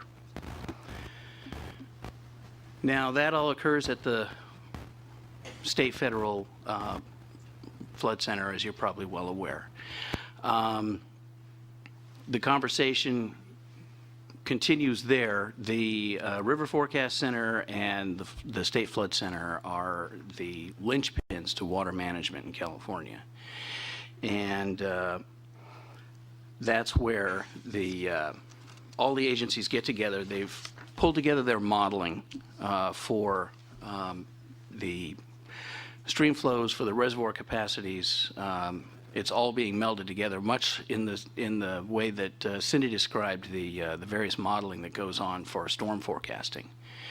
And that's where the decision-making occurs on scheduling releases, especially on the Sacramento River watershed, where you've got,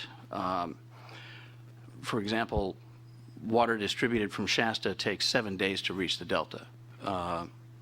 Water released from Oroville takes, what about 2 days to reach the Sacramento River, right? Yeah. And it takes 8 hours to get from Folsom to the Sacramento.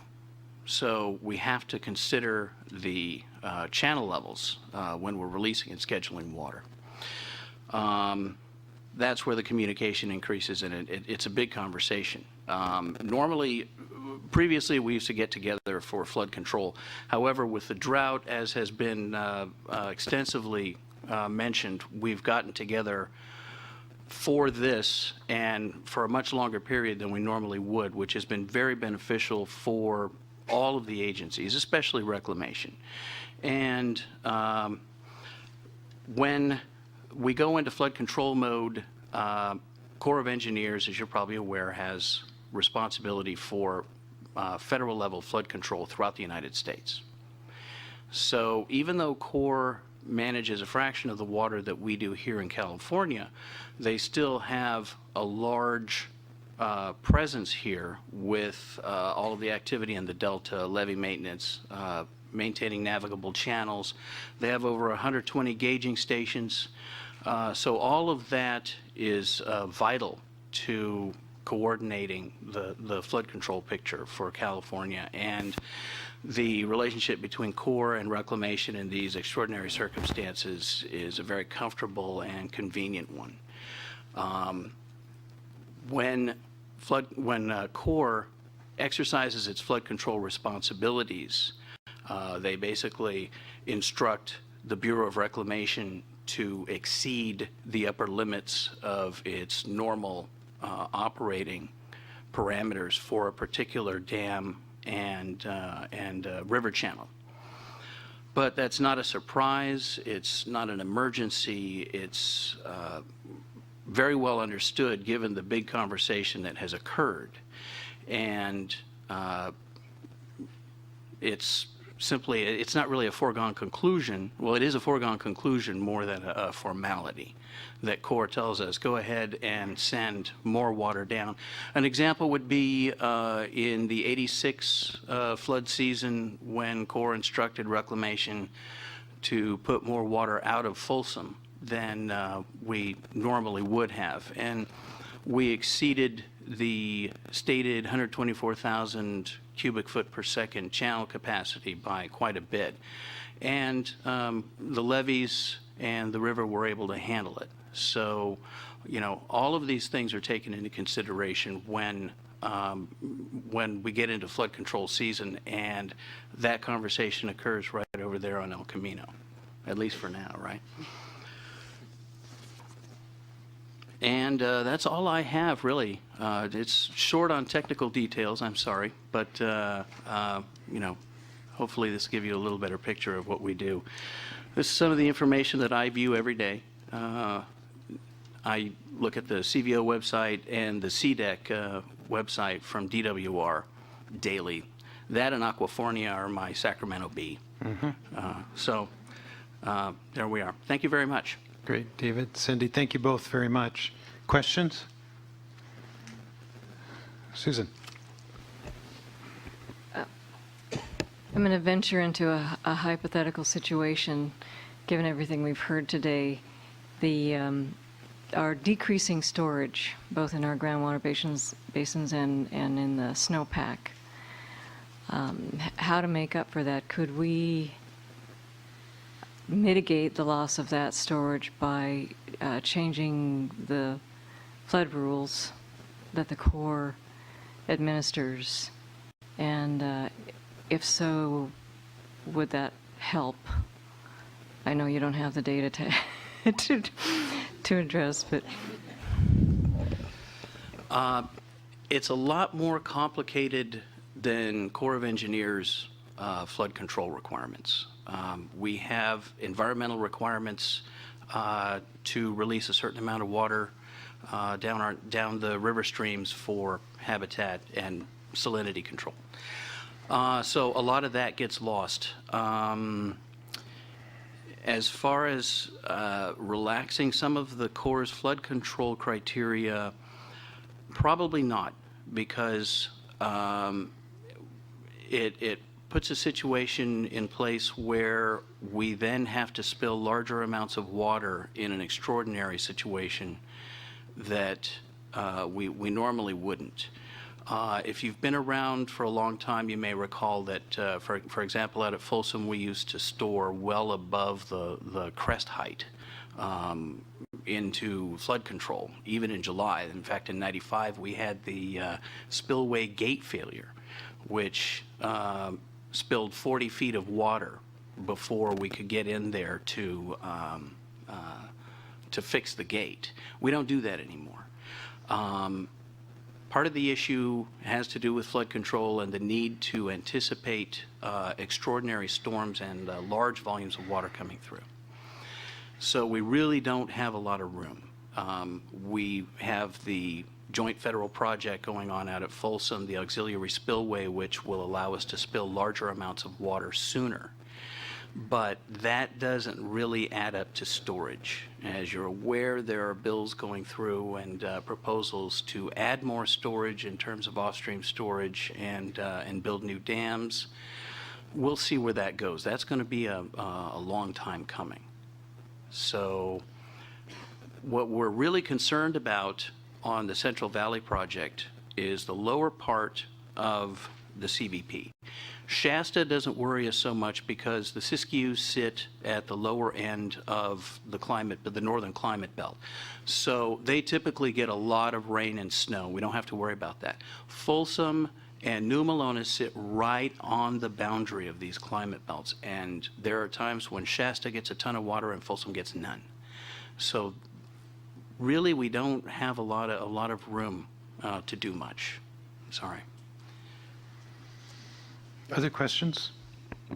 Okay. Cindy, David, thank you very much for coming. Appreciate the reports.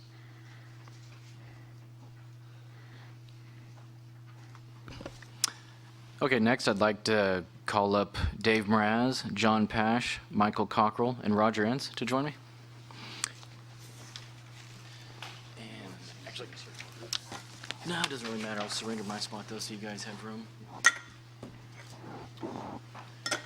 Whoops. Pass it down. I've been wondering what you guys have been waiting around for. Now. It's right here. I'll come up there.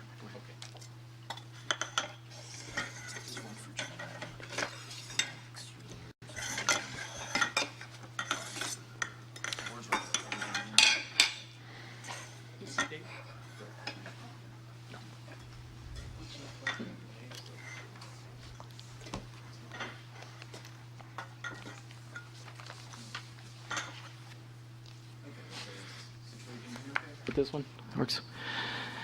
Okay, so kind of continuing the theme of working our way through the state and the conditions. We've heard a lot, about the weather conditions, El Nino, whether or not that's going to take us out of the drought. That kind of leads into our low storage and our reservoir operations, how the coordinated efforts are going to be more important than ever, as David mentioned, trying to balance the needs of the environment with water supply. If there was enough water to go around, balancing the co-equal goals would be much easier. But as you can see, as things get drought, a lot more coordination is necessary. And one of the areas that this is really going to lead into is one of the projects that our office is taking on, the Delta Levee's investment strategy, and dealing with the possible prevention of emergencies within the Delta. So we've gathered the panel here to kind of discuss. Dave Mraz is very familiar with the Delta Levees project. John Pash is the chief of the flood operations branch for DWR. Michael Cockrell is San Joaquin County Office of Emergency Services. Roger Entz, Sacramento County Office of Emergency Services. And so these folks are the guys that if something were to go wrong within the Delta, especially with this minimum amount of water supply that we have expected to come and what we are lacking in the reservoirs right now, the consequences would be very great. If there was a levee breach or something were to go wrong in the delta, there's not enough water to flush it out. So these guys are going to speak a little bit to what can we do to prepare, what efforts have been done, and how can we minimize the damage if necessary. So we'll start off, I believe Dave Mraz is first up on our list here, and he's going to speak a little bit to the delta levees. Okay, thank you very much. Thank you, Chairman Fiorini and council members. It's a pleasure to be here and talk to you a little bit about the delta levees and their status going into the flood season. So I have the privilege and honor to say that the levee system is currently in pretty good shape. We've had a number of years where we've placed a lot of funding out in the delta. The reclamation districts have taken and used that funding well to place a lot of material on the embankments to address deferred maintenance, to take care of the levees to the best of their abilities. So I've heard it said that the levees are in the best shape that they've been in for a long, long, long time.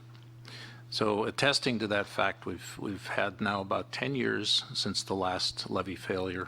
Well, almost 10 years. I'm going to knock on wood here so that it doesn't happen this year. Because after all, even though we're in the middle of a drought, we are still in high water in the delta. So the levee system was called on in the last year to be ready to receive drought barriers. Even though those drought barriers weren't necessarily needed, we saw that getting the levee system ready to accept the False River barrier was something that we should do, anticipating another dry year. And based on the reports I've heard today, maybe that was good money well spent. So Bradford Island and Jersey Island both made modifications to their levees, and we feel confident that those levees now will be able to accept the barrier and operate well along with it. So moving on, the investment in California levees is always subject to a guess and questions, and it's hard to put real numbers on exactly how much of a payoff you're getting. But I've taken a look just recently, and we've had a couple of near misses, and I'd like to kind of take credit for those near misses. We've had a boil on one island. We've had severe seepage on another. There's a fair amount of cracking that goes on as the levees move to accommodate new loads. Each one of these that I just cited is a real case.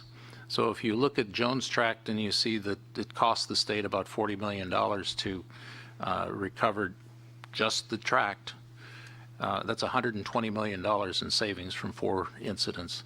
We were able to address those incidents because of the funding that we provide to the local agencies, because of the relationships that we have with them, and because of their willingness to work along with us and address the problems while they're still small before they become crises. So thinking about that crisis that we hope never comes, we have been working along with the Division of Flood Management, and they've been taking the lead on the emergency response. But there are materials in place in the Delta that the local agencies can call upon and be able to address these minor issues while they're still small. They can address the larger issues as in the course of business. We've got a couple of programs, subventions and special projects specifically, where with a phone call we can offer them funding to be able to go out and do the necessary work very, very quickly. The ongoing work of the programs, I talked with staff this morning, and this year, 2014-15, we have a subventions program that has 69 reclamation districts represented for a total of 761 miles of delta levees that are being actively maintained by the state investment. On the special projects side, where we're able to do bigger projects, we've got 53 open project funding agreements where the reclamation districts are doing work They're in various stages. Some of them are beginning, some of them are moving along, well along. Others are just finishing up. And for those 53 funding agreements, there's 40 islands involved, so it's not just one here and one there. It's a large portion of the Delta. We also have a proposal solicitation package out there for multi-benefit projects, and we're selecting 4 new projects that will come out probably January. And we are open to additional reclamation districts coming in and talking to us for new projects that meet the requirements of the project funding agreement. Also, we're working with the council staff on the prioritization of state funding, and we're working with the Delta Protection Commission on development of a statewide assessment district. So, working with the reclamation districts on new projects to address levee stability and ecosystem, we're working cooperatively to improve water supply reliability, ecosystem enhancement, all in a way that supports the Delta as a changing place. So I think that's all that I have. Thank you. Thank you, Dave. And I should mention, as we've been working through with the RDs and gathering information of the Delta Levee's investment strategies, one of the things that we do hear a lot is how well they do like the special projects and subvention programs that DWR are putting out. So we actually do hear a lot of people, so I'd like to compliment Dave on his efforts for that. It does get a lot of recognition. Next person on our panel that will speak, we'll have John Pash, Chief of the Flood Operations Branch for Division of Flood Management at DWR. Thank you, Dustin. Thank you, Chairman Fiorini and the council for allowing me to speak before you. Dustin talked about maybe some of the things that we can do. What I'm going to talk to you about is some of the things that we have done and that we are doing. So if you'll indulge me, I'll go through kind of a list of some things that I think we've accomplished this year, and all of it, in kind of in all of it really in partnership with the other folks on this panel. Those that are out there on a daily basis operating and maintaining the existing system, and our partners at all levels of government, including San Joaquin County and Sacramento County, and many others, to ensure that we're prepared for whatever nature can throw at us. So as you might recall, we were here in March, a panel very similar to this, talking about our facilities improvement project and also our grant program. So those are 2 things that we've really made some headway in this year. We completed a long-term lease agreement with the Central Valley Flood Protection Board for property just north of Rio Vista, which is one of our facility sites that we're going to be stockpiling rock and emergency response material. In October, we closed purchase on 2 parcels, which completes the purchase of our Stockton Weber Road complex, which totals about 22.5 acres and 2 warehouses. And this included the purchase of, the purchase of this waterside complex will streamline the transportation of bulk materials in the event of an emergency through barges, which are the best means to transport these types of materials during a flood. I know Mike Cockrell is going to talk more about the grants, so I'll don't want to take any of that thunder. I know Roger will speak to that as well. Also at the beginning of the year, in January, February timeframe, we began work with the Army Corps of Engineers, the Sacramento District, on we're calling Phase 2 of an Army Corps DWR Joint Delta Risk Reduction project. And what this allows us to do is allows the Army Corps, using their funding and authority, to dust off their standard operating procedures and test their processes and during emergencies out of the Sacramento District. And this is going to allow us, the department, to develop a resource integration plan that will allow us to best integrate federal resources into the department's and states' emergency operations response to a Delta flood emergency. This include, the Corps has got a lot of capability, communications, technical assistance, direct assistance, and a contracting authority that could really be of assistance out there during a major catastrophic flood event. In April, the department released its interdepartmental draft Delta Flood Emergency Management Plan for partner agency comment, which the council was included in that release. In May, we executed 14 funding agreements for our statewide flood ER grant, which included over 80 agencies throughout the state and totaled $5 million. And this was to update emergency response plans and other critical emergency preparedness and alert warning information systems, all of which will bolster the capacity of local flood emergency response. And that's statewide. And some of that was part and parcel to some of the surrounding counties to the Delta, and including some of the counties within the Delta, but that work was set, the way that grant was structured was it excluded the Delta. And then following that up in June, we awarded 6 applicants for the Delta Flood ER grant, which included over 125 reclamation districts, cities, and communities that will benefit from the $5 million that the department's injecting to support local preparedness and response. So this grant reinforces the SEM's concepts of encouraging locals to work with their county operational area managers, such as Mike and Roger here. And a primary goal is to ensure that all the reclamation districts in the Delta have a robust flood emergency response plan, and that all of their plans are consistent and become part of their county's multi-hazard mitigation plan. And it's also anticipated that all of these awardees will become SEMS and NIMS certified and compliant, and to make everyone more eligible for federal disaster assistance from FEMA.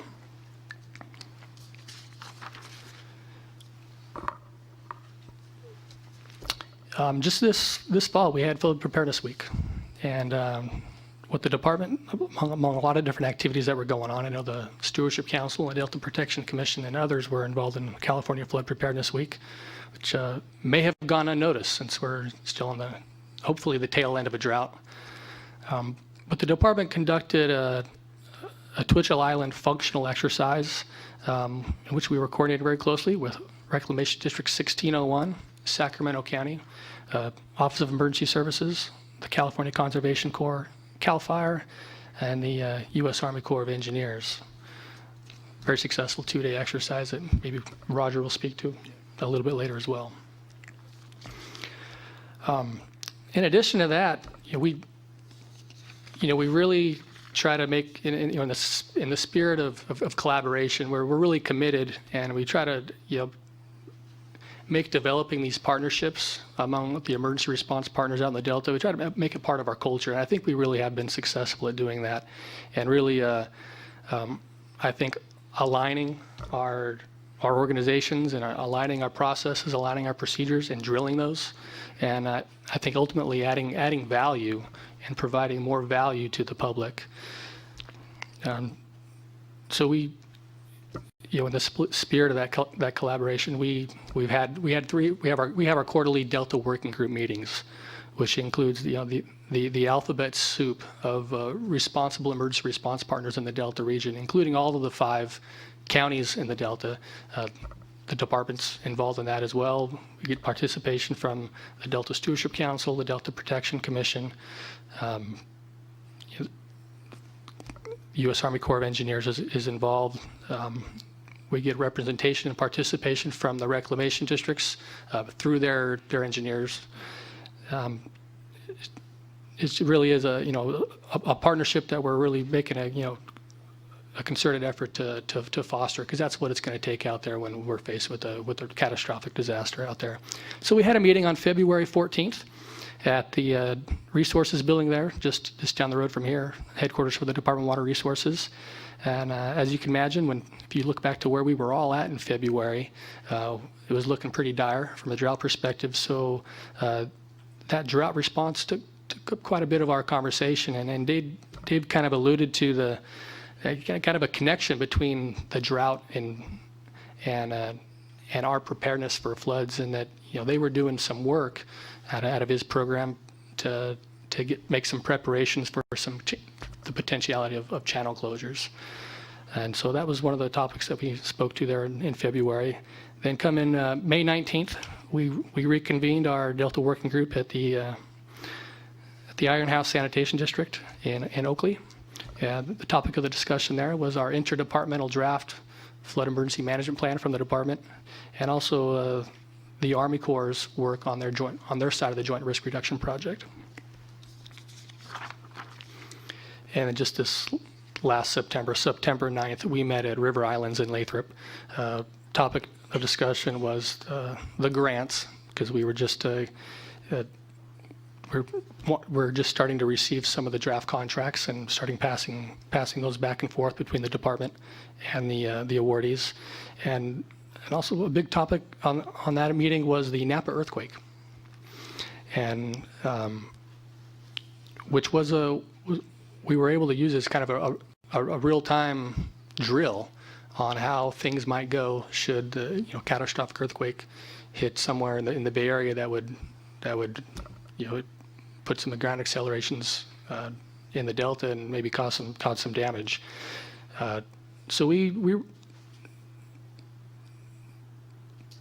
kind of reviewed what went on in that Napa earthquake and how what we might do differently and process-wise and communication-wise among all the partners to improve on that. And I think there was quite a bit of communication that went on as a result of that earthquake, because we don't know immediately if there's any damage seen, and fortunately there wasn't.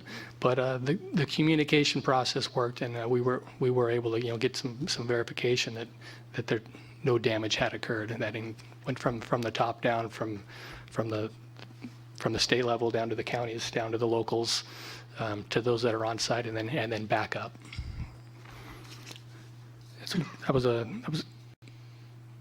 and so we'll look to future meetings to further drill and exercise those processes that we have, to make sure we're planning the work and that we're actually working the plan.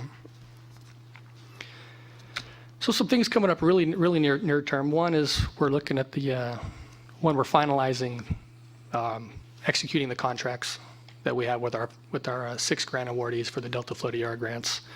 3 of those contracts are signed. One is we're just waiting to get the signatures back from one of the counties, and 2 of them we're still in the review process. Also, we're looking to put out solicitation for our second $5 million round of statewide flood ER grants. And also, we're internal to the department, we're finalizing a water resources engineering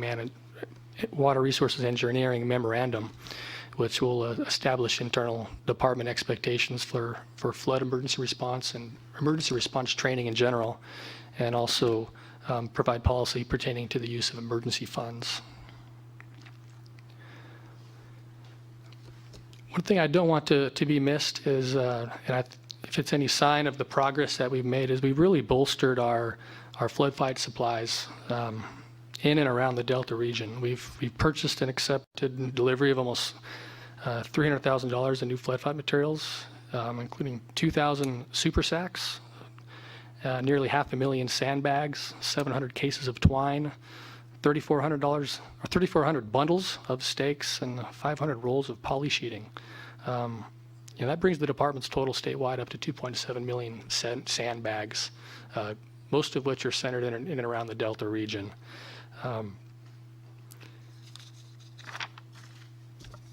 But the work's never done, and we'll continue to work with you at the council to try to implement some of the recommendations and the risk and reduction chapter of the Delta plan. We think we're meeting these recommendations head on in the work that we're doing with our partners, really as partners. Thank you.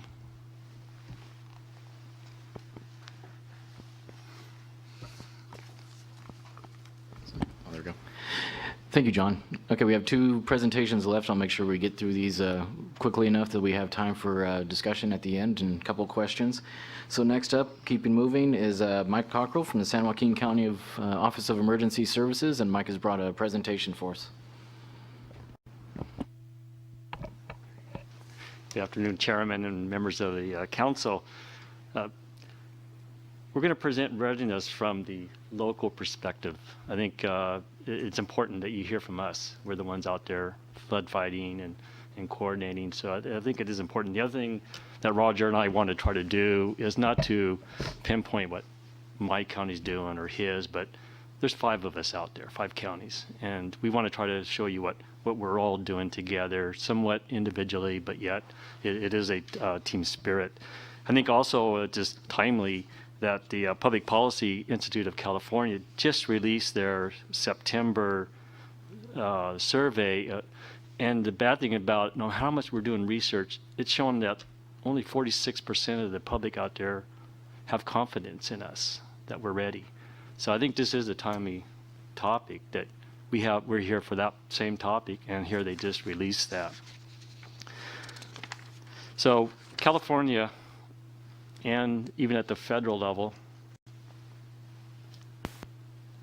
let's see, there you go, pretty much try to categorize phases of what we try to do year in and year out. And there's really basically 4: planning, preparing, response, and recovery. Sometimes mitigation is before all that, sometimes after. Sometimes you're mitigating as you're repairing. So what I want to try to do is just kind of briefly touch each one of those.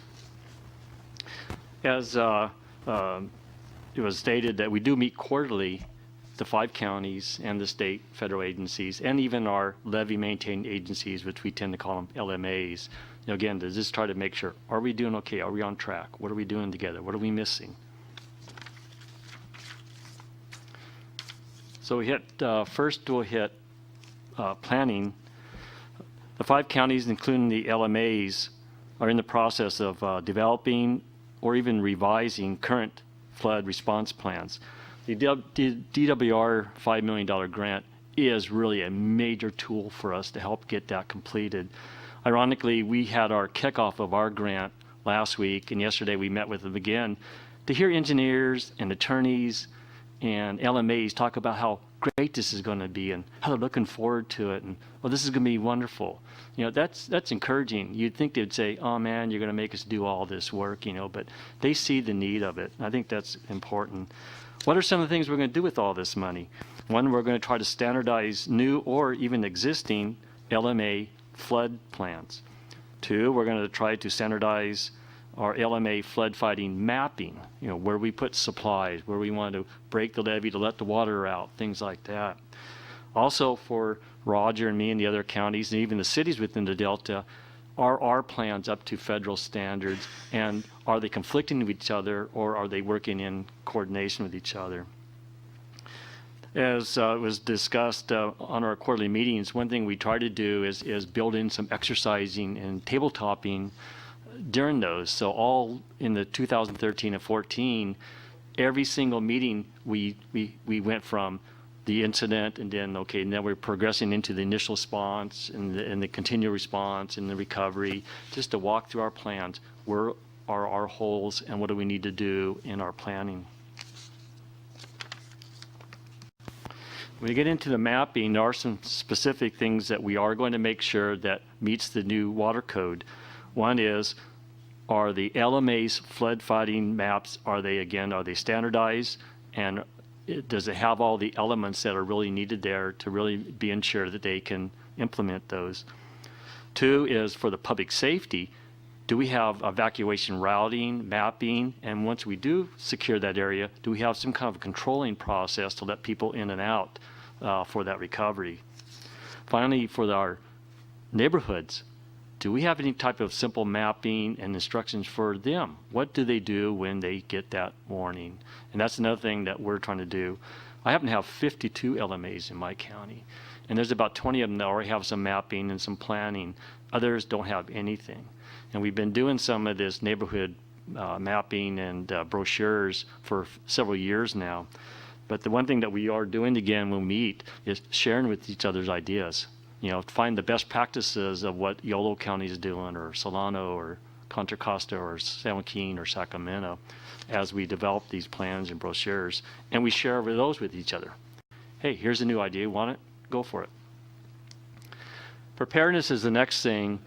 Water Resources conducts a pre-flood season orientation with all the LMAs, the Sheriff's Office, the fire, and us emergency managers, just to fine-tune for the next few months, what are we going to do together? Where's the stockpiles at? Remember the warning systems and things like that. I think that's a really useful tool. Also, when the Weather Service, they put out these heads-up type of notices on some storm coming through and stuff. That gives us a chance to practice dispersing that information with our cities and responders and LMAs. It's just find real reasons to test with each other and talk to each other. The California Flood Preparedness Week, I was just looking at the draft results of it. It's kind of sad in a way because I think everybody was so focused on the drought. We tend to kind of forget that floods do happen during times.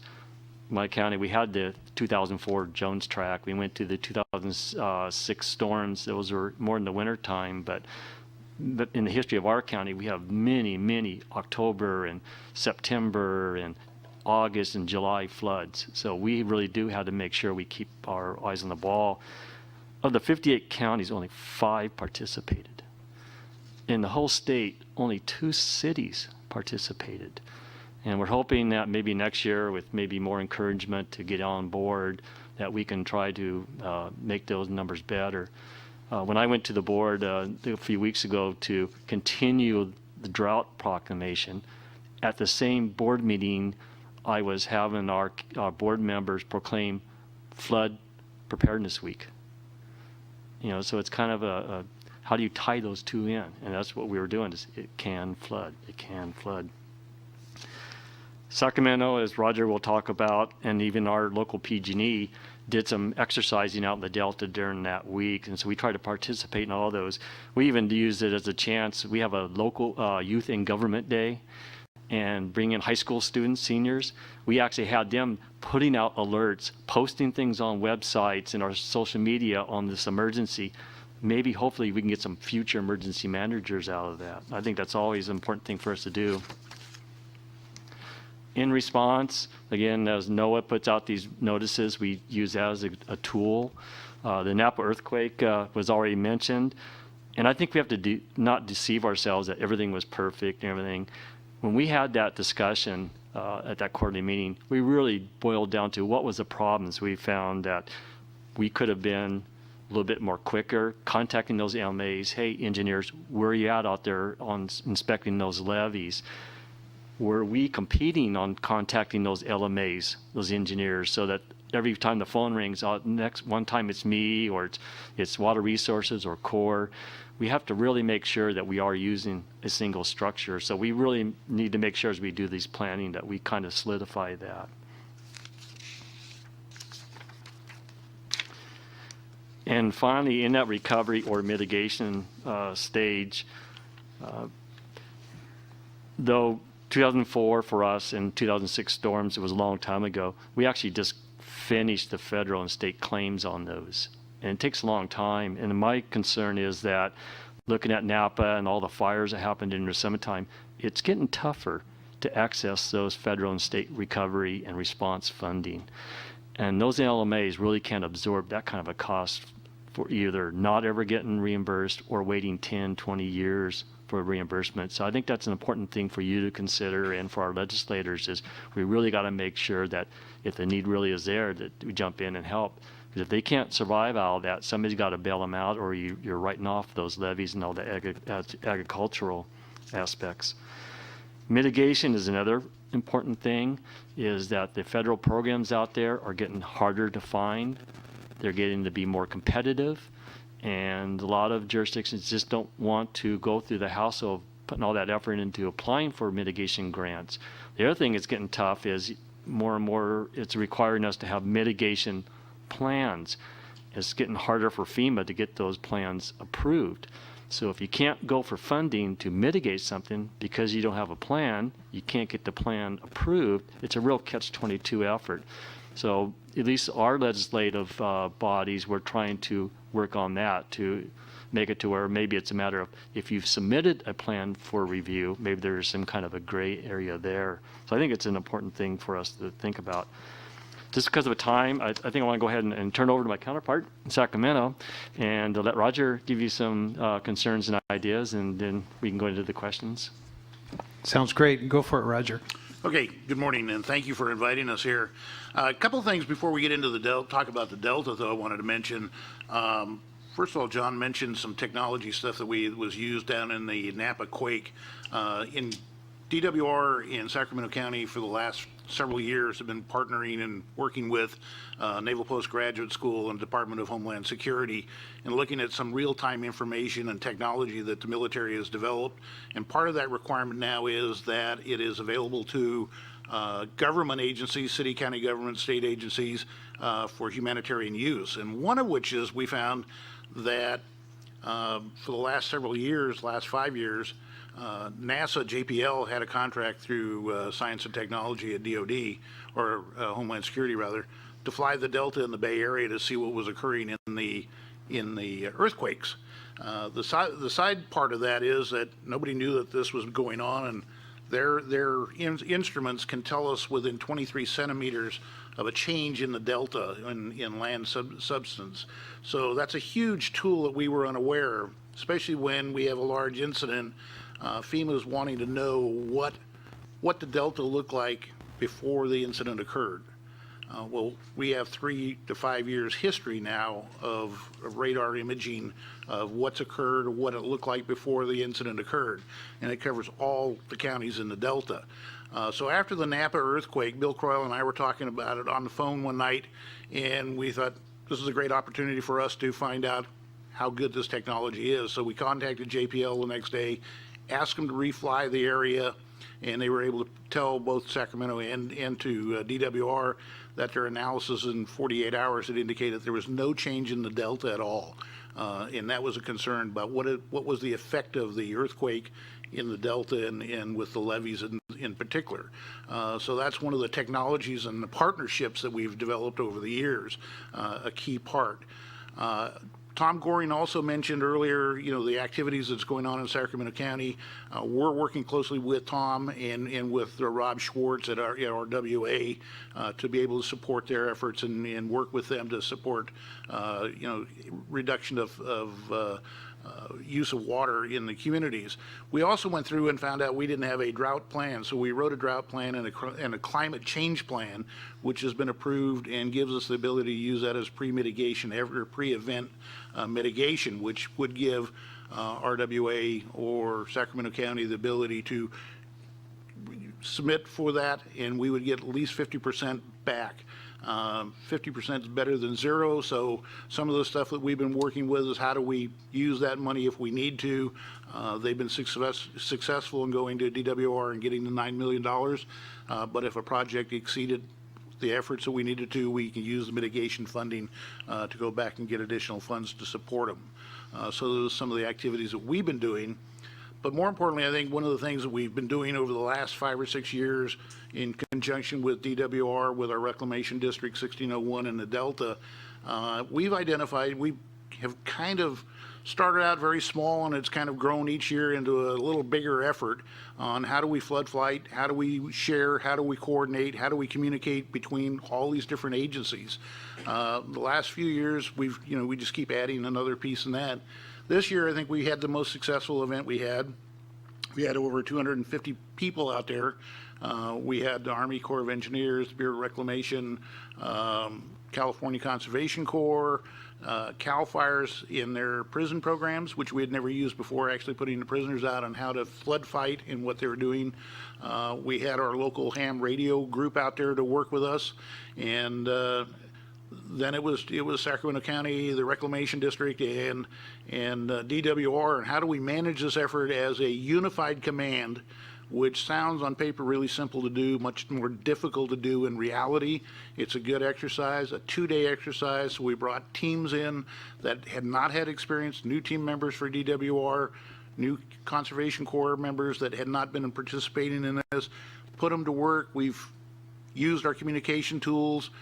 We know on a good day in the Delta, communications using cell phones and radios is bad. We were able to demonstrate we've used Sacramento County radios. We've now used DWR radios. How are we playing together? How do we communicate on radios? not depending on cell phones and, trying to have runners back and forth. Very successful. And then we had the question of, do we ask the Army Corps of Engineers to be part of the Unified Command? It was rather interesting that the group came back and said, no, they're actually part of the operations program because that's where they're going to be doing. So it was very successful in breaking it out, actually sitting it down like a full-scale operation would be on any day, and doing it for 2 days with 2 different teams and doing a transition. So we felt very good with the way it went. We were comfortable that if we had to do it again today in real life, we'd be very successful. We plan on doing it again next year, and we had Michael had folks up from his office. Yolo County had folks over to observe what we were doing, and this next year we're going to be opening it up. Sacramento County has been doing it with DWR for the last 4 or 5 years. Now we're going to ask the other 4 counties to jump in, participate, become part of that emergency management, unified command, see how the programs are going, and infuse their people into that so that we all come in that commonality. We're working on emergency safety plans now. They're great tools to have, but if we don't build that management team that can step forward in time of a disaster, then we haven't done our job correctly, and that's the next goal that we're working to do. And we also want to mention RD 1601 has done a great job. They've been never said, no, we can't do that. In fact, they've come up with ideas of how we can make it work and how it can be more successful. So it's a full team effort on making this project a very successful program. We look forward to doing it some more. We would like to invite you out to come out there, see the folks getting wet and dirty. We actually do have boils bubbling up in there. We can raise them and lower them. We found out this year with the Army Corps brought out a new idea of how to help us flood fight. Found out after we started setting it up, it didn't work. It wouldn't work for the way we were looking at it.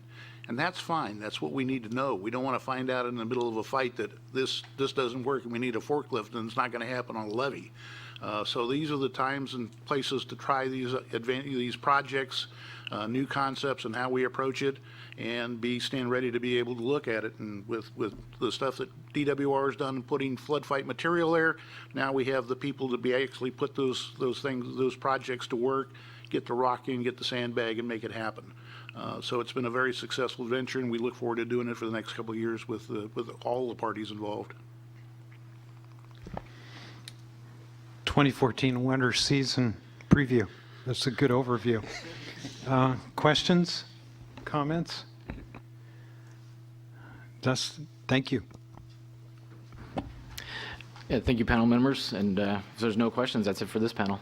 Thank you, guys. Great. Thank you all very much for coming, and best wishes for a successful winter campaign. Any public comment on file item 10? None. On to file item 11, interim science action agenda. Looks like we have Lindsay and Sam. And by my count, we're running about a half an hour behind schedule. We don't have a schedule, but that's just according to my clock. So. I just wanted to make it clear that this is not a panel. I'm just here to answer questions. Lindsay's going to do all the talking.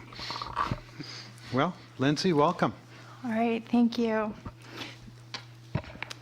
Good afternoon, members of the council. I'm Lindsay Correa. I'm a senior environmental scientist with the Delta Science Program.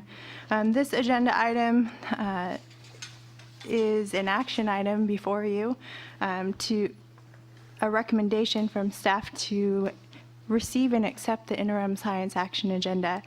As you think about what action you would like to take, I want to cover 4 items as you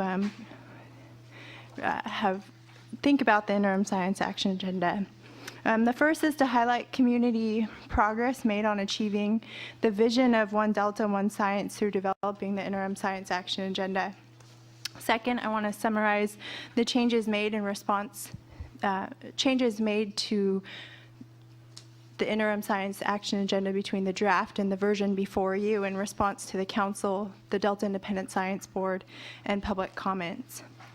And then I know there's already been a lot of discussion about the outcomes of the discussion of the interim science action agenda at the DPIC meeting, but I'd like to just touch on a few of those outcomes as it relates to our next steps, and then elaborate a little bit more on the steps the science program will be taking moving forward to implement the interim science action agenda.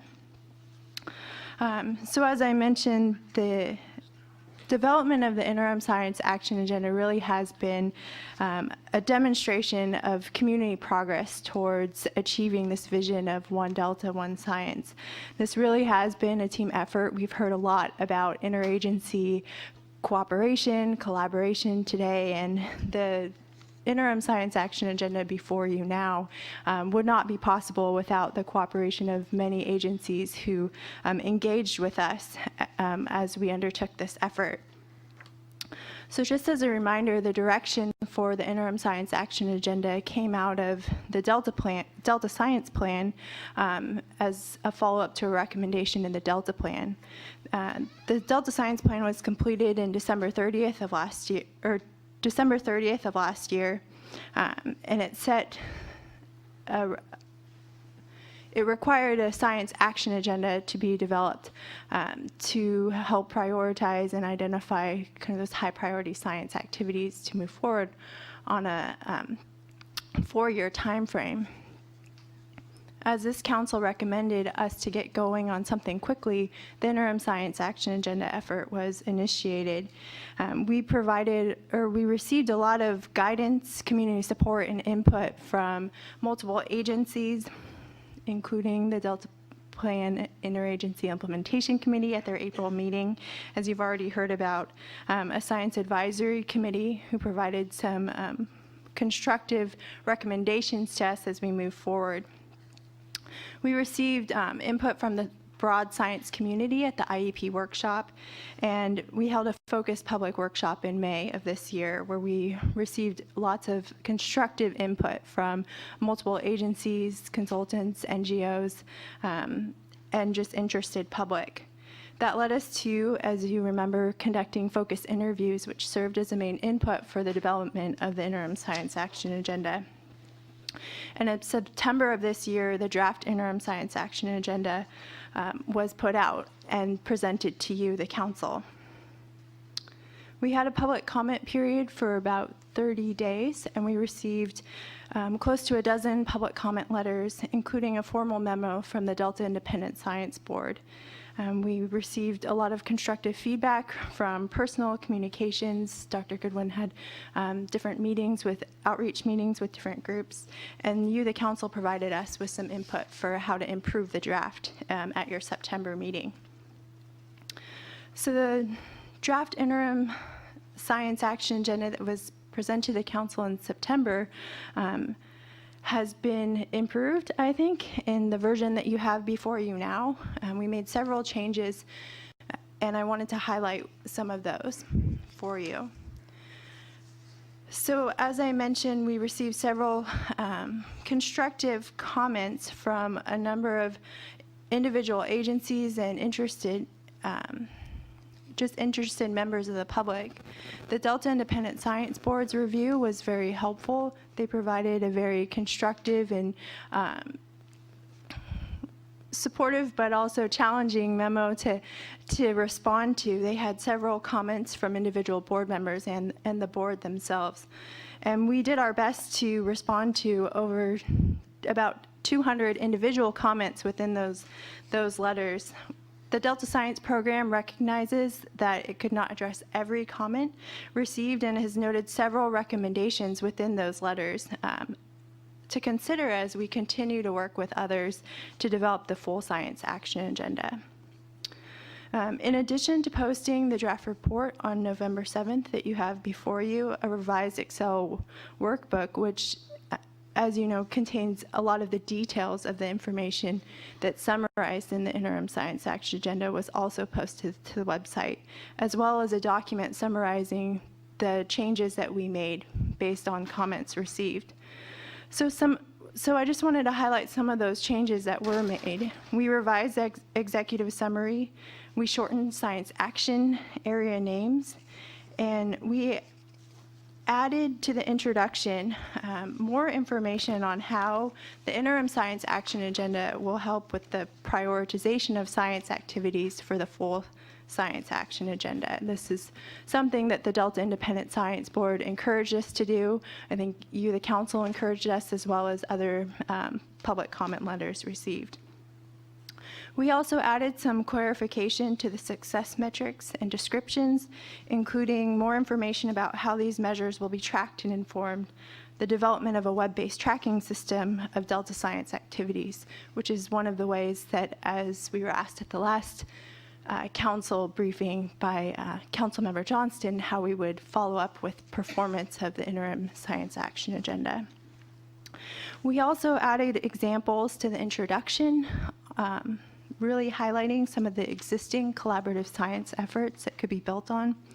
Added statements recognizing, as the Delta Independent Science Board pointed out, that we should encourage activities that address multiple areas, action areas in the science action agenda, and the need for cross-cutting or innovative and cross-cutting science activities. We also edited some of the science action area examples and categorization of individual science actions into other science action areas, which I just wanted to point out because we really did try to respond to the detailed review that we received from some of the agencies. And then finally, we addressed several of the editorial comments. So as a result of these changes, the interim science action agenda that is before you is a first step towards this full science action agenda that will identify priorities for research, monitoring, data management, modeling, synthesis, communication, and building science capacity. It contains 17 science action areas that address knowledge gaps and build the science community, and is a summary and synthesis of 320 individual science actions identified through focus interviews and the Delta Science Program's review of existing plans and documents. For example, we heard about the California Water Action Plan earlier today, as well as independent review panel reports. So, for example, the prior year's long-term operations biological opinions annual science review recommendations were incorporated. And we also, the changes in the draft also reflect those that we made based on the public comment received. So as discussed earlier this morning in much detail amongst the council members and Ms. Ravazzini, the interim science action agenda was presented by Dr. Goodwin to the Delta Plan Interagency Implementation Committee. Just to remind you, some of the recommended actions that the Delta Plan Interagency Implementation Committee considered were participating in a cross-agency commitment to understanding and implementing the interim science action agenda, meaning that it would commit science and policy managers to work with us, the Delta Science Program, over the next 6 months to both determine a science prioritization process moving forward and identify high-impact science activities for near-term implementation. There was also discussion about some of the opportunities to participate in collaborative science opportunities for immediate interagency engagement. And part of that discussion was scoping a comprehensive monitoring assessment of the Bay Delta system. So we were encouraged, as many of you expressed encouragement as well, of the level of engagement and dialogue that occurred at that meeting. As was mentioned earlier, there was good discussion about what it meant to accept the interim science action agenda, and there were positive movements towards that and broad agreement that there could be acceptance of the interim science action agenda as an interim plan moving forward that lays out the sciencescape and the areas that we could move forward in. There was also, I just wanted to highlight that there was also this broad acknowledgement that we all want to get to this full science action agenda where we have a prioritization of science activities. And there was a commitment to work with the science program to make progress on developing the science action agenda.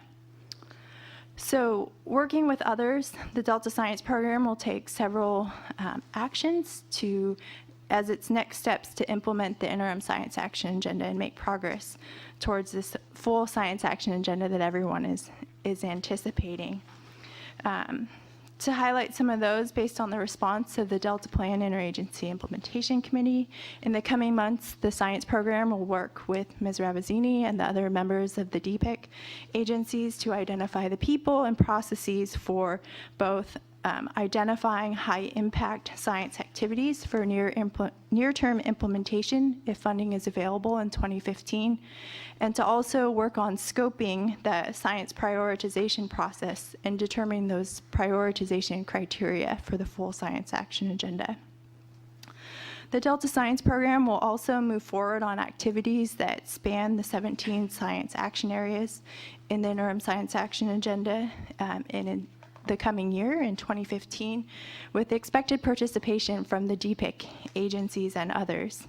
These include things like scoping a comprehensive assessment of Bay Delta system monitoring, hosting a modeling summit to advance integrative physical and ecosystem modeling, initiate the development of the web-based tracking system for Delta Science, facilitate a collaborative 2015 Science Fellows solicitation, and support improved communication, which Dr. Kayan mentioned is an important thing for building the science capacity in the system through the Science Being the Messenger workshop that will be held in February of 2015. So with that, I think that's an overview I plan to provide you, the Council, on the Interim Science Action Agenda, and I'd be happy to answer any questions, and thank you. Lindsay, great presentation, and for your benefit, Pat and Angela made copies of the letter that was sent to me from the Independent Science Board in support of the Interim Science Action Agenda. We've passed it out to the council members, and it's available on the table outside for anyone else that's interested. So questions of Lindsay? Yes.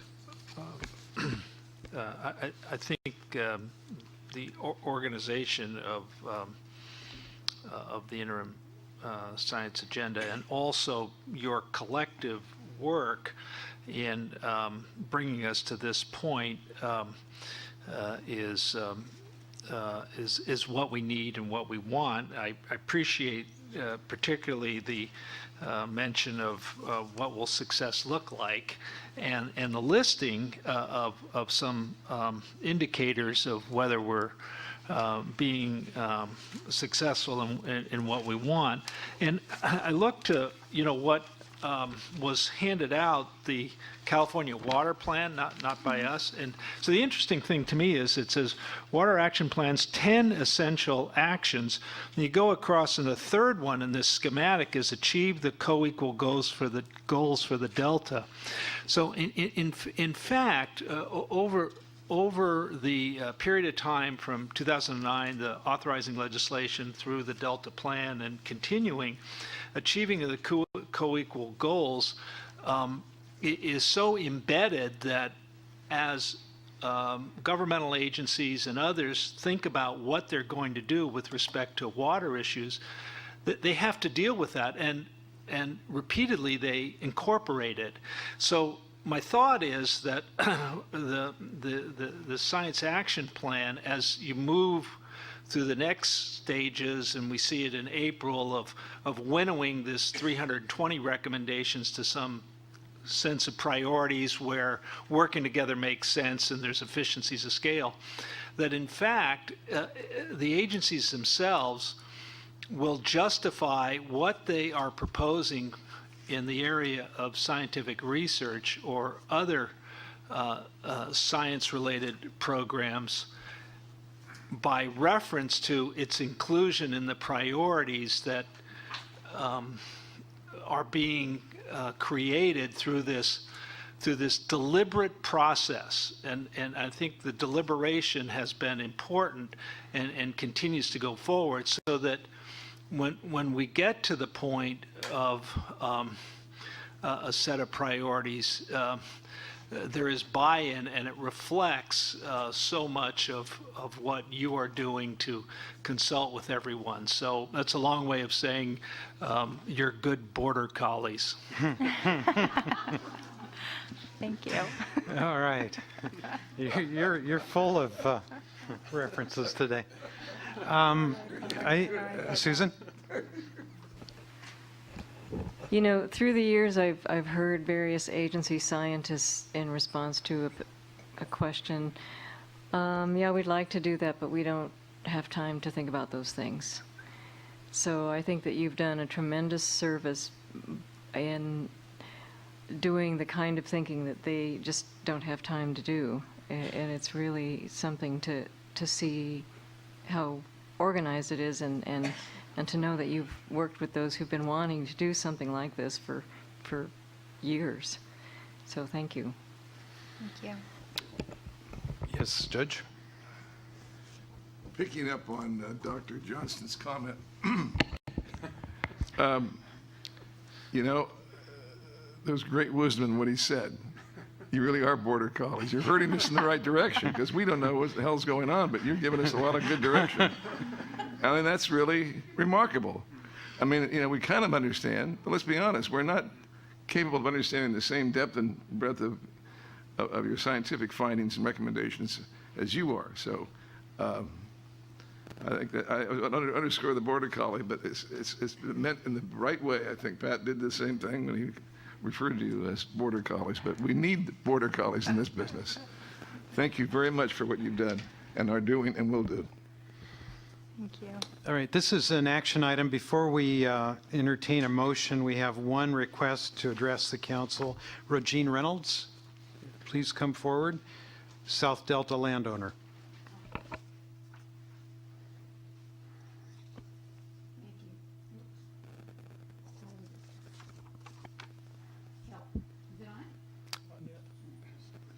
Button and you'll turn red. You get the red light coming on. If it's on.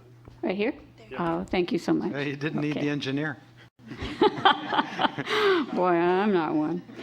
My name is Regine Reynolds. I live at 4444 West Undine Road in the South Delta on Roberts Island. I've addressed the commission once in a while before. I was at the meeting of the It's okay to say DPIC. DPIC, all right. And I went to read some of the same comment into your record that I did that day. We've had some wonderful presentations today, and I've learned a lot, and everyone gets a lot of credit for all the hard work that they're doing on behalf of the Delta. But I want to mention that sometimes there can be disconnects. And I have written a letter to Randy, and I can use your first name. Yes. Thank you. And it goes like this. Much has been written and said about the Delta Stewardship Council's One Delta, One Science approach for finding solutions to Delta problems. In theory, this seems a good course, as dueling science does not necessarily serve the public well. However, neither is the public served when leaders ignore or worse, misrepresent the very science we are to rely upon. And I'm referring to your comments on September 23rd made to the Metropolitan Water District Special Committee on the Bay Delta, to wit. As an independent state agency regarding BDCP, one as the responsible agency, we've commented from time to time on the progress on the BDCP. The Independent Science Board, 10 internationally respected scientists who serve the council to advise us on science matters, they reviewed the EIR-EIS document recently and had lots of good things to say about the document. They had a few comments about the need to add a little more rigor to the adaptive management component, but overall it was a very positive report submitted on the BDCP EIR-EIS, end quote. I must point out that you, Randy, did not completely present to the Met Committee the depth and breadth of the serious criticism the ISB issued May 15th regarding the BDCP documents. The Council asked the ISB, do the analysis use science that is good enough and use it well enough for a project that is so large, complex, expensive, long-lasting, and important? And the ISB evaluation was clear. We find that the DEIR-DEIS currently falls short of meeting the good enough scientific standard. This statement was followed by a very clear 8-point summary and over 100 pages describing the shortcomings of the ISB found in the Bay Delta Conservation Plan EIR-EIS documents. On October 30th, addressing the last session of the Bay Delta Science Conference, Dr. Tracy Collier, lead scientist for your independent science board, reiterated the concerns of the ISB. Dr. Collier said the BDCP documents had much good science, which could be built upon, but all in all, it was not good enough. Chairman Fiorini, if the Delta Stewardship Council expects the public to trust one Delta, one science, it seems to me the council members, and you as chairman especially, should also. Such trust would have resulted in you being more forthright with Metropolitan's Bay Delta Committee. I'm not here to throw cold water on your hard work, but I'm here to remind you, you're the stewards of the Delta where a lot of people live, and it's important to us that you take the science that you get and share it with the world if you have to, but share it correctly. Do you have any questions? Any questions of Regine? Thank you very much for your comment. Thank you. Carry on. Thank you. On to the action in item 11. Can I have a motion? Demerel moves, Johnston seconds to approve, to accept, to endorse. What's the term we're looking for here? Accept the interim science action agenda. Any discussion on the motion? Then we'll begin with the vote on my far right. Tatayan, aye. Fiorini, aye. Motion passes unanimously. Thank you very much. And Lindsay, I want to single you out. I know that the entire science program worked very hard to collect the data and to create this interim science action agenda, but you were on the point. And many people in the science community have told me this has never been done before. And I've heard many, many compliments about the breadth of the work that you have accomplished in a short amount of time. So we thank you for your leadership on this matter, and we look forward to this document serving as a foundation to lead us to greater focus. Actually, thank you, Mr. Chair. I'll just add one comment, actually, if you don't mind. And that is what I would encourage the council to do when you have a few minutes, and I know that Council Member Tatayan, you've seen many of these plans too, but given the complexity of our system, take a look at really what Lindsay and Sam and others have done, but really it's been Lindsay's clarity of thinking and the way this is presented, compared with these other very complex systems where it takes you 4 or 5 hours to sit down just to figure out what's going on. And I think that clarity of thinking and being able to turn it around in such a short time frame from when the public comments closed is truly remarkable. So I just wanted to add that. It's extremely well written. So. Well done.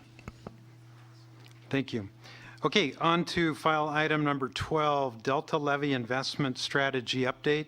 This is our monthly update on a very important project underway.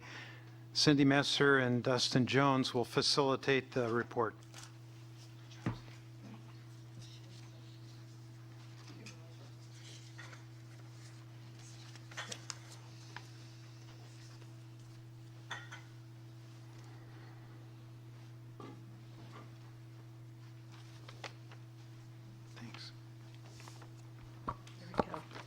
Okay, well, thank you and good afternoon.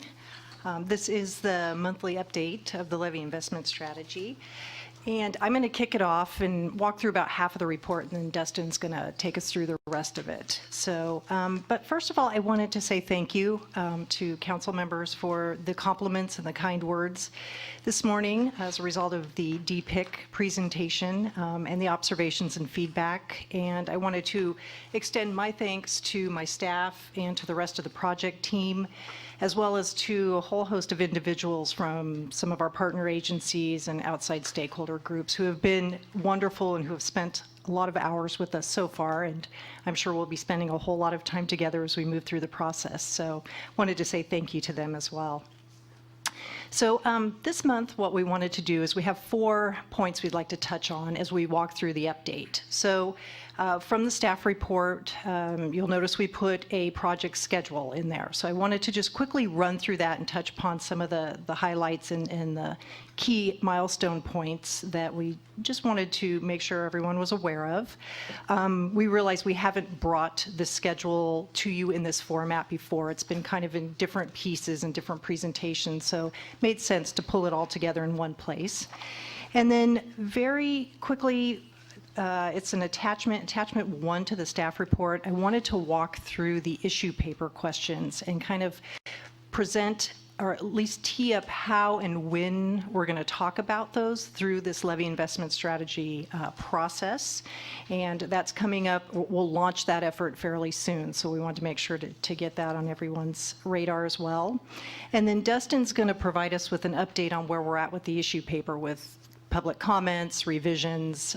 We still anticipate bringing that back to you next month, so he'll provide an update on that, and then just talk a little bit about some of the activities we've been engaged in over the last month.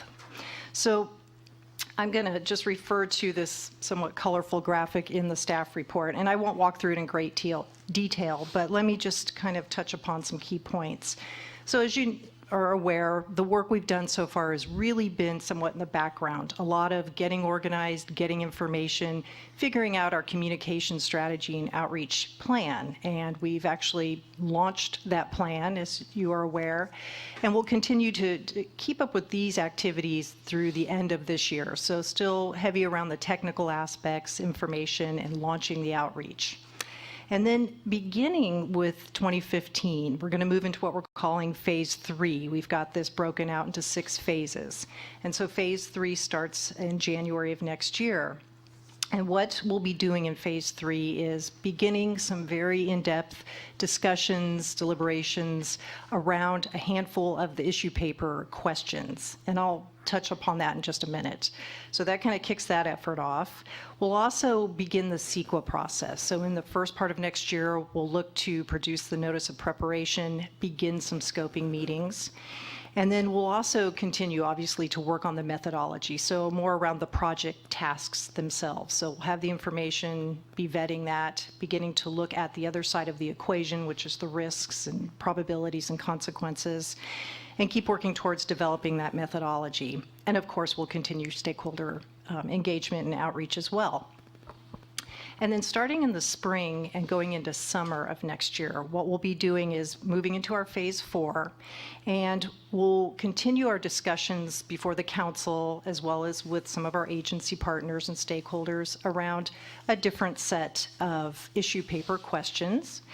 We will be getting ready for the independent peer review process. So we'll be bringing the methodology to the council to walk you through that and have discussion around that.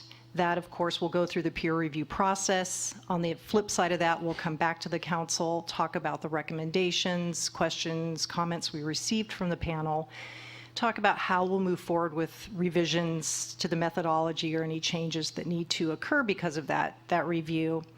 And then just shortly after that process is wrapped up, we envision mobilizing the computer-based decision-making tool that I talked about on Monday a little bit during my presentation, and starting to bring that information, the outputs, to the council, to stakeholders at public venues, and so on. In phase 4, CEQA process will be developing an administrative draft EIR. That'll be the big task for CEQA during that phase. And again, with stakeholder engagement, it'll be a very, very heavy phase in that as we're bringing outputs and information from the project and deliberating with our stakeholders and refining those outputs. Then in phase 5 and 6, so phase 5 starts in the late summer of next year, takes us into the fall timeframe, and that's where we'll begin to develop our draft reports. Draft report that includes the strategy, the investment strategy. We'll be preparing a draft EIR. We'll also begin to look at potential revisions to Delta Plan regulations, recommendations, and narrative. And of course, bringing that information before the council, having discussion, getting your guidance and feedback during that time frame, and then putting these public documents out for the appropriate public review, comments, and then we'll move into a response. So and then the last phase, phase 6, is the first half of 2016, and that's the last stage of the process. That's where we'll begin to finalize the investment strategy, the EIR, our proposed regulatory changes to the Delta Plan and other changes.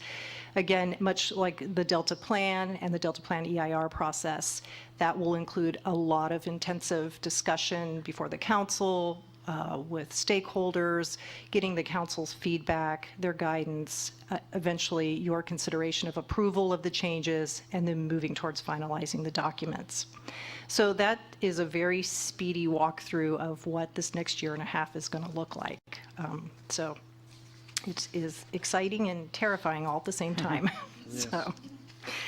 Okay, and then now I'm going to switch gears and just focus a little bit on attachment 1. I wasn't planning, just given time and whatnot, to dive too deeply into any of the questions right now, but this is really a way to tee up what's going to come before the council starting in the January, February timeframe, and then consistently through next year. So what we did in attachment 1 is we took the 15 policy questions out of the issue paper and we categorized them. And we ended up with 4 categories, which included questions that need to be addressed prior to completion of the Levee Investment Strategy Decision Support Tool. Then there were questions that can be evaluated using this decision support tool.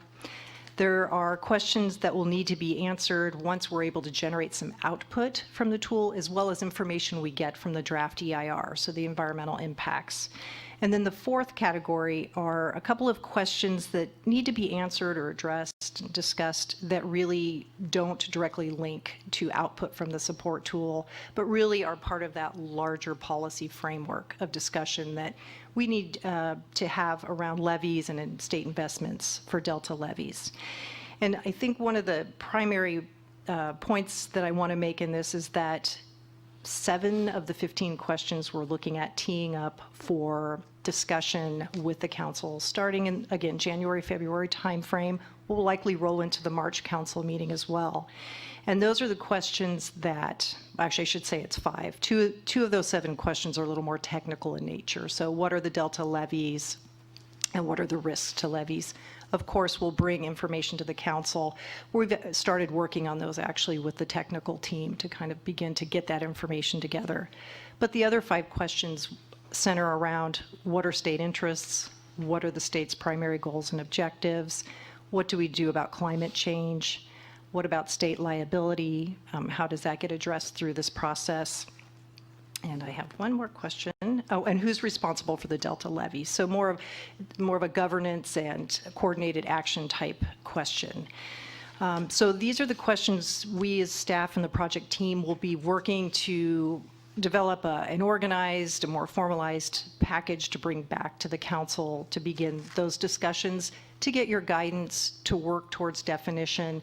And what this will do is allow us to provide guidance to our consulting team, the technical folks, as they're working their way through developing the methodology and developing the tool.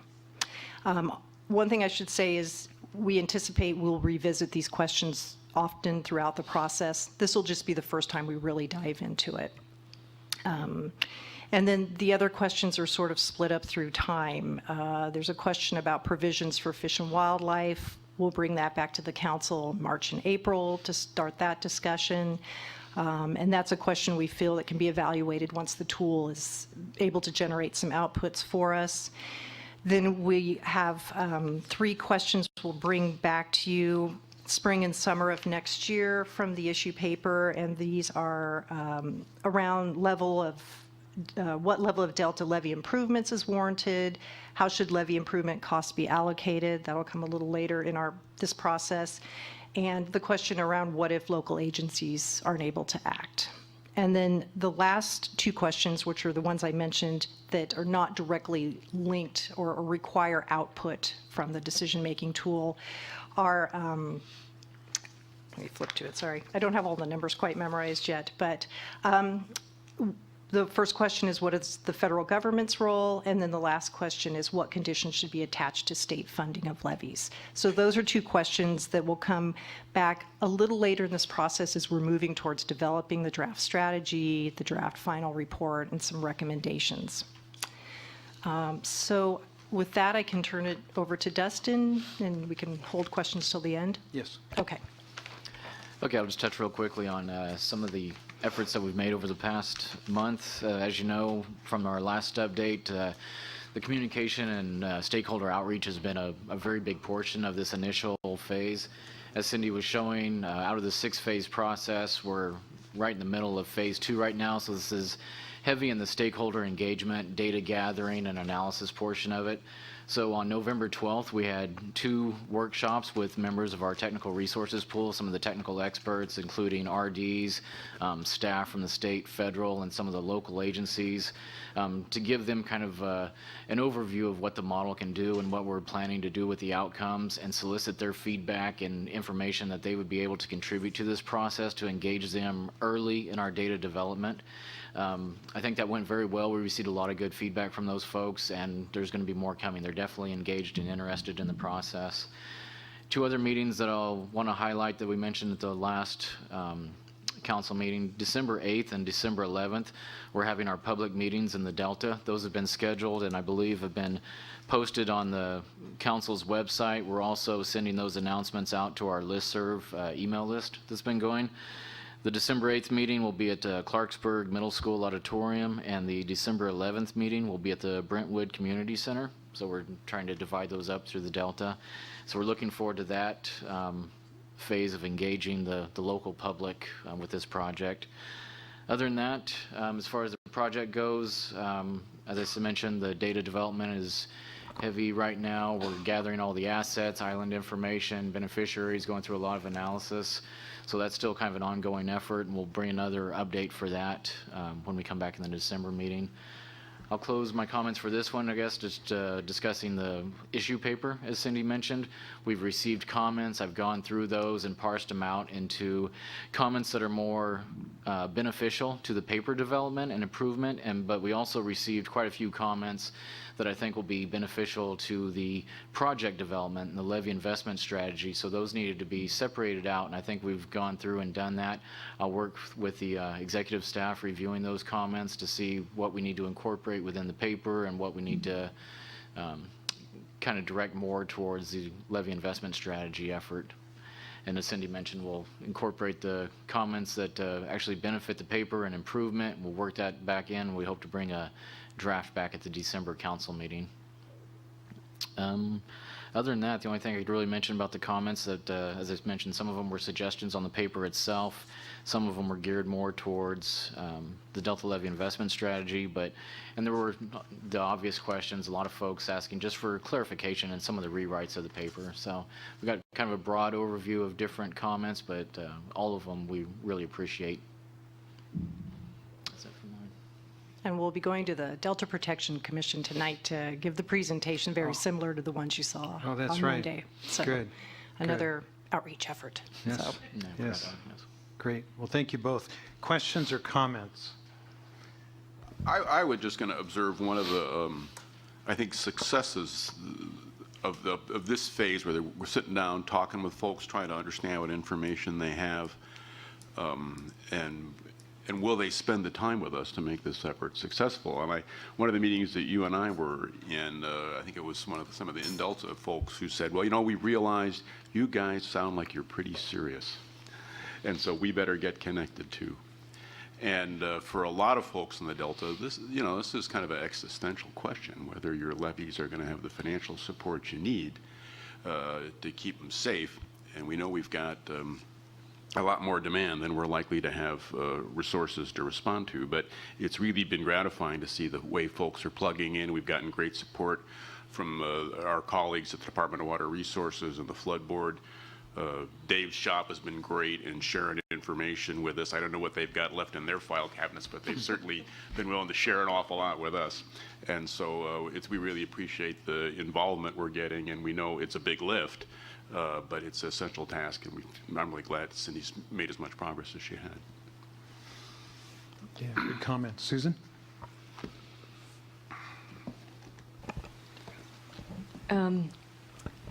I congratulate you on your patience and your endurance as you move through this process.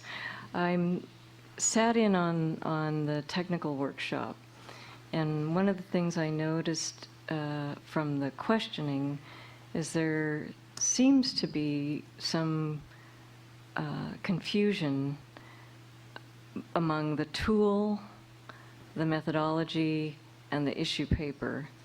And I'm not sure exactly how to address that or when to address it.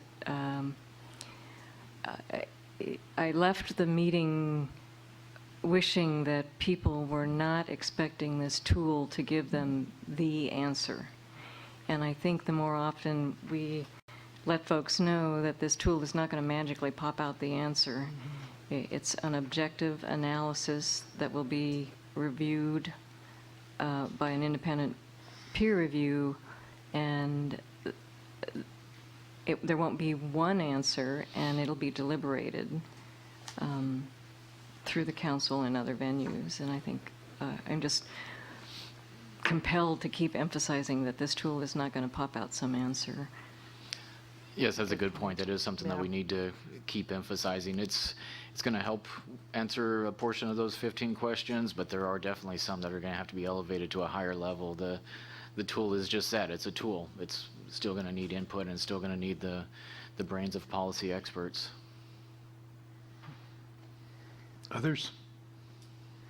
Well, in conclusion, I just echo Dan's comments. I've been very impressed with the professionalism that's been displayed by the team, the level of effort thus far, the organization, and in addition to that, all the outreach meetings that I've attended, the level of cooperation that's been expressed. I can recall one meeting, somebody said, I'm near the end of my career, and I'm going to invest everything I've got into this process to help make a difference. And it's a pretty strong statement coming from somebody that's been working in the Delta for a lifetime, essentially.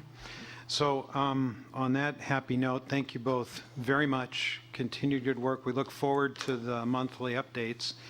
And that ends file item number 12. Any public comment? None. We have completed file item 13 earlier. On to file item 14, public comment on general topics. None. On to item 15. Dan, do you have anything for us looking ahead to December? Well, I think in December we hope to have a one-day meeting. We're pulling the agenda together, but I kind of suspect that there will be a lot of desire on our part and yours to keep things as brief as we can. And then we know a heavy piece of it is going to be the Levee investment strategy white paper. We're working on that. We're going to get a report on the water plan. Those are two things that I know that we're hoping to bring back to you then. All right, great. To all those of you in the audience that have sat through the whole day, my congratulations to you for your endurance and your attention. That concludes the meeting. Is adjourned. Thank you, and happy Thanksgiving.